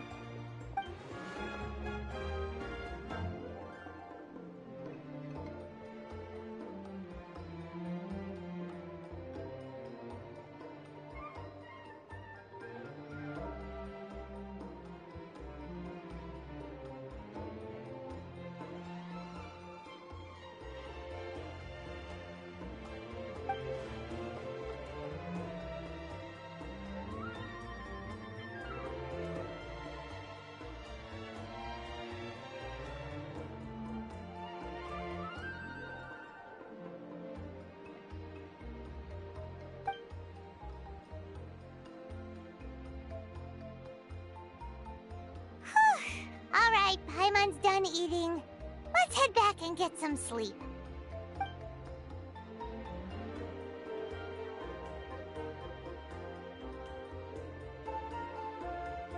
Time sure flies, huh? The tournament's taking place tomorrow morning, so let's get some sleep while we can. Okay.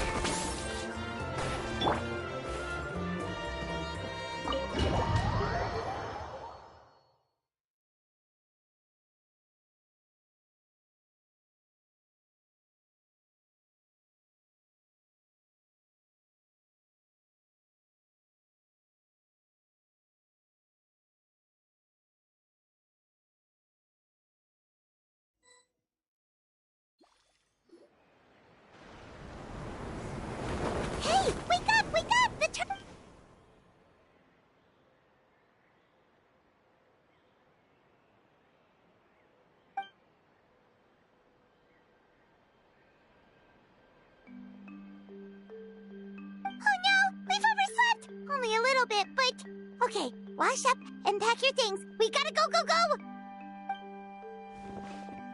Ah! I can't believe it! Moeka totally called it! How could we have been so careless? Is this what people mean when they say you get so excited before a trip that you struggled to sleep the night before only to miss setting out the next day? Hey there. How are you feeling? Moeka, why are you here? Isn't the tournament about to begin?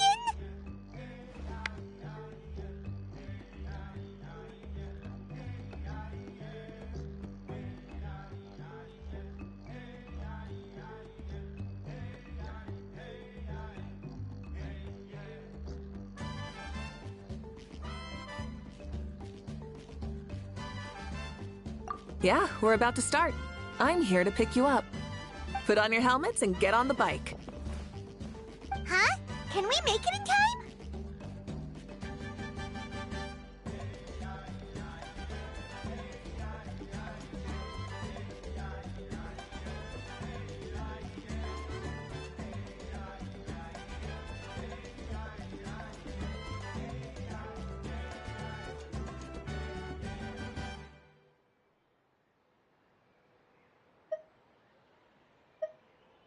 We'll take a shortcut.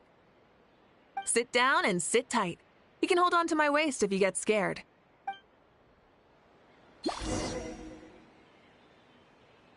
throttle! Woo! We're speeding, right? We have to be speeding! Oh, come on! If this counts as speeding, Mualani would have been arrested a long time ago. I've entrusted her life to you for so long, but only today has she realized just how unhinged the two of you are!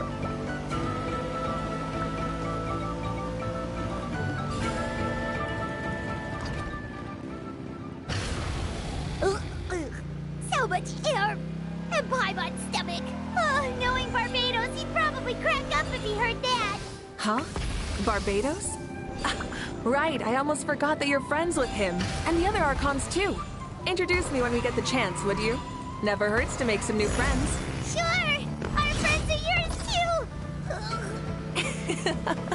Don't open your mouth so wide. The venue is just up ahead. Sit tight.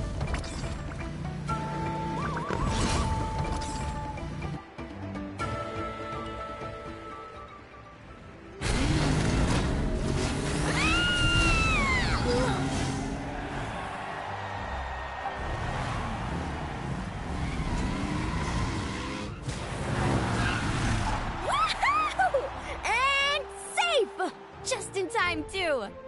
We won the bet! We won the bet! That's right. Pay up a how. Yeah! Pay up a how! Darn it!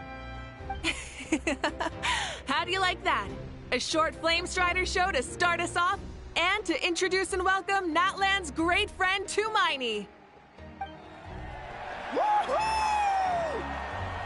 Sure pulled off that stunt pretty neatly. How can you call that a stunt? Wait, what do you mean, pulled it off? That wasn't supposed to be part of the show? Everyone, welcome back to the pilgrimage of the return of the sacred flame. Once more, I will say a few words before we begin. Bored?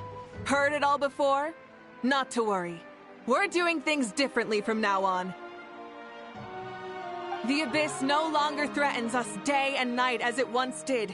My comrades, my friends, thank you for your hard work and sacrifice.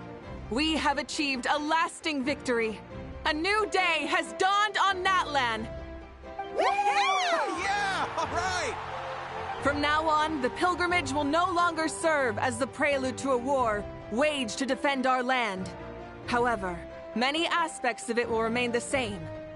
It remains a trial to determine the strongest among us, as well as a stage upon which to showcase your individual growth. Today marks the beginning of yet another legendary saga, one written in the triumphs of the victors.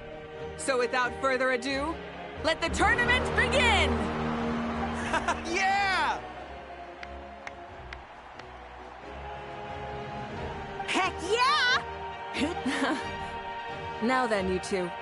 You'll be the mobile supervisors, moving with the contestants as they progress, and making sure that everything is proceeding fairly and in good order.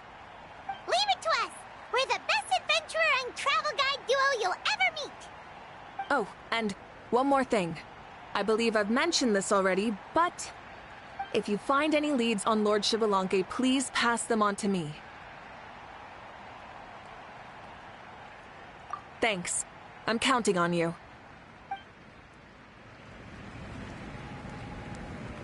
Let's go check on everyone and see if we can find any leads on Xbalanque before things kick off.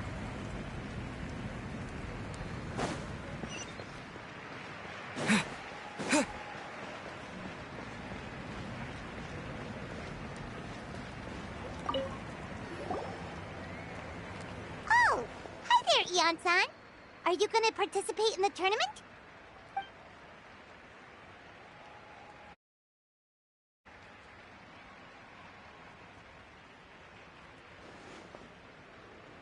That's fair. Can we ask you something then? You know about Lord Xbalanque's resurrection, right? Have you seen anyone with that kind of aura over here?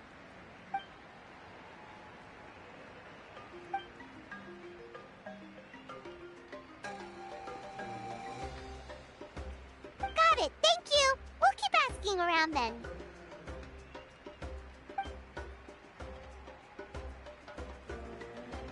Huh?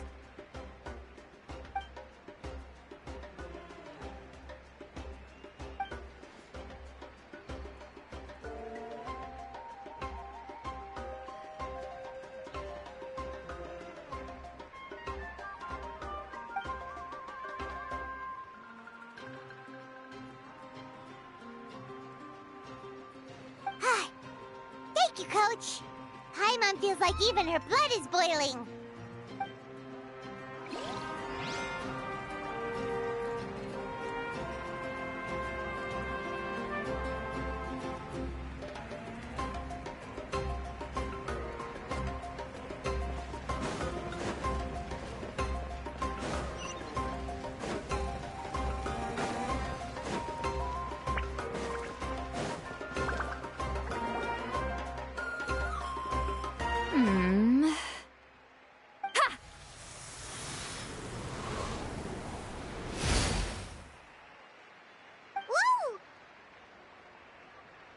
Oh?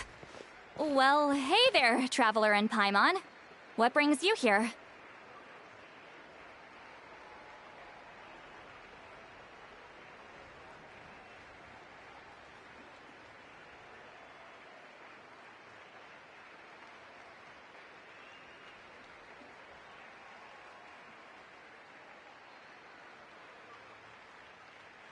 You...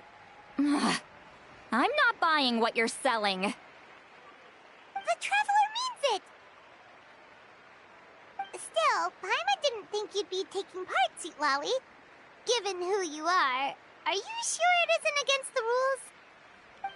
Though not a violation per se, what it will be is an unpleasant surprise for the youngsters. Normally I stay out of this kind of event. Don't want to put too much pressure on everyone else. But we're celebrating the end of the war here, so I'll give the occasion the respect it deserves. Good luck then! Make sure you show off your super majestic side, alright? Well, aren't you the sweet talker today? Too much syrup on your pancakes this morning? Anyway, thank you both. I'll remember your words of encouragement and do my best. So, what was that?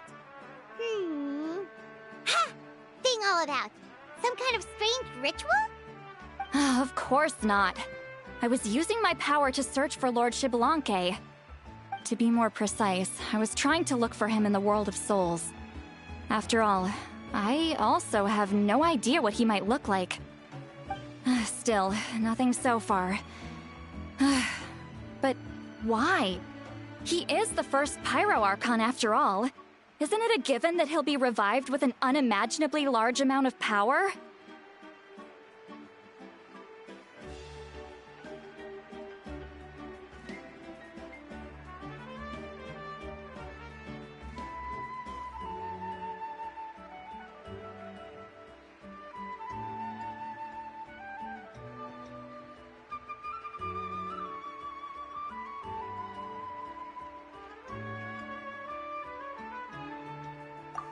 we don't have any leads yet. We'll check for leads somewhere else. Good luck, Granny, and take care! Be on your way now. Oh, and take care of yourselves, too. Granny Eatsley will display her dashing self on the competition grounds soon enough.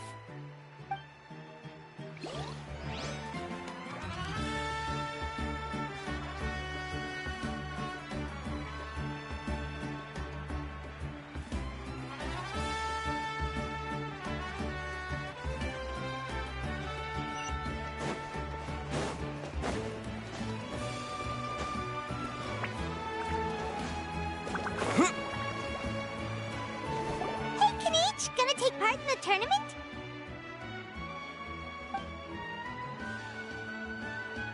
Best of luck, you can do it! Where's the how, though?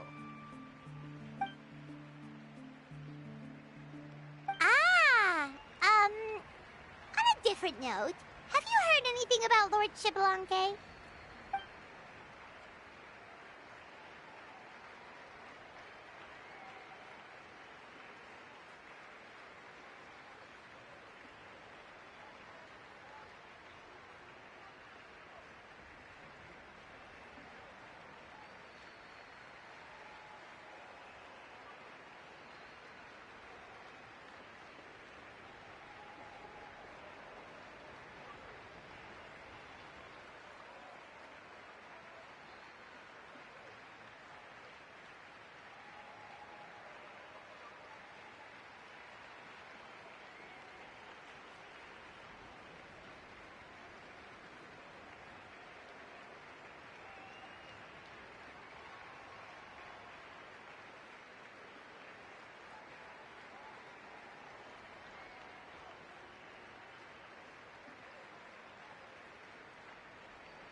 You're reliable as always, Kanichi.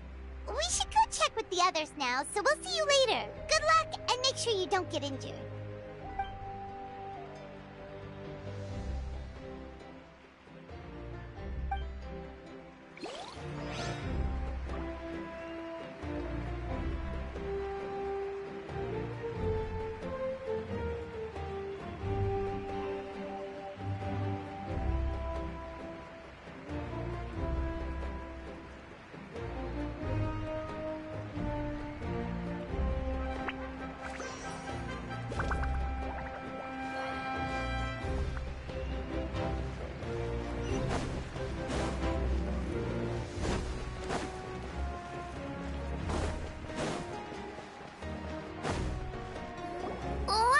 Two, three, four. 2, 2, 3, 4. How's the warm-up going, Kachina? Feeling good? Oh, hey you two. Yeah, I'm feeling great. Ready to get... I'll give it my all. I mean, I don't know if I'll be able to win again, but as long as I learn something from the experience, that's enough of a win for me. Yeah, having the right mindset is everything. Yep. Oh, by the way, have you seen anyone who seems like Lord Xbalanque? Lord Xbalanque? I don't think so. A powerful figure like him is sure to attract attention wherever he goes. Like Moalani and Kanichi, only even more so. I haven't seen anyone like that, though, so he probably hasn't passed this way. All right. Thanks, Kachina. We'll go take a look around. Focus on taking care of yourself as well as winning. I will, thank you. Seems like we still haven't found any useful clues. Maybe we should just go back and check in with Moika.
Supervisors, your report, please. How are the contestants doing? Madam Host, the contestants are doing great, and the competition is proceeding as scheduled. However, when it comes to Xbalanque... No leads, huh? The competition is almost about to begin, and there's still no sign of him? Not what you expected? Not necessarily. Still, let's go give everyone a warm welcome before we kick off.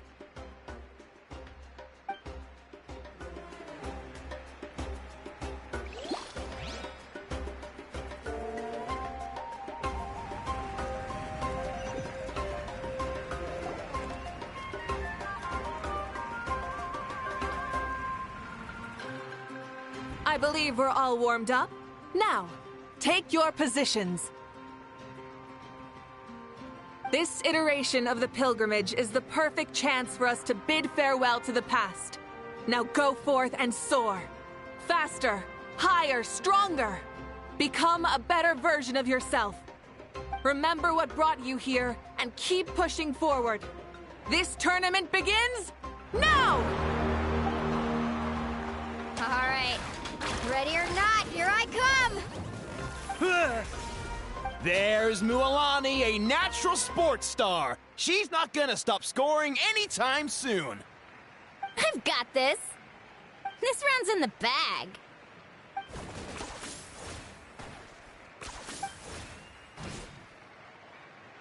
Kanich is coming up to the trickiest parts of the course here. But is he slowing down? No! He's speeding up! Amazing! How's he so fast? The gap between our competitors has increased significantly. Could this mean? Oh! Contestant Kachina has suddenly appeared from the side. This part's rough, but I won't give up. So annoying. The competition has entered its final phase. Who will emerge victorious? We're about to find out.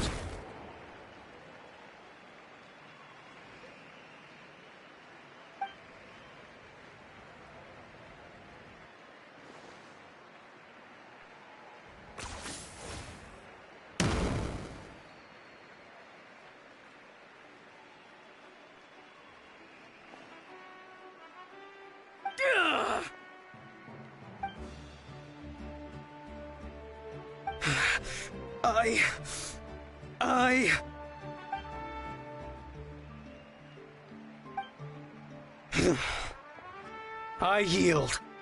Our champion has emerged, and his name is Kanich! Kanich! Kanich! That's amazing! Woohoo! Yeah, that's our Kanich. I knew he'd win. What? So not only is this little punk hard to kill, but he's good at fighting too? He does have skill. You beat me fair and square, Kanich. People always talk about how tough you are. Now I can say for sure, they're not exaggerating. It's funny. I was thinking to myself earlier that I might have a shot at winning this. Unless I have to face Kanich in the final. Come on, dude. What are you talking about? Losing to Kanich isn't really a loss at all. You've more than proven yourself, too. You could beat me up 30 times over.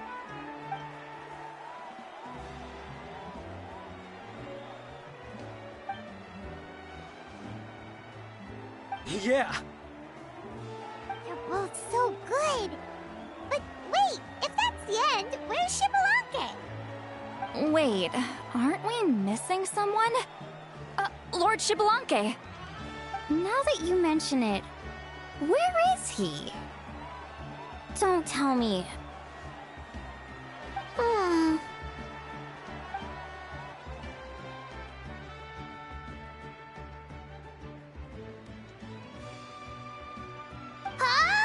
Are you saying that you beat Xbalanque then? Ugh, just kill me now! Better death than to suffer this torture! What a joke!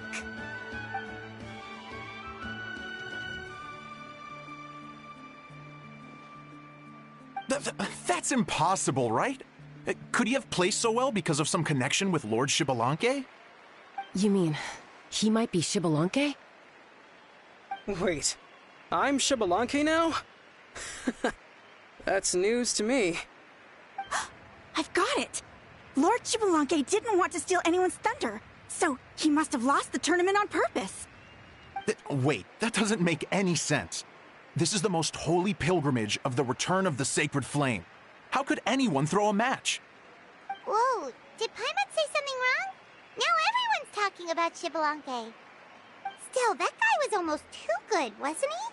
We've never heard of him before, but he was still going toe-to-toe with Kanich. Could he really be?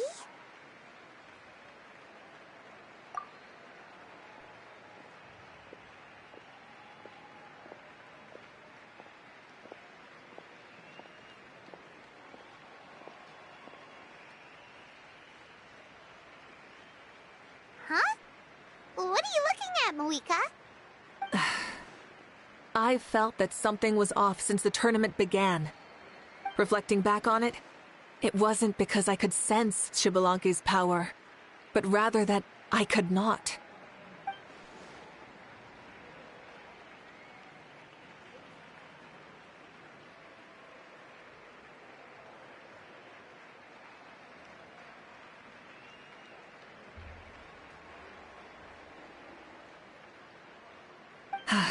Please, excuse me.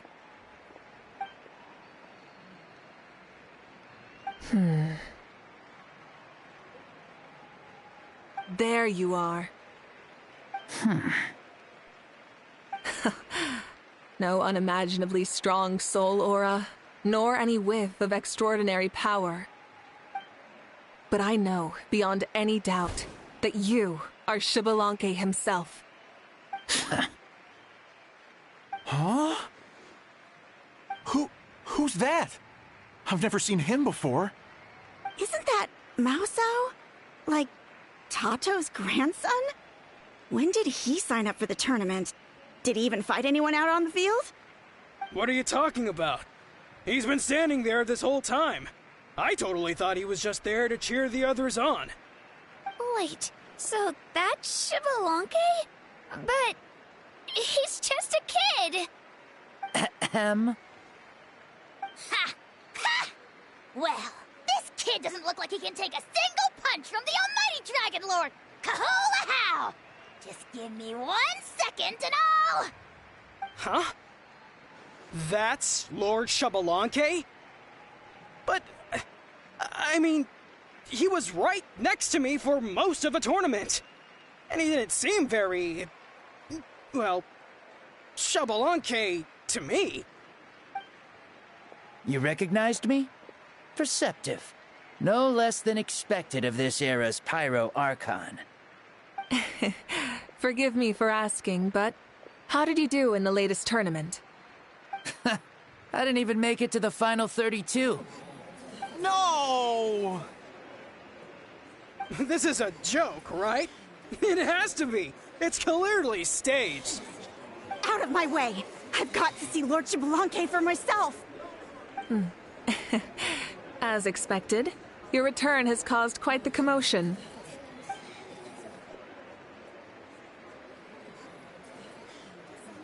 Please, remain calm, everyone. Lord Xbalanque is one of the most important people in all of Natlan. I will take responsibility for receiving him into our midst.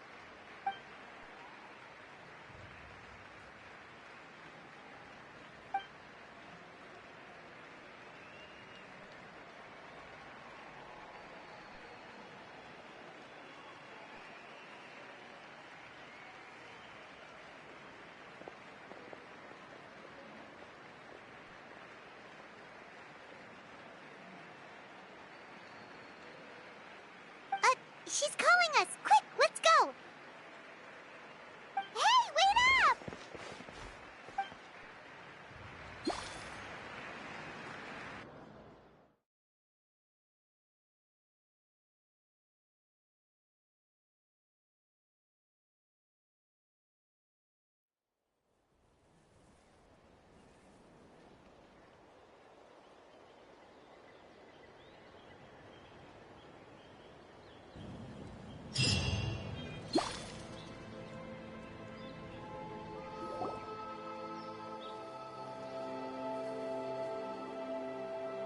Okay, this should be far enough. Sorry for making you walk all this way. I am Natlan's current leader and Pyro Archon Mawika. Lord Xbalanque, I said I was inviting you for a chat, but to be perfectly honest, this is also my first time doing something like this, so I don't even know where to begin. Oh? Oh no, he doesn't sound too impressed. You mean you've never hosted a long dead guy on his first trip home before? No worries, it's a first for me too.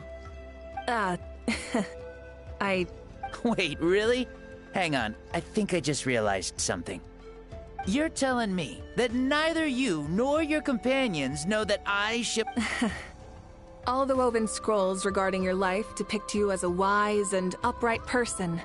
According to legends, you also use the Divine Throne to negotiate with the Ruler of Death, establishing the set of rules unique to Natlan. As for your sense of humor, no sources have ever touched upon it. Maybe it's better to say that we know even less about you than we expected. I see. In that case, allow me to reintroduce myself. Wow, talk about being overly familiar.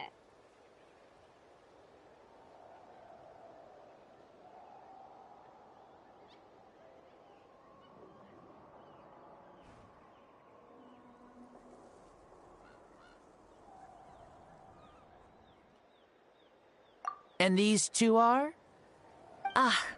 Allow me to introduce the Traveler and Paimon. They're important friends of Natlan and our companions. Great heroes who helped us defeat the Abyss for good. Ah, I see. I was about to say, why did a child follow us all the way here? Though you could say the same for me. And judging by your expression, that's exactly what you're saying. And there's where you'd be wrong. This body belongs to a child of present-day Natlan. I'm only possessing it temporarily. I see. Your physical body couldn't be revived, so you had to borrow someone else's. But what about the original owner? Is he, okay? No need to worry. My existence has not affected this child in any way. This body's original occupant is currently experiencing a fantastic dream. I have my own plans, and as for my reasoning, you'll find out soon enough. Alas, this borrowed body is a bit lacking when it comes to exercise, and hasn't really trained any aspect. I tried my best at the tournament, but could only get so far given my physical limitations. Oh, that explains why you couldn't make a deep run! You're not used to this body, are you? I wish that was the only problem. I'm simply unable to do a lot of larger movements. Oh, and my usual climbing and jumping motions aren't exactly suited for him either. Also, you've got to be twice as careful in a borrowed body. If I pushed him too hard and got him hurt, I'd be no better than a criminal. I could never do anything like that. Indeed. Still, the great shaman Citlali learned about your impending resurrection from the Wayup, but we still don't know why you've returned. Oh, is it time to get serious then? All right, serious mode activated. Ahem. In any case, you've already touched on the topic. I did indeed strike a deal with the Ruler of Death. She once asked me why I prayed for her power as a mere mortal, and why I yearned to save a nation in peril. I convinced her with the promise of perpetual existence and the everlasting flame of life. So, she shared her strength with me, and allowed Natlan to operate under brand new rules. I told her that the plan would be a grand, long-term one. One in which victory would not come for some time. Certainly not within a mortal lifespan. Still, I knew that someone else would bring it home. She assented to my request, and became an observer of our tale. Seeing her interest, I also asked that I, as the one who laid the foundation, be granted an opportunity to see the new world with my own eyes, if we actually did manage to triumph in the far future. Ah, so your return is a special favor granted by the ruler of death. More like a bet I made with her. Even gods have things that pique their interest. I bet correctly on the outcome of this war, so this trip is my reward. How do you feel about the Natlan of today? Does it meet your expectations? Oh, I like it a lot. Could you tell me more, by the way? I'd love to know how you managed to win the war. As you know, ours was an exceedingly grand, long-term plan. I'll skip over the most ancient parts and start with what I know. The battle from 500 years ago. The disaster struck suddenly, and Natlan was engulfed in darkness. Our land and faith were both shattered, and everyone believed that our nation's end was nigh. But even when thrust into battle against the abyss, fate, and the passage of time, our heroes did not give up hope of victory. We each shouldered our heavy duty using the power that you left behind. All the Pyro Archons in the last 500 years have devoted their lives to banishing the abyss, rebuilding our tribes and faith, and uniting the people as one. As for me, I decided to head 500 years into the future, that is, the present, so I might finally bring together our people's resolve, which has stood firm for thousands of years, and fight for our final victory. Of course, I had prepared for the worst. That I would awaken to naught but monsters, corpses, and ruins where our nation once stood. Had that happened, there would have only been one thing left for me to do. Fulfill my final duty as a warrior, and then witness the end of the world helplessly. Still, the outcome proved that our faith was not misplaced. This victory, and the miracle that it created, is the greatest reward for all who gave everything to protect our realm. Yeah, had anything gone wrong, whether in the past or in the now? I have always believed you to be shrewd. Surely, such a quality was needed to bargain with the ruler of death, and win so much for us in the process. Natlan was only able to overcome this crisis with your help. All these millennia later, and the people of Natlan have finally achieved victory over fate. If future generations will call me the one who created the rules and initiated the plan, then you are the one who inherited those rules. The final executor of the plan. The one who created a miracle. Beginnings and endings. Creation and change. Mawika, you truly are a remarkable leader. It is my honor to have met you. Please, you're too modest. Rather, it's our honor to welcome you back to this world.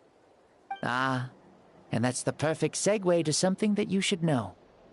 You see, you don't have to worry too much about my second life, since I'll only be here for a single day.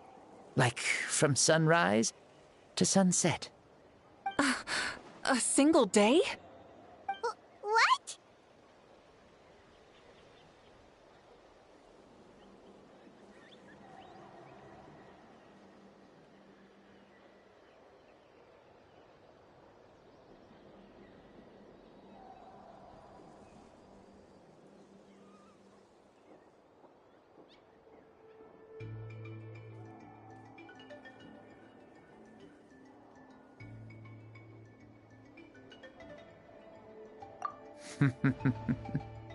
That's why I said you won't have to worry too much about the boy this body actually belongs to.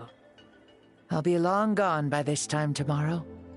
Besides, no one ever said I was actually going to return and stick around for years and years, right? This is just a short little outing back home, so I can see some of my compatriots again. Still, I've got to say, it has not been an easy trip. After being resurrected, I woke up in the home of a normal boy and wanted to take a quick dip to relax, only to have my trouser legs snagged by a fishing line that came out of nowhere. And once I finally made it to shore, I decided to take a stroll and see the sights, only to step into a trap along the way. Beats me who'd put a trap out there, and there wasn't even anybody around to check it.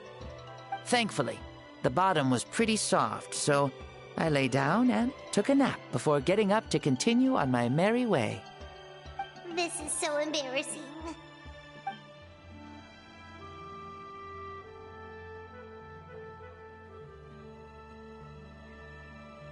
After countless trials and tribulations, I finally managed to sign up for the tournament. But then, I ran into a girl who claimed to be a fitness coach. She insisted that my muscles weren't up to snuff, and made me do twice as many warm-up exercises as everyone else. Oof, you guys in the future sure have it rough. Well then, what's next for you? Oh, what a great question. I was just about to get to that. You're a pretty considerate gal. So, I do have a small wish that I haven't been able to fulfill. I managed to participate in the pilgrimage, but alas, my potential is restricted by this form. It sure would be nice if I could show everyone what I could actually do. Why is he stealing glances at us like that? Well, now that I've said it, care to help an old man out, hero?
Ahem. See, I was also quite the formidable warrior in my time. Surely a match for Maoika. I mean, I was the first Pyro Archon after all. I could shake the cliffs with a single punch, scale mountains with a single leap. Very formidable indeed. So, you'd like to spar with me? Yes. Using your current body? Will he be able to handle it? Don't worry. I'll find a suitable location for our duel, and a way to keep this body safe. The first sun. The ardent sun. This star is a flame, burning with a passion that will consume all. From the moment I first saw you, I knew you to be a true warrior, just like me. Surely you shall not refuse me this battle, O inheritor of my ancient name, the Burning Sun, Kiongozi Maoika. I accept. Brilliant. In that case, let the ancient souls guide you to the true arena of duels.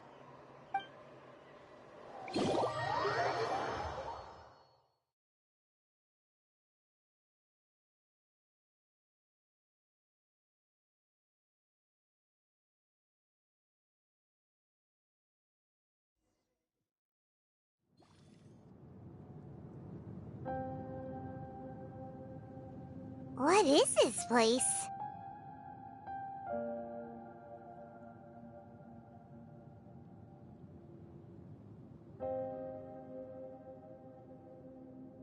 Is this a temple of the spirit? This is the land of the sun, created by my soul.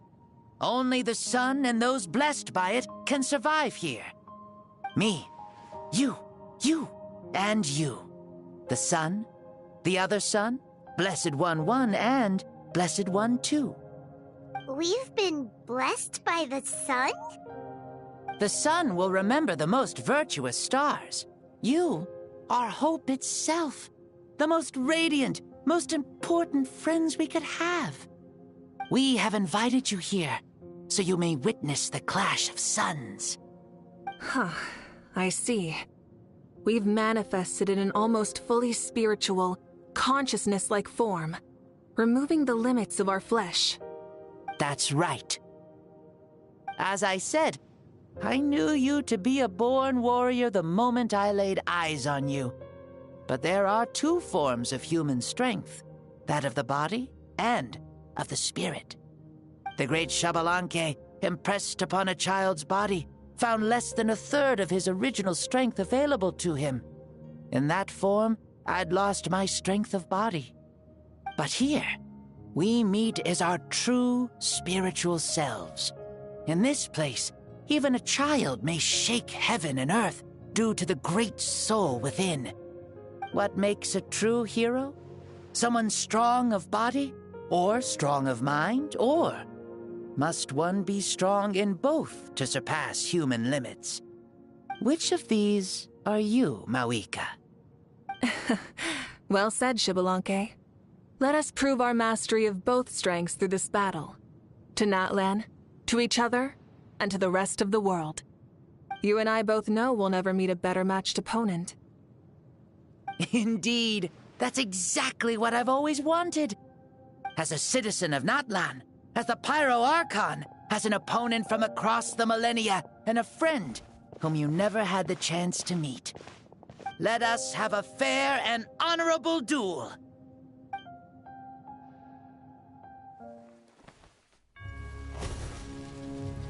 Our fight will end when the flame is extinguished.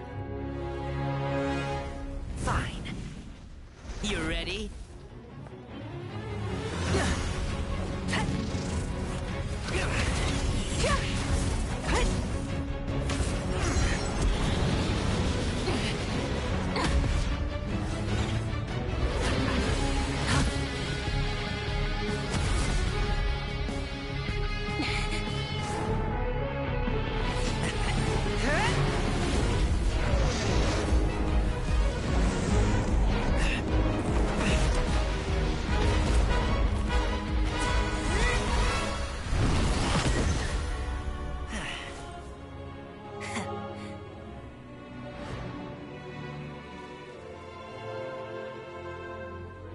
No. In war, there's no time for that.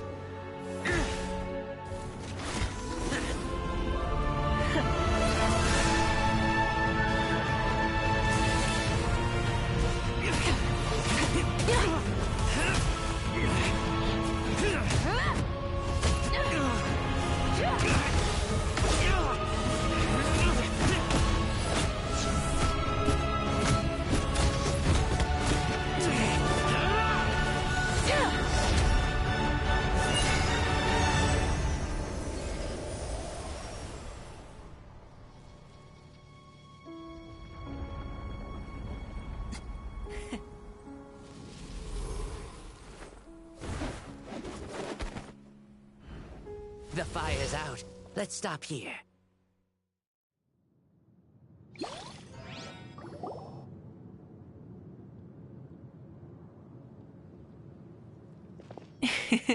It was a great fight.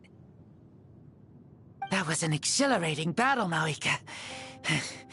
Looks like this old man's still got some fuel left in the tank after all. You jest, Lord Xbalanque. Your spirit is as strong and youthful as ever. Come now. Can't you tell I was making excuses for coming up just a hair short? Not by much. just the slimmest of margins. Yet still, you actually won. I've always seen myself as the strongest warrior, but it would seem that the inheritance of ancient names has proven its worth after all. I bear the name Kiongozi, the leader of our people.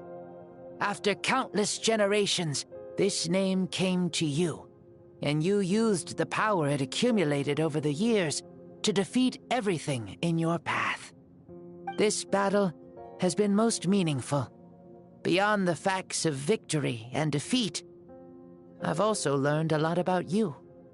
Take, for example, your strength. It is at once ruthless and gentle, both tenacious and sharp. You neither overwhelm your opponent with sheer power, nor defy them with only your strength of will. You possess a great understanding of your own might, and will convert all of it into fuel, so you may climb to even greater heights. It is thanks to heroes like you that this war was won. I'd have never been able to return to the mortal realm otherwise. Your victory granted me this chance at a second life. Even if it is just for one day, the sun has risen again to drive away the darkness. Even the darkness of death that once enveloped me has been dispersed by your flames. Mawika, you are the newborn sun, greater and more radiant. Allow me to give you a present to celebrate your victory. Ooh, there's a prize too? Paimon wants to know what it is! Coming from you, it must be super awesome. My journey is complete, and I have no more need for my remaining time. Mawika, I would like to give you all my remaining life force, which I obtained from the ruler of death. Use it to awaken those you wish to see the most. Surely there must be at least one person that you'd like to meet. What? So it's a blank check to bring anyone back for a time? Though Natlan possesses incredibly unique ley lines, it is still extremely difficult to meet the dead outside of the Night Kingdom. Now, take it. Though we both became Pyro-Archons in life, we were still born into this world as ordinary humans. There's no need to hesitate. Just do what you think is best. Thank you for the offer, but I don't think I'll be needing it. Huh? The past lives on in my memories, and will always remain my treasure. Meeting someone we can no longer see again will only lead to more longing. Rather than cling to the past, we should enshrine it in memory. Ever loved and never forgotten. Mawika.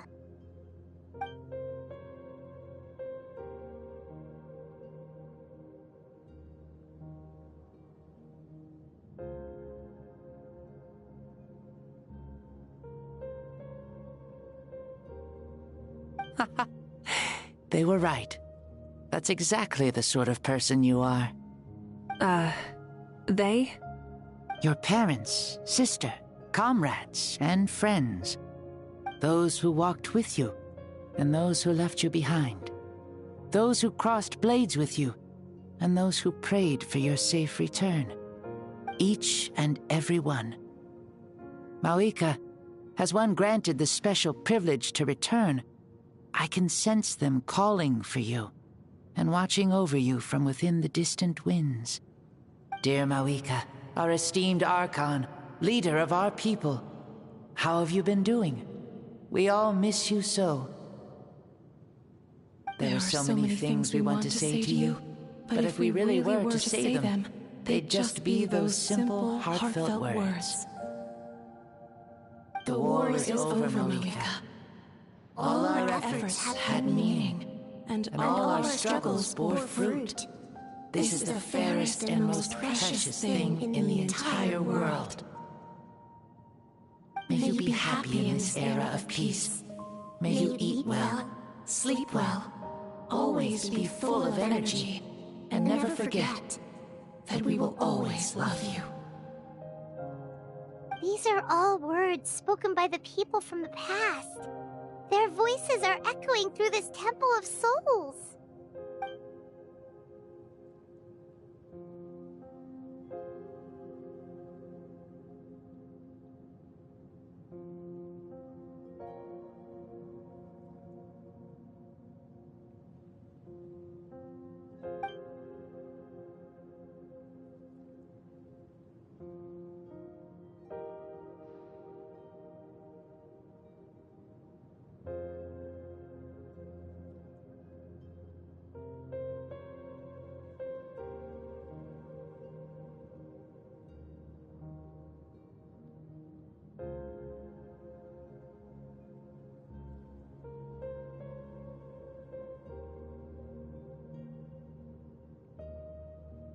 Thank you. Those who have gone before will never forget you, even as you keep all their names deep within your heart.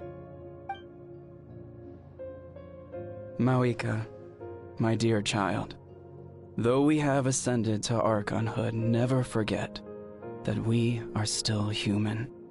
Live as you please, in this age of peace you forged with your own 2 hands. Why so formal all of a sudden? Seriously. Huh? Mauika, where are you going? Ho ho! Leaving already?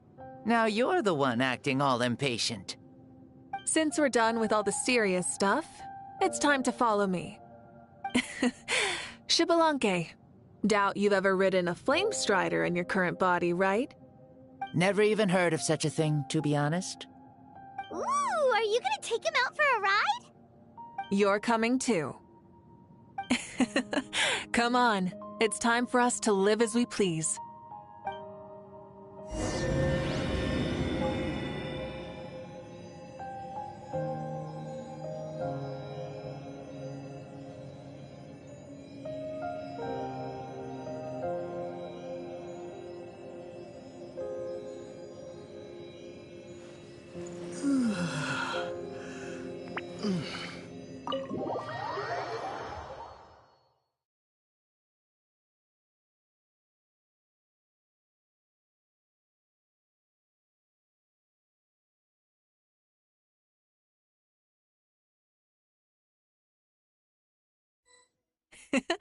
Helmets on, sit tight, and don't fall! Is this a board you can use to ride on the water? And you can stick it to the back of vehicles too? Genius! This is Mauika's flame strider. Oh, we call that board a surfboard. Playing with this stuff is part of everyday life then? Yeah, we're living good! Ah, I wonder if I would have ever become Pyro Archon if we had had these gadgets around back then. I might have had a bit too much fun with them. What? That would be terrible! Agreed. Good thing they were only invented after I died, huh? Looks like I really am better after all, for becoming Pyro Archon even with all this temptation around. Point Mauika! The hands of our friends, the Children of Echoes, are as skilled as ever. They were already famed in your era, right? This bike was built by their most talented artisan in this age. Speaking of which, we just passed them by. Sweet!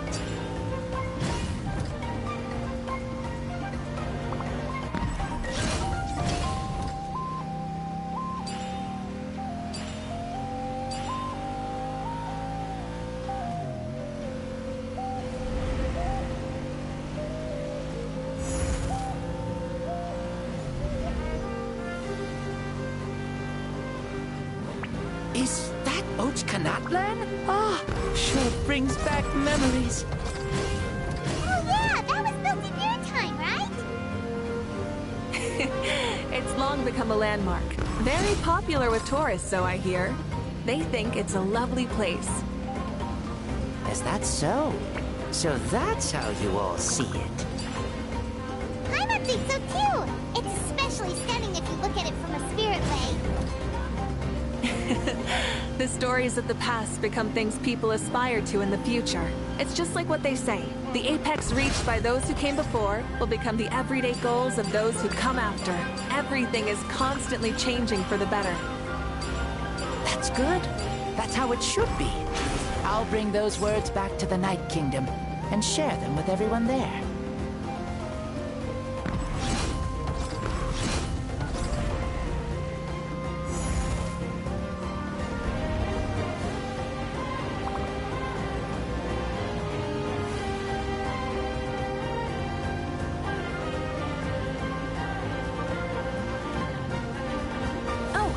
You can see the people of the springs from here. They seem to be enjoying life. Just like the people of Natlan back then. All kinds of things might happen during the day. But as the sun sets, you can always count on the people of the springs to relax by the water, playing their instruments and dancing their worries away. Because that's their way of life. Precisely. And so it is for every tribe. No matter how many years have passed, for the people who live here, some things will never change. Well, you're the one most qualified to say something like that. So, what do you think? Satisfied with what you saw? Very much so. Speeding across the water, the warm breeze against my face, it makes me very happy. I really do adore this world, just like a plant adores the sun.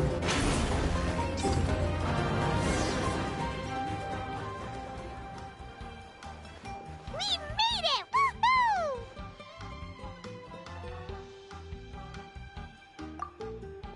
Woo! Woohoo! Thank you, Maoika. This has been a wonderful trip. Lovely things are meant to be shared after all. It's the least we could do for our friend. I'll admit, I didn't expect people several thousand years in the future to seem... Not that I'm complaining. This old man's had a great day today. Thank you, dear friends. I can still remember how nervous you looked when you saw me for the first time, Maoika. I'll cherish that memory. Oh, is it almost time? Yes, it is. Thank you for coming back to see us. This meeting means a lot to me as well. Mm-hmm. Well, time to go. Don't forget to lead a happy life. Aw, already? Paimon's gonna miss you. See you later, Shibalonke.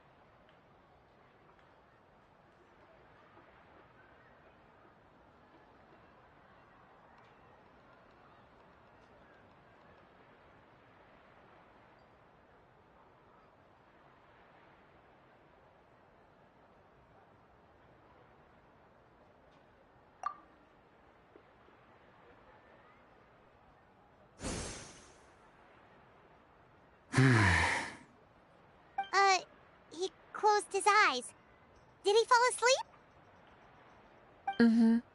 I can no longer sense Shibalonke's soul. Well, it's gotten quite late, hasn't it? Thank you for accompanying me this whole time. Let's hurry back. You must be starving.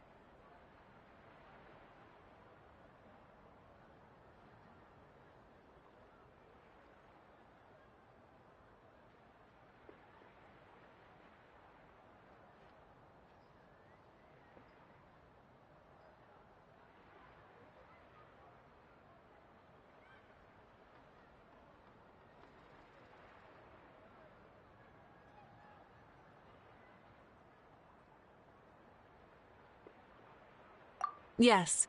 After the end of the pilgrimage, we hold a banquet to congratulate the champion of the tournament. There will be good food and plenty of it. You guys are gonna love it. Mao Sao should be there too. I'll bring him over.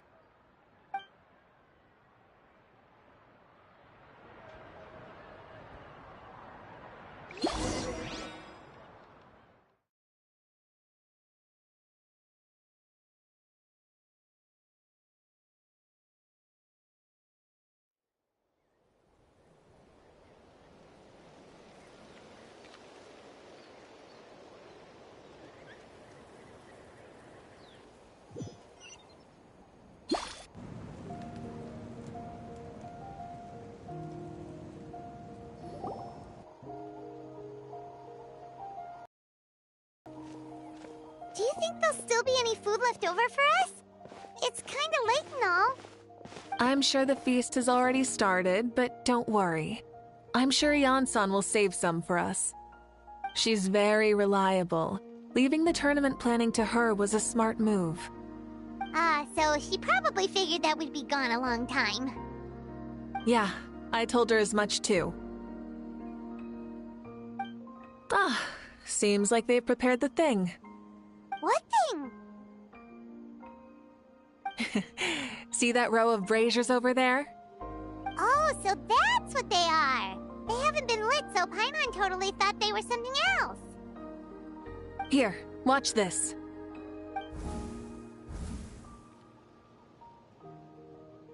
Whoa, they're beautiful! This particular kind of brazier is called a signal flame, and is reserved for those coming back late at night. The others set up an entire path using these signal flames to await our return. Those returning to the tribes must light them with their own hands. The flames will illuminate the path ahead and show the tribe that the person has made it back. Even if you're surrounded by darkness, never forget. Your friends wait for you in the distant light. Remember that feeling when the exhaustion of your journey creeps up on you.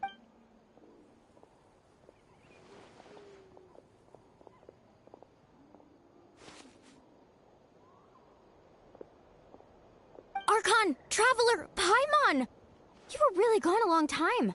We've already started grilling the meat. We had a long talk with Lord Xbalanque. It was pretty time-consuming. More than well. Xbalanque, he's a very good man. He far surpassed even my expectations.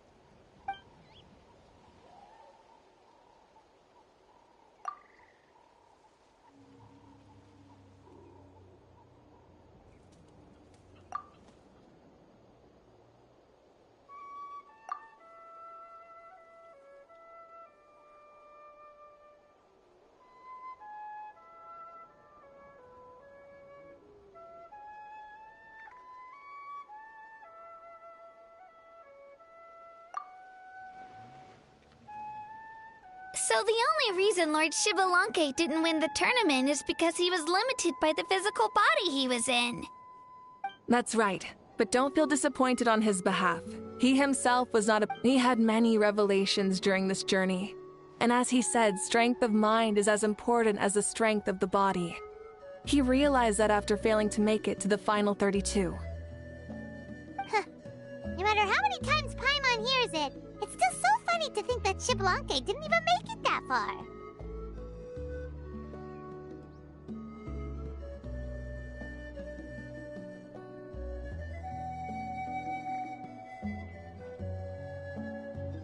Strong in both body and mind. Huh. I'd say our champion Kanich fits the bill. Don't you think? Indeed. Everyone, let's raise our cups. Let's celebrate our champion! Kanich, you've proven yourself a true warrior and athlete. Congratulations on your triumph in the pilgrimage. A toast to our champion! Cheers!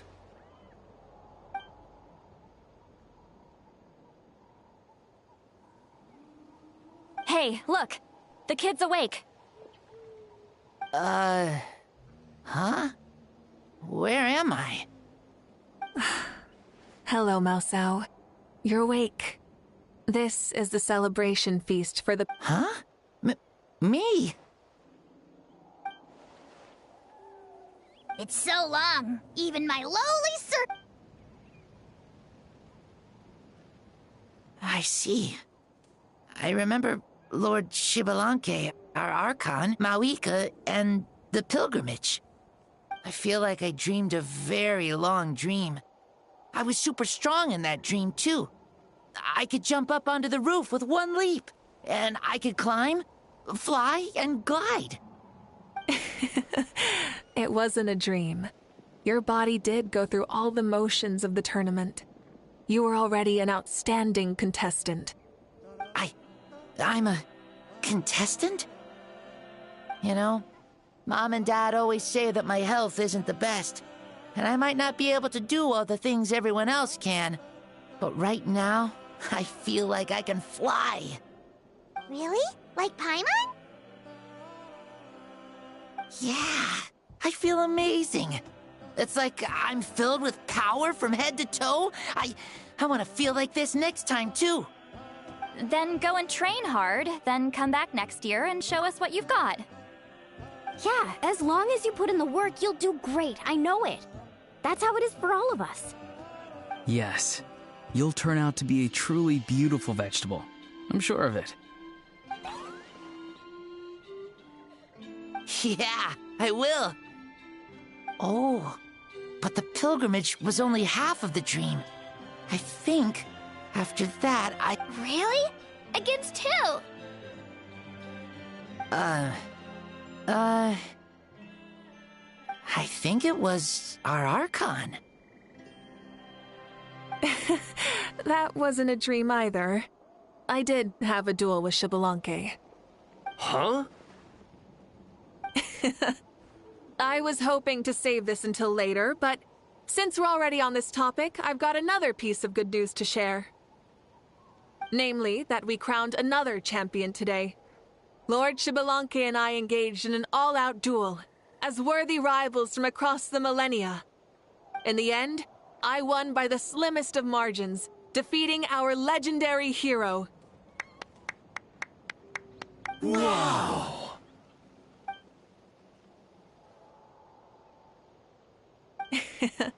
This is no lie, and I have our best friend here to back me up. You were the arbiter for our duel, yes?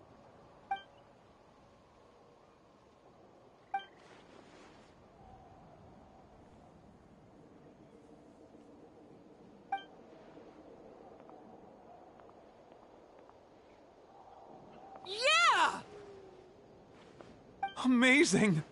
What an achievement! Come on, everyone, let's have another toast! For our Archon this time! Very well. Acknowledge my victory, recognize my valor, and drink this wine of victory for me. Woohoo! Yeah!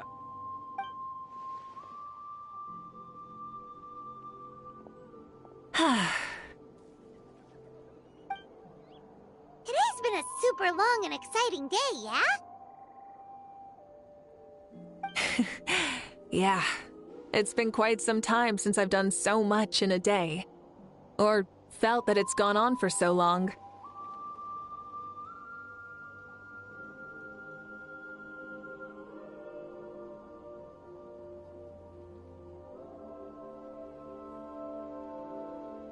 Of course. Oh, right. Malika, the Traveler said there was something to ask you. Hmm?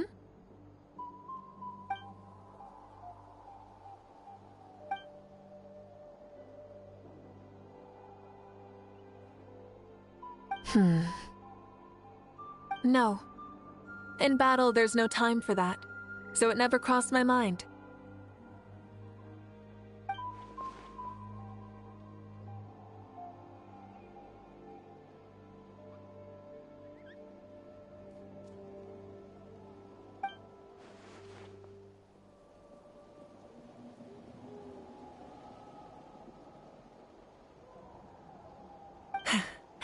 The night is still young.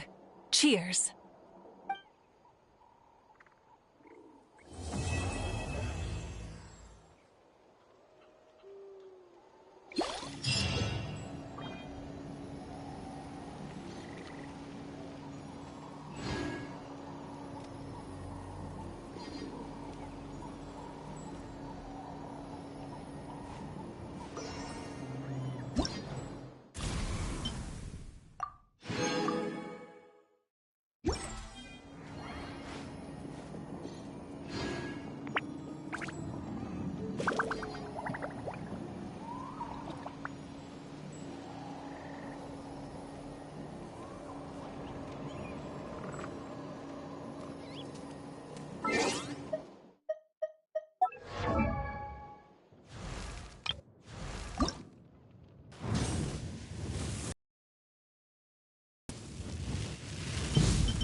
my dear partners. That voice! It's Navia!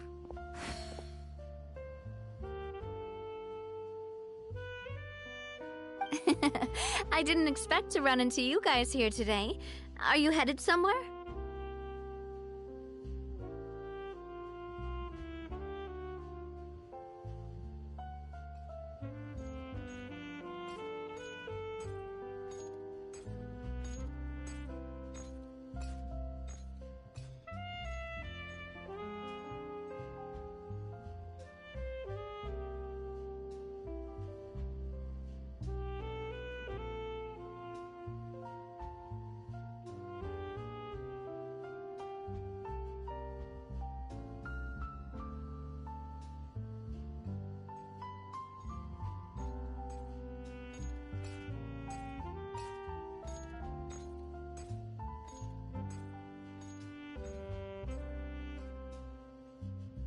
How about you, Navia? Are you still busy rebuilding Poisson?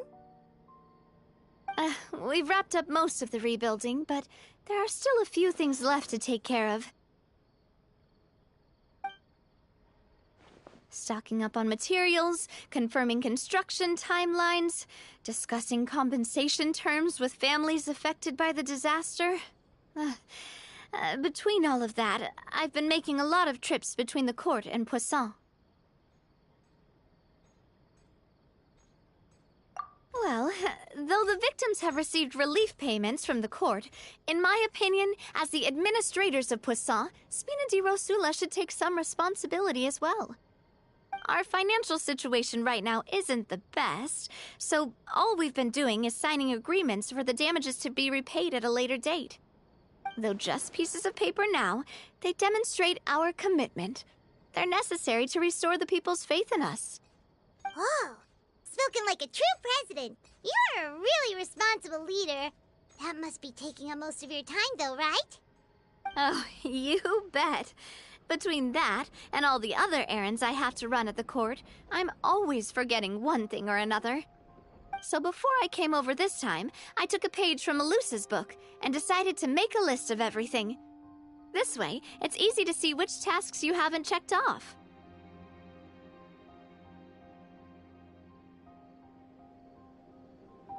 And then, since Melus loved using shorthand, I decided to also follow his example and come up with some shorthand of my own.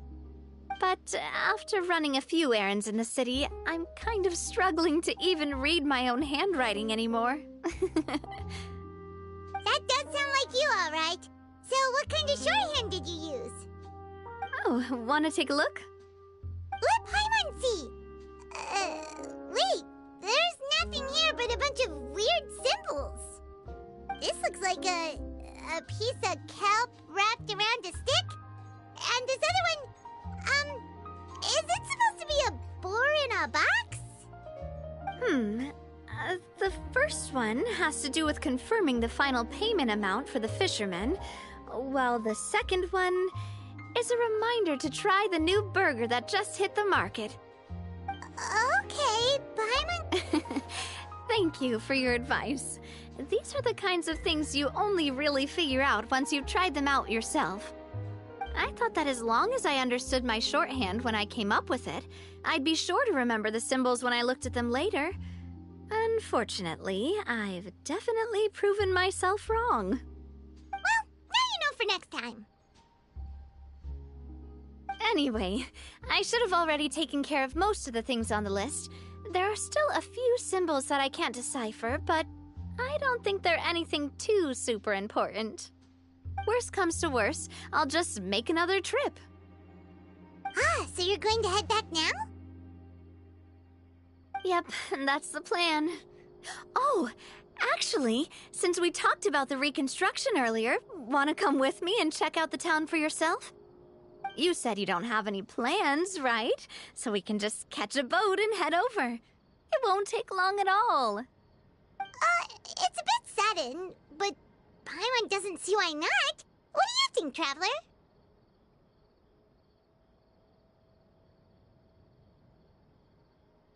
Then let's go. Oh, you mean the Aquabus, right? Like the Clementine line? Oh, sorry. I meant our own boat. The Aquabus doesn't have a station near Poisson, so we'll use one of the Spina's boats.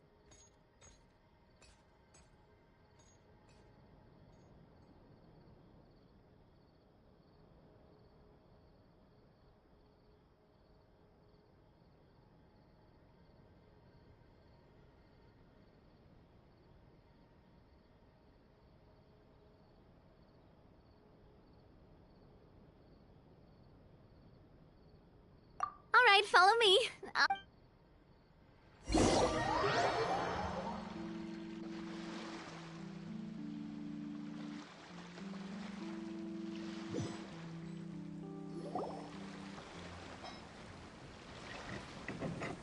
The engineer is still doing a few routine safety checks.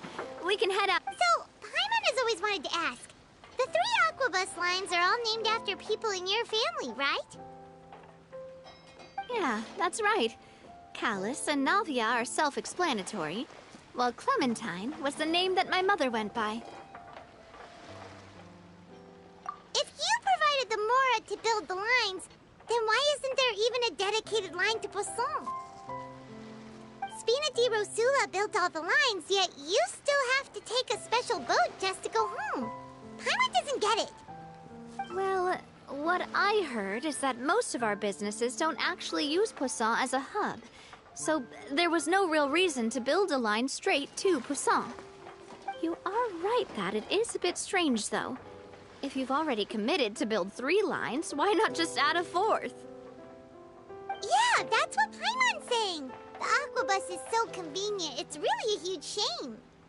Well, it is what it is. You know what my father was like.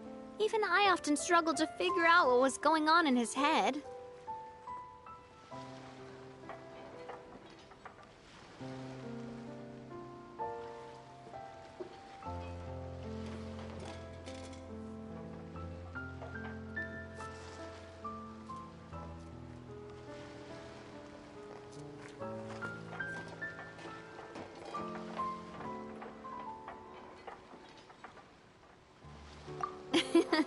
But that would only be the case if he cared about what others thought. My father was always really stubborn. Once he made up his mind, good luck getting him to change it. From what I've heard, the rights of all the other members of the Spina only went as far as giving him advice or suggestions, and no farther. That included my mother, too. Huh. Well, that explains why you weren't on the greatest of terms with him. Yeah, because I wouldn't just let him keep getting his way. He was just... not very agreeable. Boss, the boat's ready. We can head out. All right, then let's head out.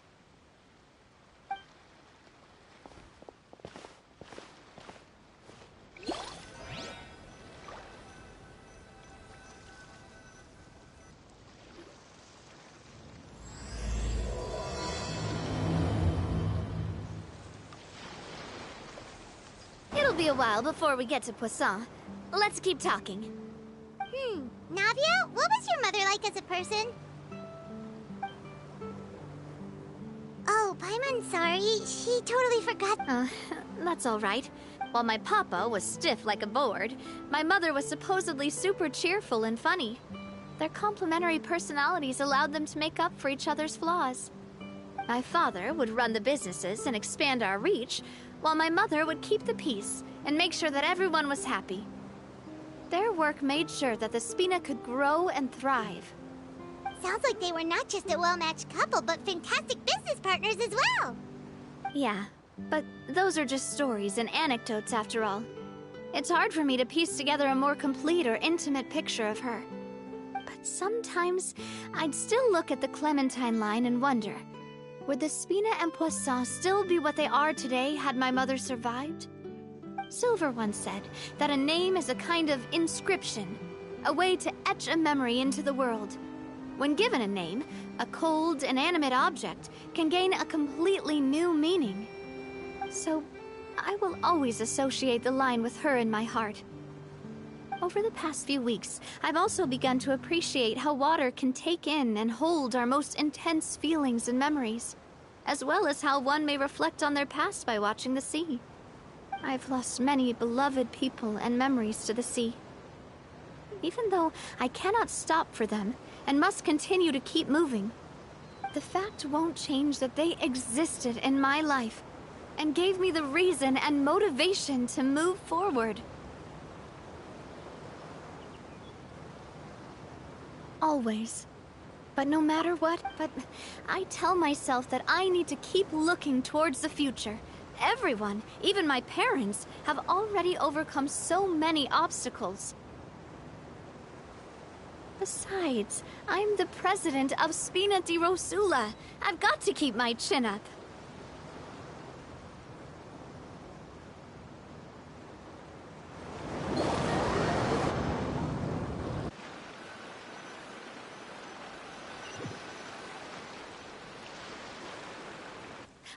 We've reached the shore. Let's go. I'll show you the new poisson.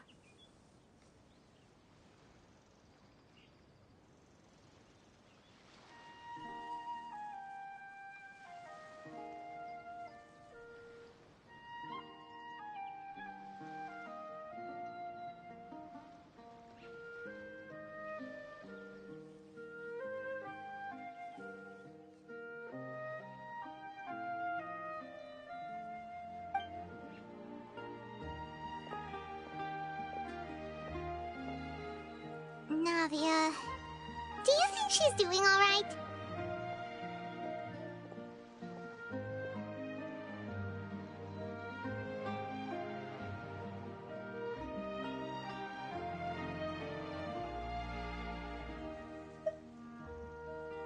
Okay.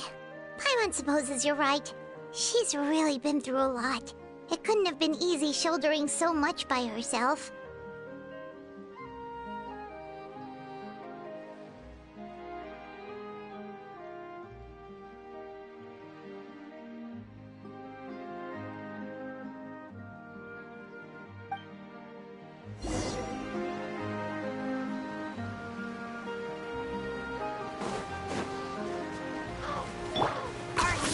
Running away?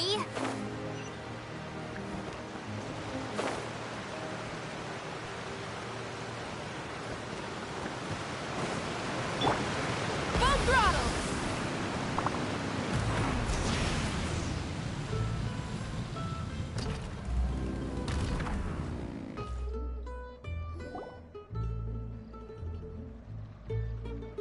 Boss, you're back! Traveler and Paimon, welcome back to Poisson.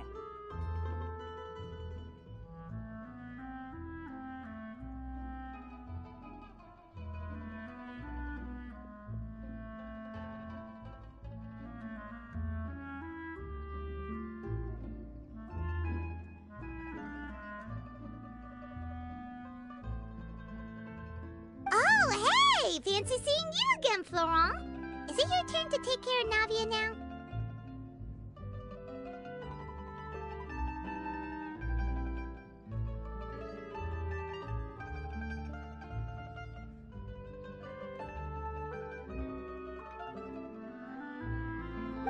Hey, I can totally take care of myself.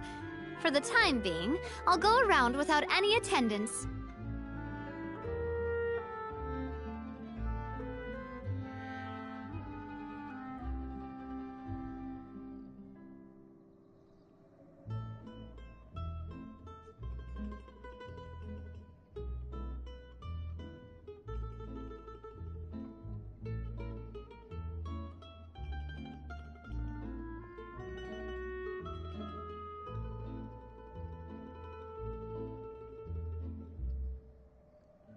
We did hand over some of Malus's old responsibilities to Florent, though.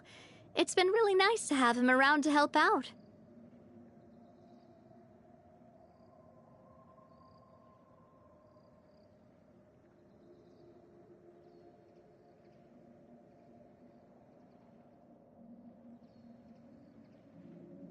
Thank you for the compliment, boss.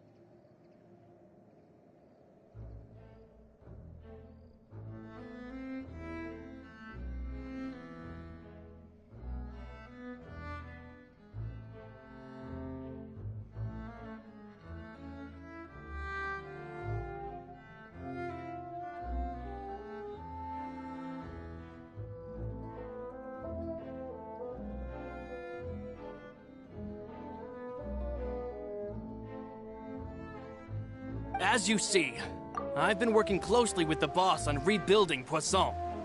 Mr. Malus was an extremely capable and respected member of the Spina. I've got some really big shoes to fill. All right. There's no need to be so formal. Everyone's practically old friends by now. Were you waiting here for me? Did we manage to make any progress on the statue? Yeah, we contacted a sculptor about the job, but they can't get started on sourcing a correctly sized block without knowing the design that we want to use first. You're commissioning a statue? So basically, we've been meaning to commission a statue of my parents in commemoration of everything they've done for the Spina and the town of Poisson. But since my father was known as Callus the Unfaithful for the longest time, it would have been too controversial to commission a statue of him. But now that his name has been cleared, and the town is also being rebuilt, I thought this would be the perfect chance to actually realize this dream. The funds to build the statue were freely donated by the people of Poisson to show their appreciation for Miss Clementine and Mr. Callus and everything they did.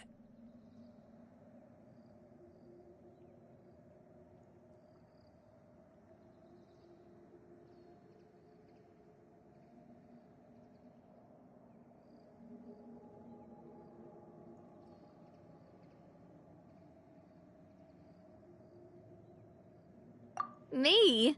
I'm just the newbie president that's running around and causing everyone trouble. Maybe we can have this conversation again in a few decades, once I've done more for the town and the people. Hey, there's no need to be so humble. Didn't you just help save the entire country? I agree wholeheartedly. I also believe that Boss should have a place on the statue.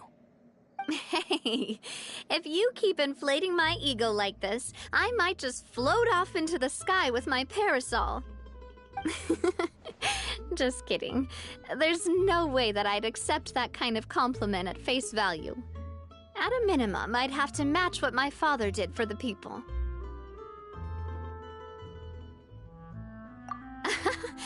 Thanks for the vote of confidence. I just don't think I'm ready yet. Anyway, Florent, now it's up to us to confirm the final design, right? Mm-hmm. We can ask the sculptor to start looking for a good block once we've decided on the poses for Miss Clementine and Mr. Callus. But we haven't had any real discussions yet on the possible designs.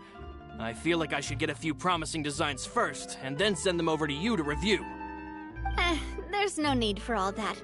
Let's decide on a design right now. Hey, you! Come over here with me.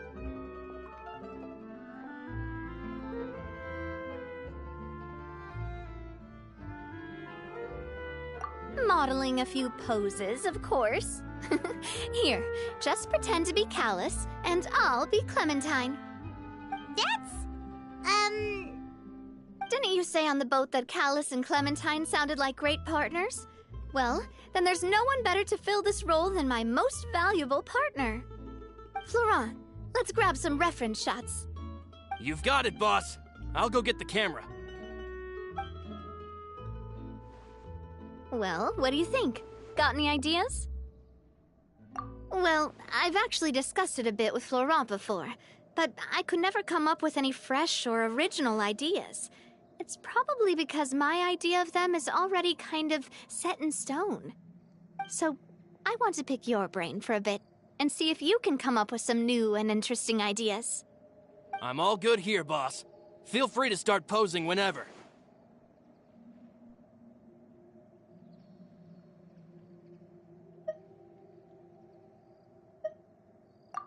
Imposing, huh? Oh, I've got it. Let's try this.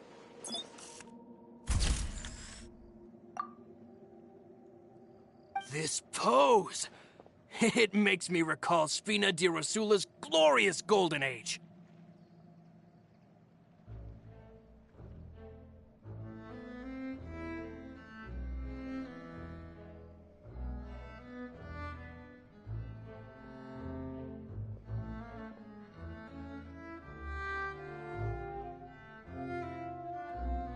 But isn't Clementine's pose a bit too bold and heroic?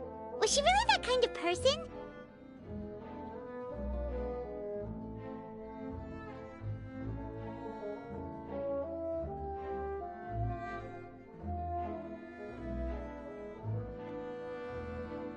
If we were to stick with this pose, maybe people would wonder if she was actually the real boss behind the scenes.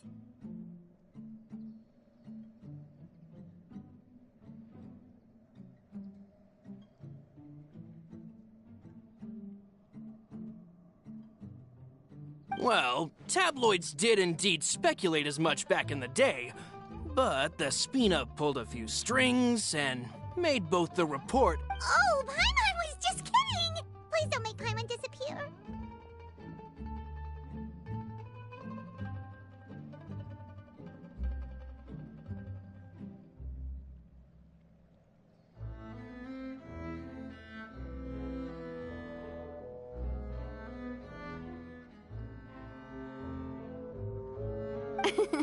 What Florent meant was that we asked the journalist to choose a new alias.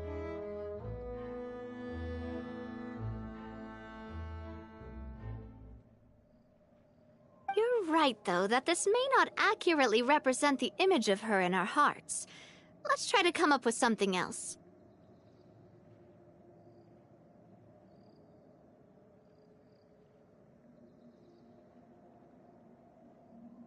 Ah, by that, do you mean as if we were standing on a boat and looking out at the sea? Sure, let's give that a try.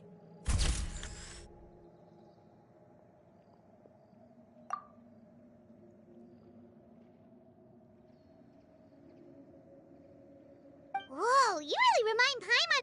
Look over there, my dear Clementine. As you can see, every tree on that... But there's something... Oh, I see what you mean. Then let's swap.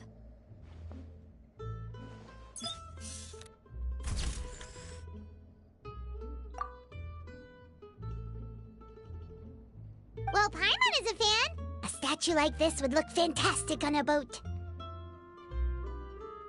Wait, but we can't do that. Very few people would see the statue if we were to put it on a boat. This statue is meant to be placed in the town.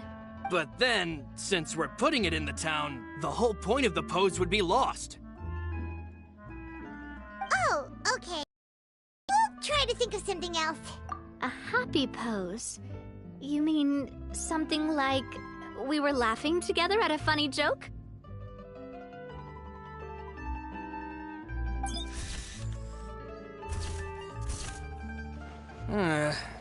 Would all that be able to come through with just... Would we even be able to tell what they are supposed to be laughing about?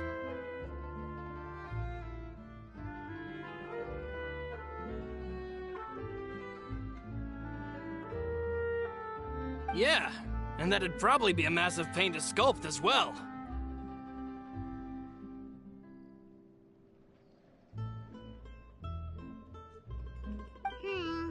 Could one of you try striking a pose like you're talking while the other one laughs?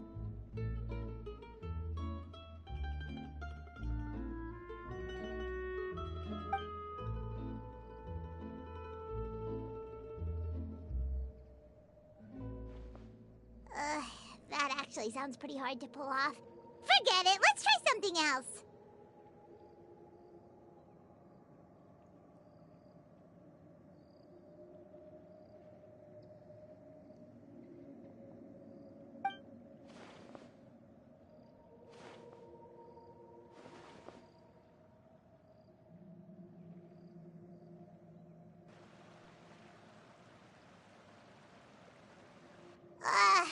We tried a bunch of different ideas, but none of them felt right. Paimon's all out of brain juice now, too.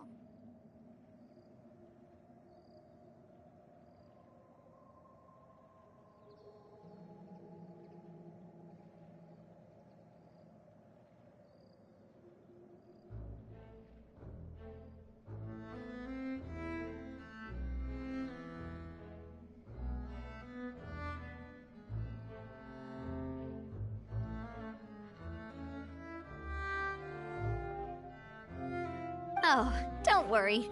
We still got a lot of reference shots out of the session, and each of them can be considered to be a souvenir in their own right. Let's just keep the ideas we tried as backups.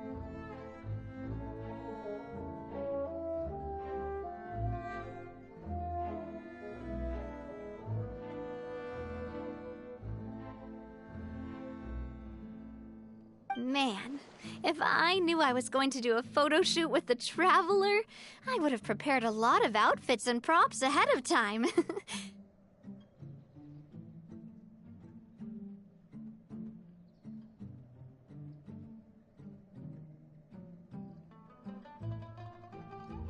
Oh, outfits! Ugh, that's the errand I forgot back in the city. Do either of you still remember that girl? The girl I went to see with you two. Her name is Adele.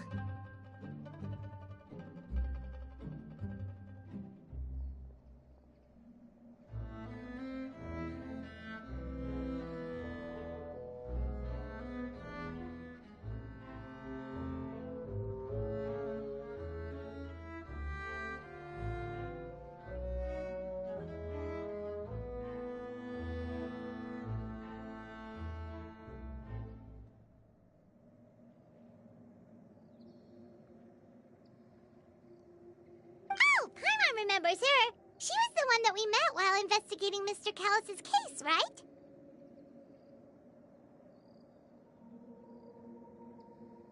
Yes, that's exactly who I'm talking about. So, after the case, she was finally willing to talk to me, and she told me that she wanted to join the Spina too.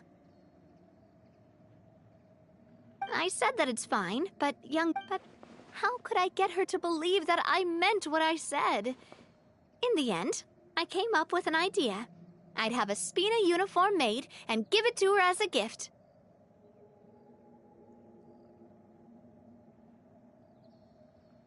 But I got so busy and distracted in the city that I forgot to pick the uniform up. So I did forget something important after all. Don't worry, boss. I can send someone to pick it up. On the matter of the statue... We could have just done that from the start. Yeah, you're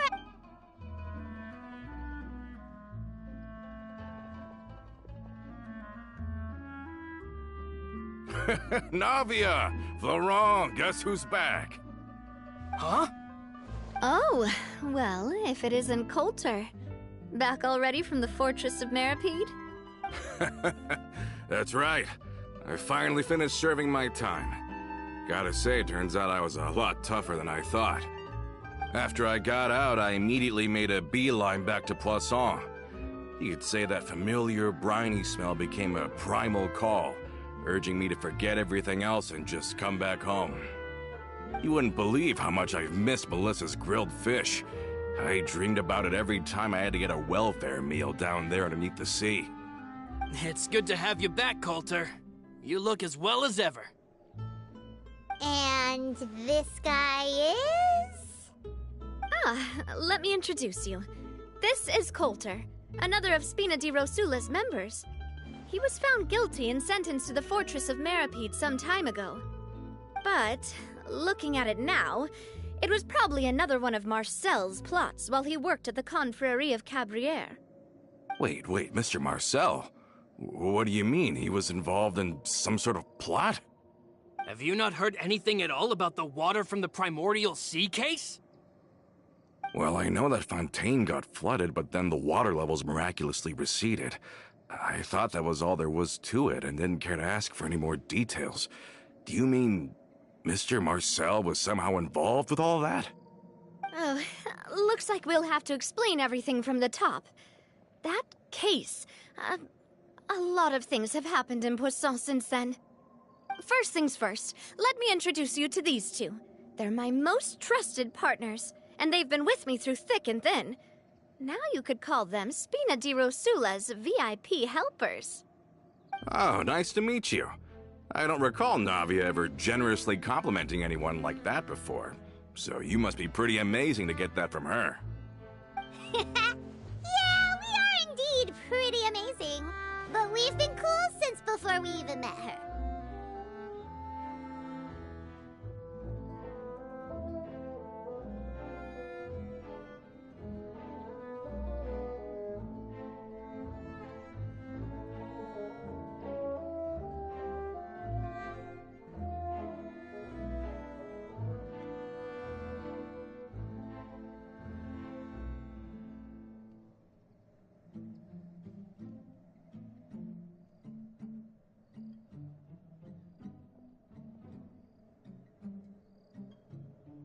Humble again as always, I see. Even when I was totally sincere with my praise. Nice, nice. Spina di Rosula always seems to attract great people. Oh, that reminds me. Where are Malus and Silver? Aren't they always by your side? About that. Coulter, a lot of things happened while you were gone. As you can see, even Poisson isn't quite the same as how it was before you left. They lost their lives, keeping me safe during the flood. What did you say? This isn't some kind of morbid welcome home prank, right? You're just scaring me on purpose because I don't know anything about what's happened. I'm sorry, but it's the truth. They weren't the only people we lost either. Many others, including Melissa, also lost their lives in the disaster. Malus and Melissa, dead. They're just gone? Malus, I was planning to give him a surprise gift once I ran into him again in town. I can't believe it. Hey! Keep it together! Malus and Coulter were friends for many years, and even served on many missions together during the early days of the Spina. I can understand how he feels. Let's sit down somewhere, so I can tell you everything that has happened while you were gone. Fair warning, there was a lot. Okay.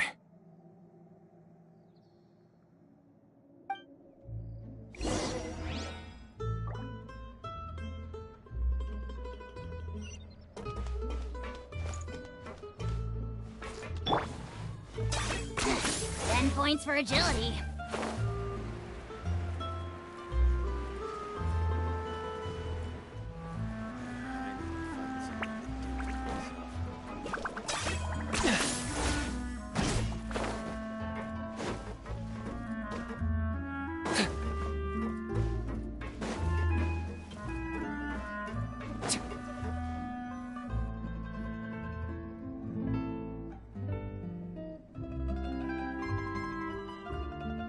All of this, it's unbelievable.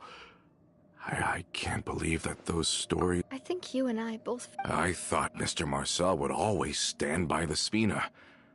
Everything he had, the Spina gave to him.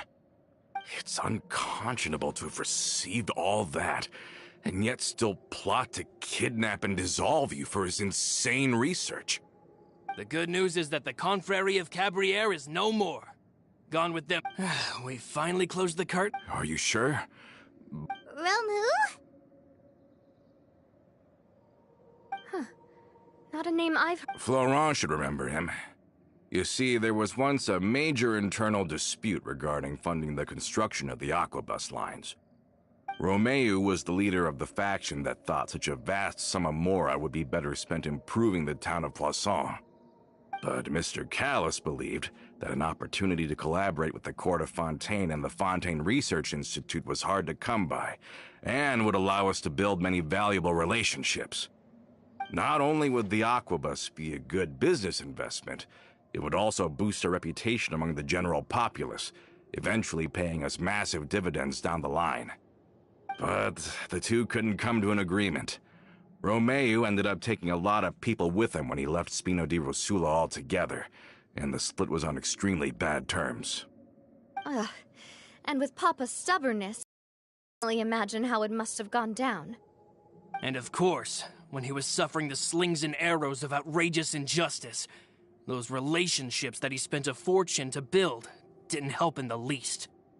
Yeah, you could say it was the price he paid for sticking to his beliefs. Oh, that's a good point. If Callis was really as stubborn as you say, then wouldn't he have argued with the rank and file all the time? Oh yeah, it eventually became a thing that just happened on every day that ended with Y. But Navia, boss, you might not know this, but he wasn't always like that. He used to be a lot better with taking counsel. With him listening to our advice and Ms. Clementine also frequently on our side, it was pretty smooth sailing for a good many years. But on the matter of the Aquabus, even Ms. Clementine completely stood by Mr. Callus's side. Huh. I never knew. But from my perspective, Romeo's position had a lot going for it. Couldn't they have sat down and talked it out? I think the Aquabus was just the straw that broke the camel's back. On that topic, they eventually came to a rather radical conclusion. They believed that Miss Clementine lost her ability to serve as an... So, they thought she had betrayed them? But that doesn't make any sense. Before she was their mediator, my mother was also her own person, and a member of the Spina. She should have the right to take any side she wished. Yeah, but to them, even taking a side was betrayal enough. They felt... Of course, Ms. Clementine then passed away, and Mr. Callus began to regard the completion of the Aquabus project as her final wish. With that, the last hope of reconciliation was gone. So that's what happened. From that point on, Romeo Spina. It never gave us any kind of professional or personal courtesy ever. Perhaps they've regarded us as enemies ever since they left. But even so, there is still no proof that they ever acted in concert with Marcel. I've also heard that they aren't in a good financial position, so they've been lying low for a while. But as long as they exist, they'll continue to be a threat. Huh. I think Coulter's got a point. Both Marcel and Romeo had my father in their sights for a very long time. Even though Marcel's faction has been dissolved, we still don't know anything about Romeo's whereabouts. If they're still trying to get revenge on us, with how distracted and vulnerable we are, now would be the best time. Good thinking, boss. We should keep an eye on them at all times. I'll let my men know right away. Thank you for that, Florent. And Coulter, thank you for telling me about this as well. Don't worry, it's nothing. Do you have a moment right now? How about we go out for a walk? I've heard so many incredulous things today. In that case, why don't we go back to the court? I can pick up Adele's uniform while we're there as well. It'll save Laurent's guys a trip. Want to come with me again, you two? You don't mind, do you, Coulter? Of course. That's fine by me. Then let's go! Paimon feels like a lot's hinging on this visit. Are the best of partners. Come on.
Here's how I allocate my energy on a job.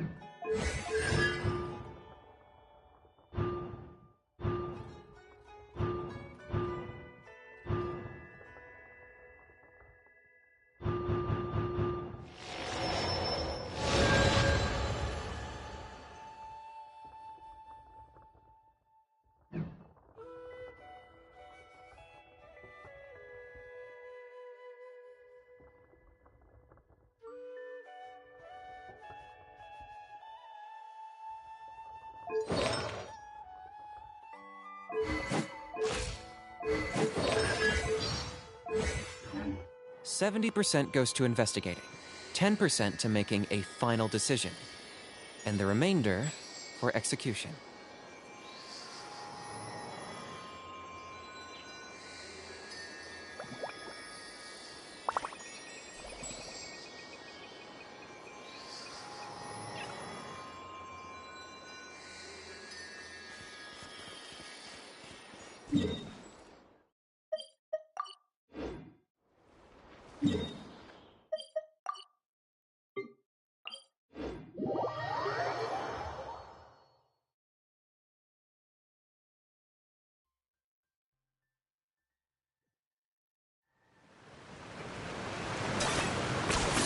You really are a one-trick pony, you know.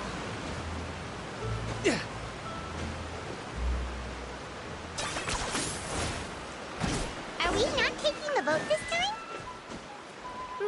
It's nice to walk from time to time, isn't it? Think of it as something like a hiking trip. Once we're there, we can stay a few days before we return. Sounds good. I haven't walked this road in a long time.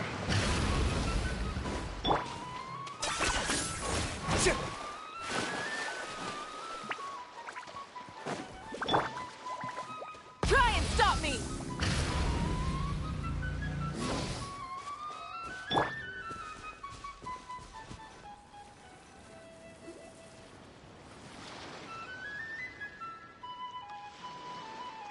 Well, we've walked far enough for now. Let's take a break. Since we're out for a walk, we shouldn't stress too much about the destination. I've grown old, so I'm not as fit as before. Well, Paimon thinks you're doing great. We didn't have to slow down for you at all. Back in the days before the aquabus lines were built, we often had to hike north with our goods, then catch a boat to the court. Malus and I must have traveled this way hundreds of times. When we were tired, we would lay down for a while on the grass, and when we were hungry, The Spina was still on the rise back then. Mr. Callis was generous, and everyone had the chance. And now, in the blink of an eye, the aqua... Oh, I know. Then let's stay here a bit longer. Oh, is this another chance to try? Yep. Wait. Let me check if I have all the ingredients. Malus and Silver used to take care of tasks like... Okay. The stove's looking good. And as for the ingredients... Seems like we're all out of flour and sugar. The two most important ingredients of all. Oh, would you? We should contribute to making the macarons. Oh, that's great. Then I'll leave the ingredient gathering to you. As long as we have some sweet flours and wheat, I can start the baking.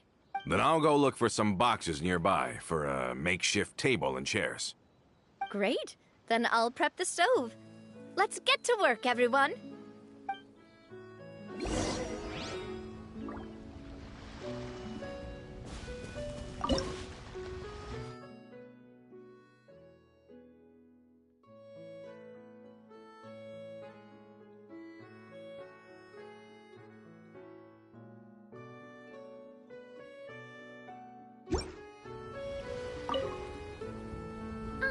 How did it go? Did you find the...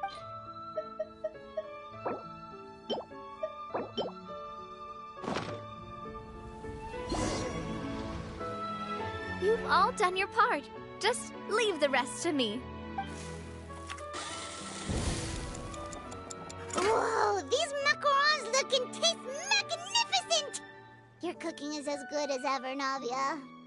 Boss's baking skills have all... Oh, it's just a... Have you two seriously never considered... You just happened to walk in on our little reunion. It's actually been quite a while since we last spent time together. Adventurers never stay in one place for long. The name of Spina di Rosula would just tie them down. Besides, after everything we've been through together, I'm sure our hearts would remain... Even if Paimon was far beyond the horizon, she'd still remember the delicious taste of Navia's I understand now. Then I am very lucky indeed to have been graced with the chance to meet the two of you. I will endeavor to make the most of this short yet fortuitous encounter. And We've got no wine with us, but let's still toast with...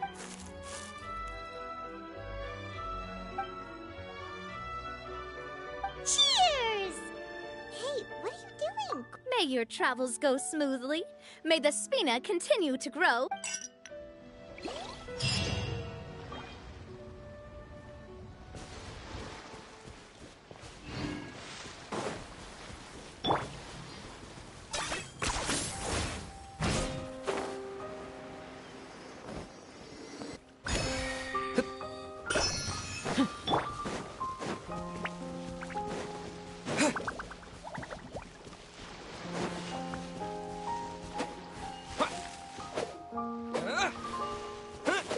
Yeah.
These newcomers are full of enthusiasm.